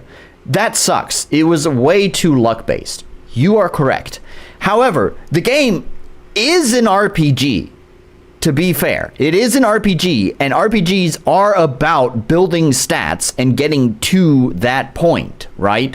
You start out as a mook, and you eventually build up to being a god. There are plenty of ways to increase your stack rate, and stack rate is a very specific stat in the game that you can increase. And I had a plugin made. It's a pretty simple plugin, but it is a plugin. I had a plugin made that completely rewrites how the RPG Maker luck stat is calculated in order to make the stack rate stat in my game. And so, yeah, you are kind of butting up against the RPG element of the game. You should be trying, if you want to apply more stacks, you should be trying to upgrade the luck skill. However, like I said, I agree. It really sucks with the I think this is where the problem of it being a core mechanic to the battle comes in. Right. Because I mentioned Pry Into The Void has something similar, where elemental status conditions, they randomly apply. You can take advantage of them when they happen. But it's an optional mechanic that greatly boosts you if you're aware of how it works. And, getting lucky and taking advantage of it is nice. But it's completely optional. You can rely on other mechanics to beat the battle. But the problem here is that if it's a core mechanic and it's heavily luck-based, and you have to depend on it every single battle, every single turn, I can see that becoming frustrating. Yeah, exactly. And that's why you have a different build of the game. That's why I like here that it actually, 100% of the time. Obviously, you need to balance. I mean, right now, I think it's fine. I'm getting through these fights. Sometimes I play a bit risky, sometimes I play a bit safe. So far, I think it's been fine. And I don't think you need the random mechanic at all for this. It's still partially random, but the first stack... Yeah, the first stack is 100%. But then the subsequent stacks decrease the current value by 50%. So basically, first stack is 100%, second stack is 50% chance, third stack is 25%, fourth stack is 12%, and fifth stack is 6%. So, okay. Yeah, so that's what you are playing. Okay. I don't know if that's going to be the final version. I may adjust those values a little bit. I do still like the idea of like you have. It's kind of like if you think of like other RPGs, you have the rogue who can build towards doing crit damage, which is still relying on luck, but you are favoring luck in your favor of hitting the big numbers, or the warrior who builds towards strength, who's doing a more sustained but lower damage attack number. And in my mind, that's what the stack stat is. The stack stat is the, betting on hitting the big numbers kind of stat, while your attack and magic stat are more about doing the sustained damage. So it's like that's the build idea here.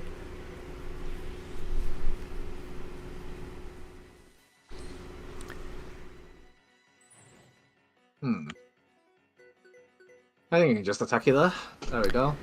But at least with the 100% chance to apply the first stack, at least you're able to start applying seeds to enemies, which is kind of like the most important thing. Like doing the damage over time with burn, that's not a big deal. Doing the stun with electric, that's not a big deal. But getting the seeds is kind of like a really important mechanic.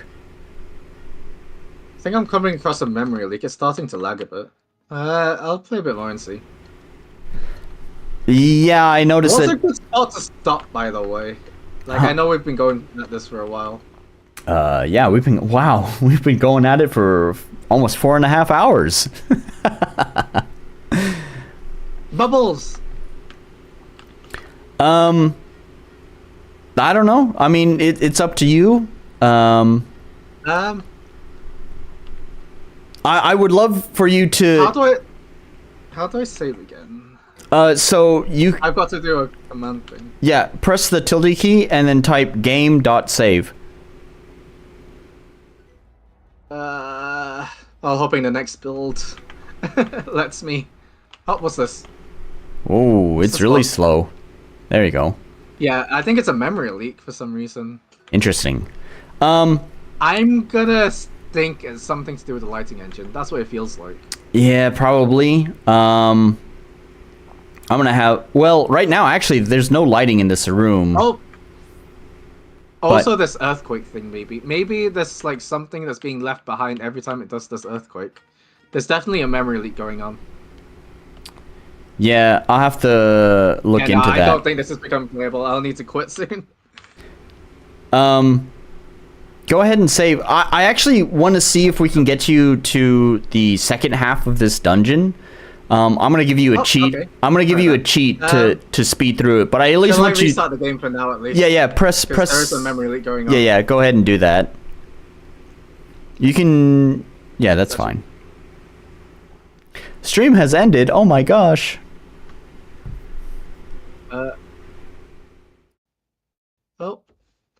Okay. I need to open up the game again. Files. Oh, it's my laptop in general. Oh no, why is my laptop lagging? Oh no. My laptop in general is flipping out.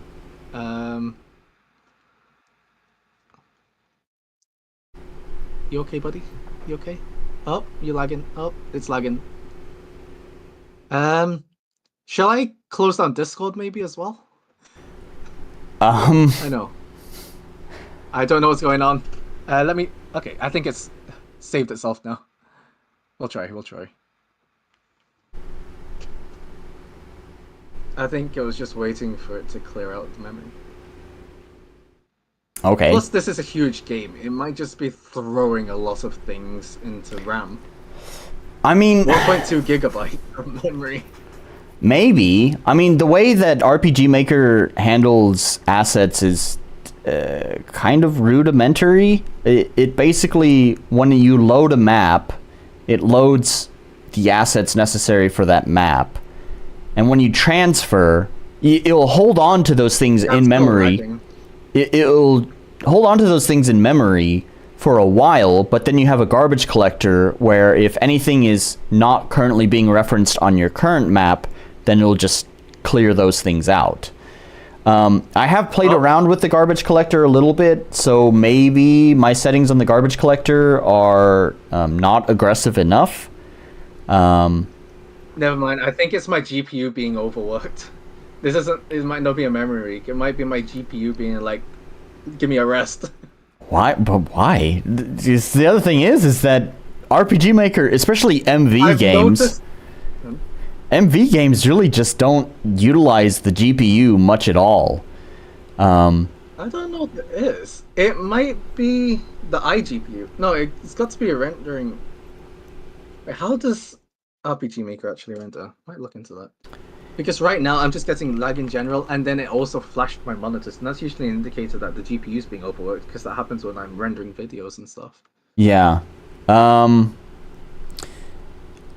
You mentioned iGPU. Do you have a CPU with an iGPU? Yeah. I mean, don't all CPUs come with an iGPU? No. Okay. But I have heard that sometimes MV will default to using the iGPU, so maybe that's what has happened here, is that it decided to ignore your regular GPU and is using the iGPU.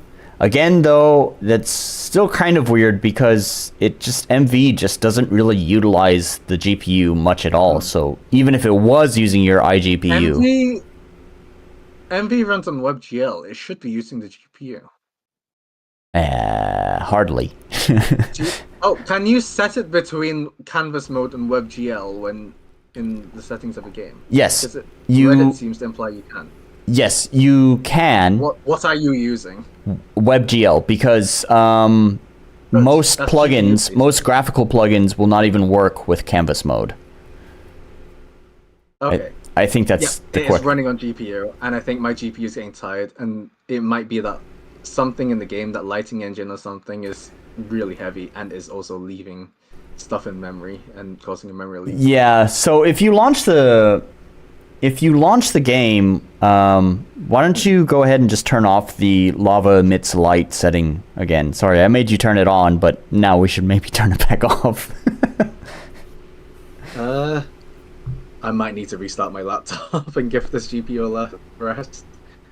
I think it's fine. I seem to be okay. Try to share this screen. Yeah, you've turned into a robot. So sounds like you need to restart. Oh no. Oh no, this whole time Ernest was actually ChatGPT. Who would have thought that? Oh god.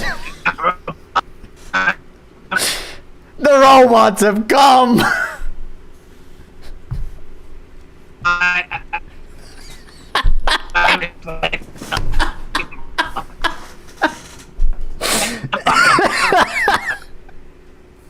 Oh gosh.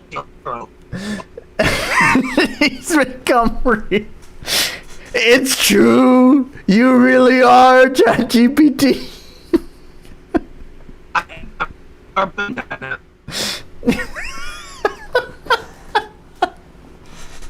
All right, I'm sharing again. Oh, okay, you're here. You're here. You're not a robot anymore. My GPU seems to have recovered, so. Okay.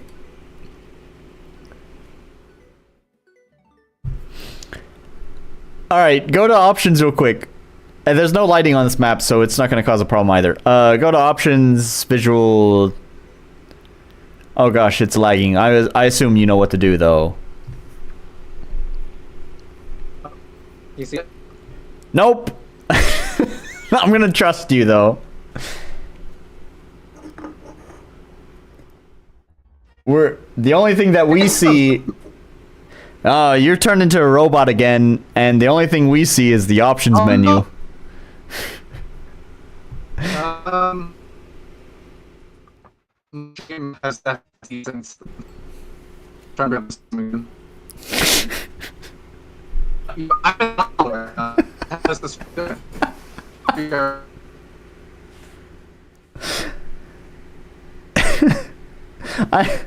I'm so glad that Oh, okay, there you are. Hey, you're in a battle.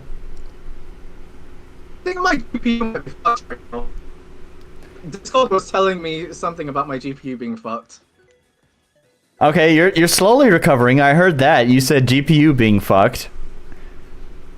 Oh no.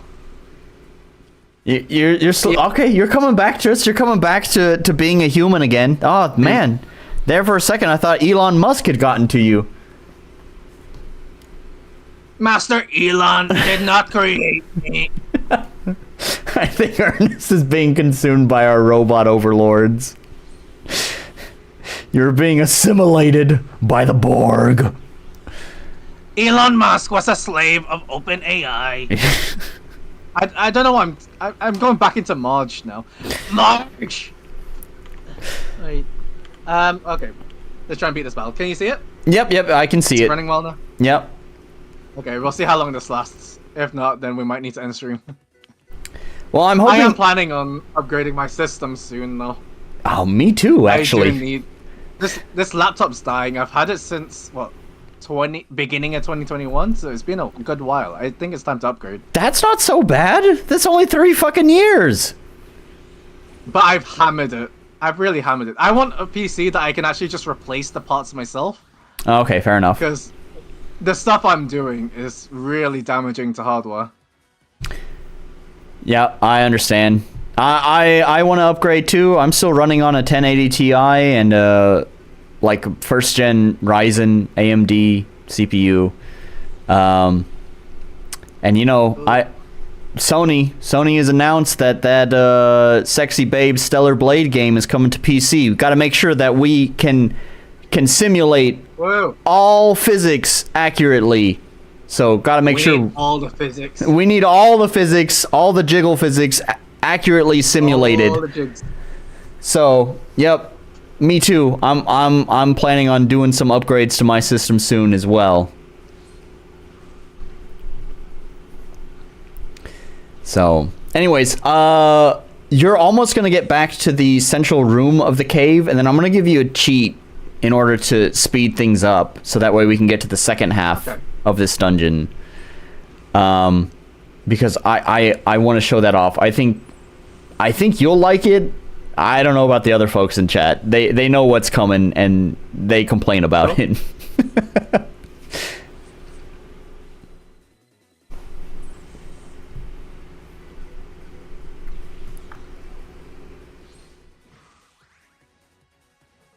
Oh yeah, I love that 0 points of damage. Whoa.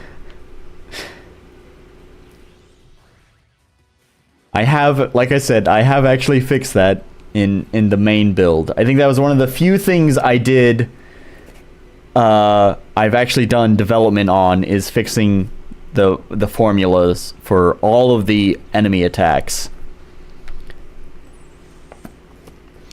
I'm mostly focused on writing my dev document here, mapping things out, but did open up the good old RPG Maker to adjust some damage formulas. Are these monsters from a pack? Yes. The fire sprite is not. The fire sprite is just RTP. But the Cerberus and I think the slime, the lava slime is from all of the enemy art. It comes from the same dude, Hibeki. I don't remember his name, but it's one of the official DLC packs. He has a few monster packs released. I think it's like 3 or 4 packs. This here, it touching the edge like this makes me feel like you can walk off the map there into another room. Yeah, I can understand that. That has to do with the camera zoom, because it does zoom in when you move down this path. See, there you go. It zooms out a little bit. And so, actually, that little island there just touches against lava, but because of the zoom, it definitely makes it appear like there's more to it.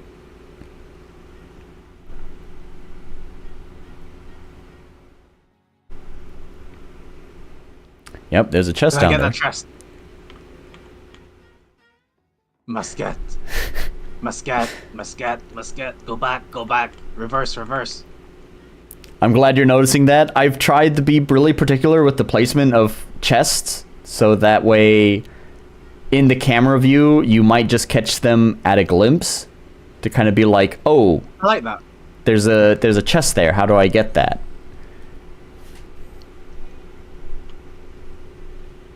Bubbles. I don't know what these bubbles are for yet. That's your money. Their currency is bubbles, but what if they pop? They're notes, actually. What volatile currency? What a volatile currency.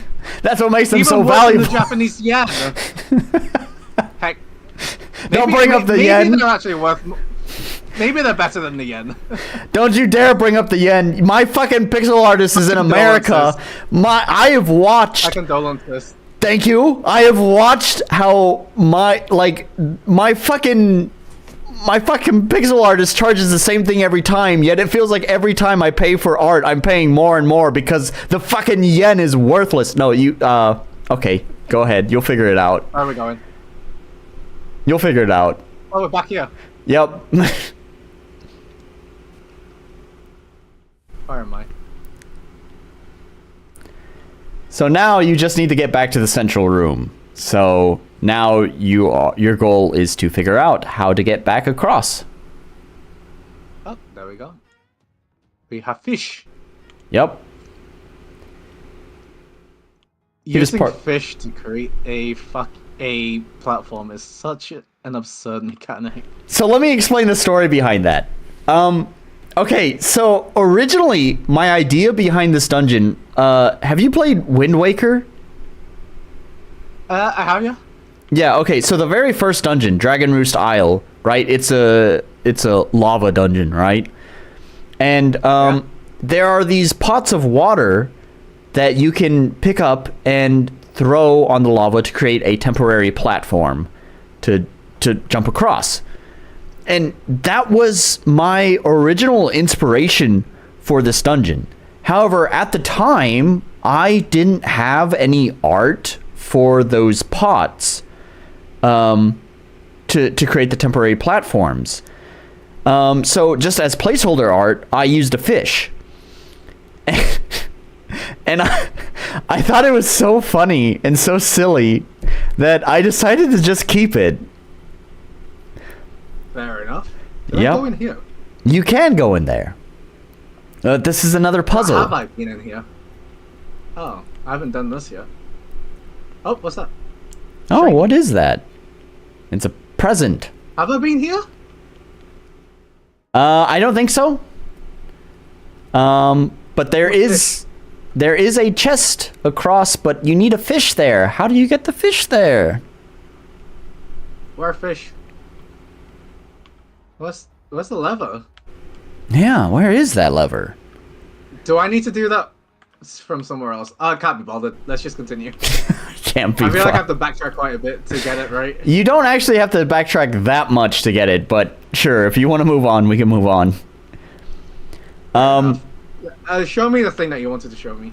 Okay, so you can go up there, but as Milo had told you, you also need a key in order to move to the peak of the cave. So you can go through there, but right now there's not much you can do. So you have to do the other half of this dungeon, which is to get the key. Ooh, go quiet. Yeah. Okay, yeah, that's that. I do this in order to sort of build tension. Whenever you are near the boss door, the music kind of fades out, goes quiet. I do that in Pry Into The Void as well. Quietness always adds tension. Yep. So anyways, so we're gonna kind of move through this a little bit quicker. So if you press tilde again, and then type fiddle.op. Fidel. No. Dot op. Yep. Okay, there you go. Now, everything's gonna move a little bit faster whenever you go into combat. Oh, okay. Cool. Yep. And I need to finish all this. Fish! Yeah, you need a fish to get across there. How are you gonna get across? Where pool? Why pool there? There is a pool over there. That's a rock. You're gonna have to get down there. That's the other door. Yes, sir. Using that brain, using that gamer brain of yours. Whoa. I'm a gamer.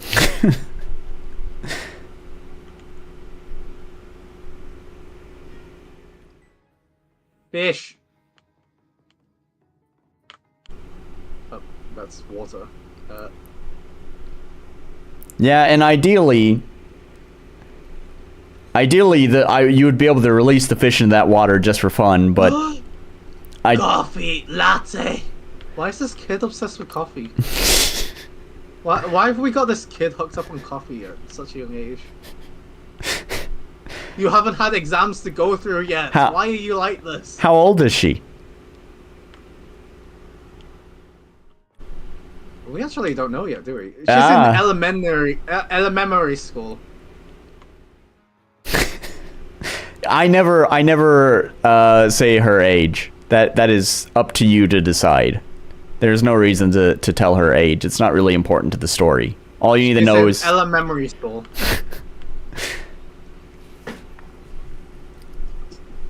There you go. You can just use your regular attack skill. You don't even have to worry about mechanics anymore. Take that. Oh, look at all that conpi. So much conpi. All that conpi. Extra confident. I'm so confident. I've got...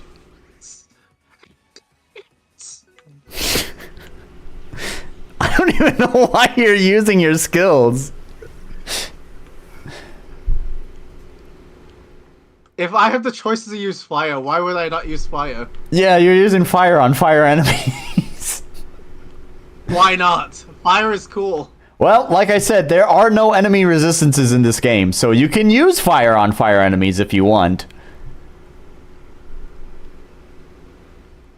See, once again, you're able to see that chest. It's my little carrot on a stick. You're like, oh, I see that chest there. How do I get that?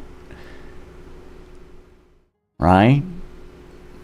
How do we get back? Oh, you can't. You don't go back. That's the point of the temporary platform, is it creates one-way streets. So you're basically committed to this ribbon of the dungeon.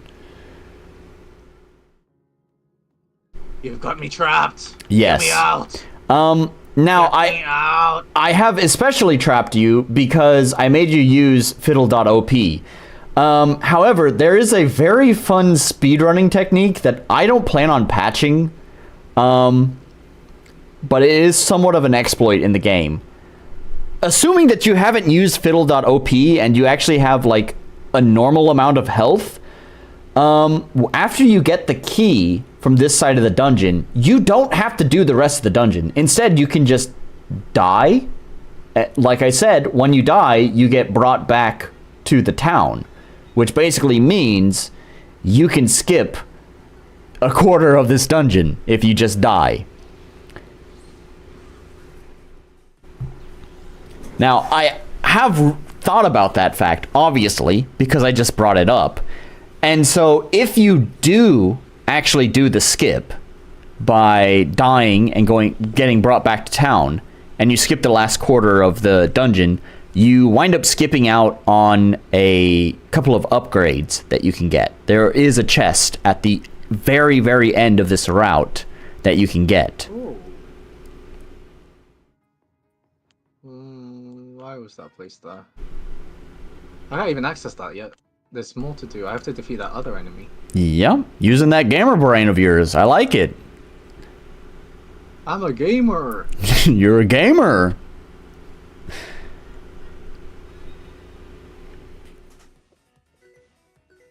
Oh, I used the latte. No, why did I do that? I was just spamming buttons.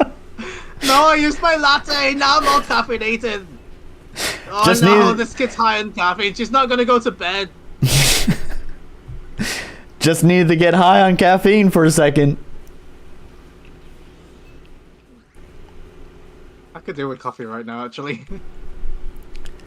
I would What time agree. is it for you? You're probably the one that needs coffee. Yeah, I was gonna say I would agree with you, but I probably wouldn't be able to fall asleep after we're done here. It's almost 3 o'clock, so Damn. yeah. You got plans for Sunday? At least you get to sleep in, right? Yeah, no plans for Sunday. I need to go to the supermarket, but I can pretty much go at any time, so no plans other than Got a that. local conveni that you go to? No, unfortunately, we used to have one, but because I kind of live out in the boondocks, but we actually had a small one here. But man, this pissed me off. Everyone was like, "Oh man, that little it was a tiny little supermarket." And everyone's like, "Oh man, it's so expensive," and I'm like, "Yeah." But it's convenient because the next closest supermarket to us is like a 15 fucking minute walk. So, but no one wanted to go to it because, oh, it's too expensive. So guess what? It gets shut down. No business. So now I have to walk 15 minutes into town in the sweltering summer heat. Oh, don't do this. No, okay. Oh, too late. This is the look around thing I was talking about earlier that will soft lock you. Oh, you're safe. Okay, cool. No problem. Random It chance. teleported me. Random chance and you're safe.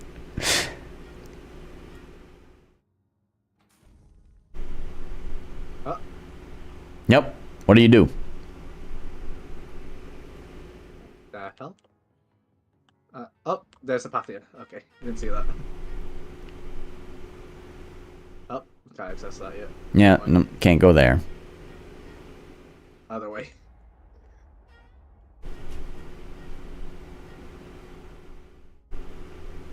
Man, her thighs must be jacked. All that jumping. And believe it or not, I had a lot of...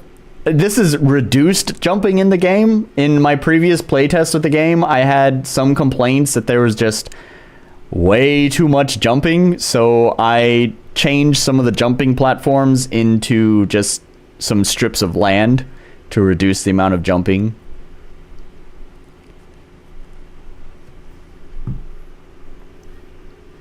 So, I just need to go all the way back now.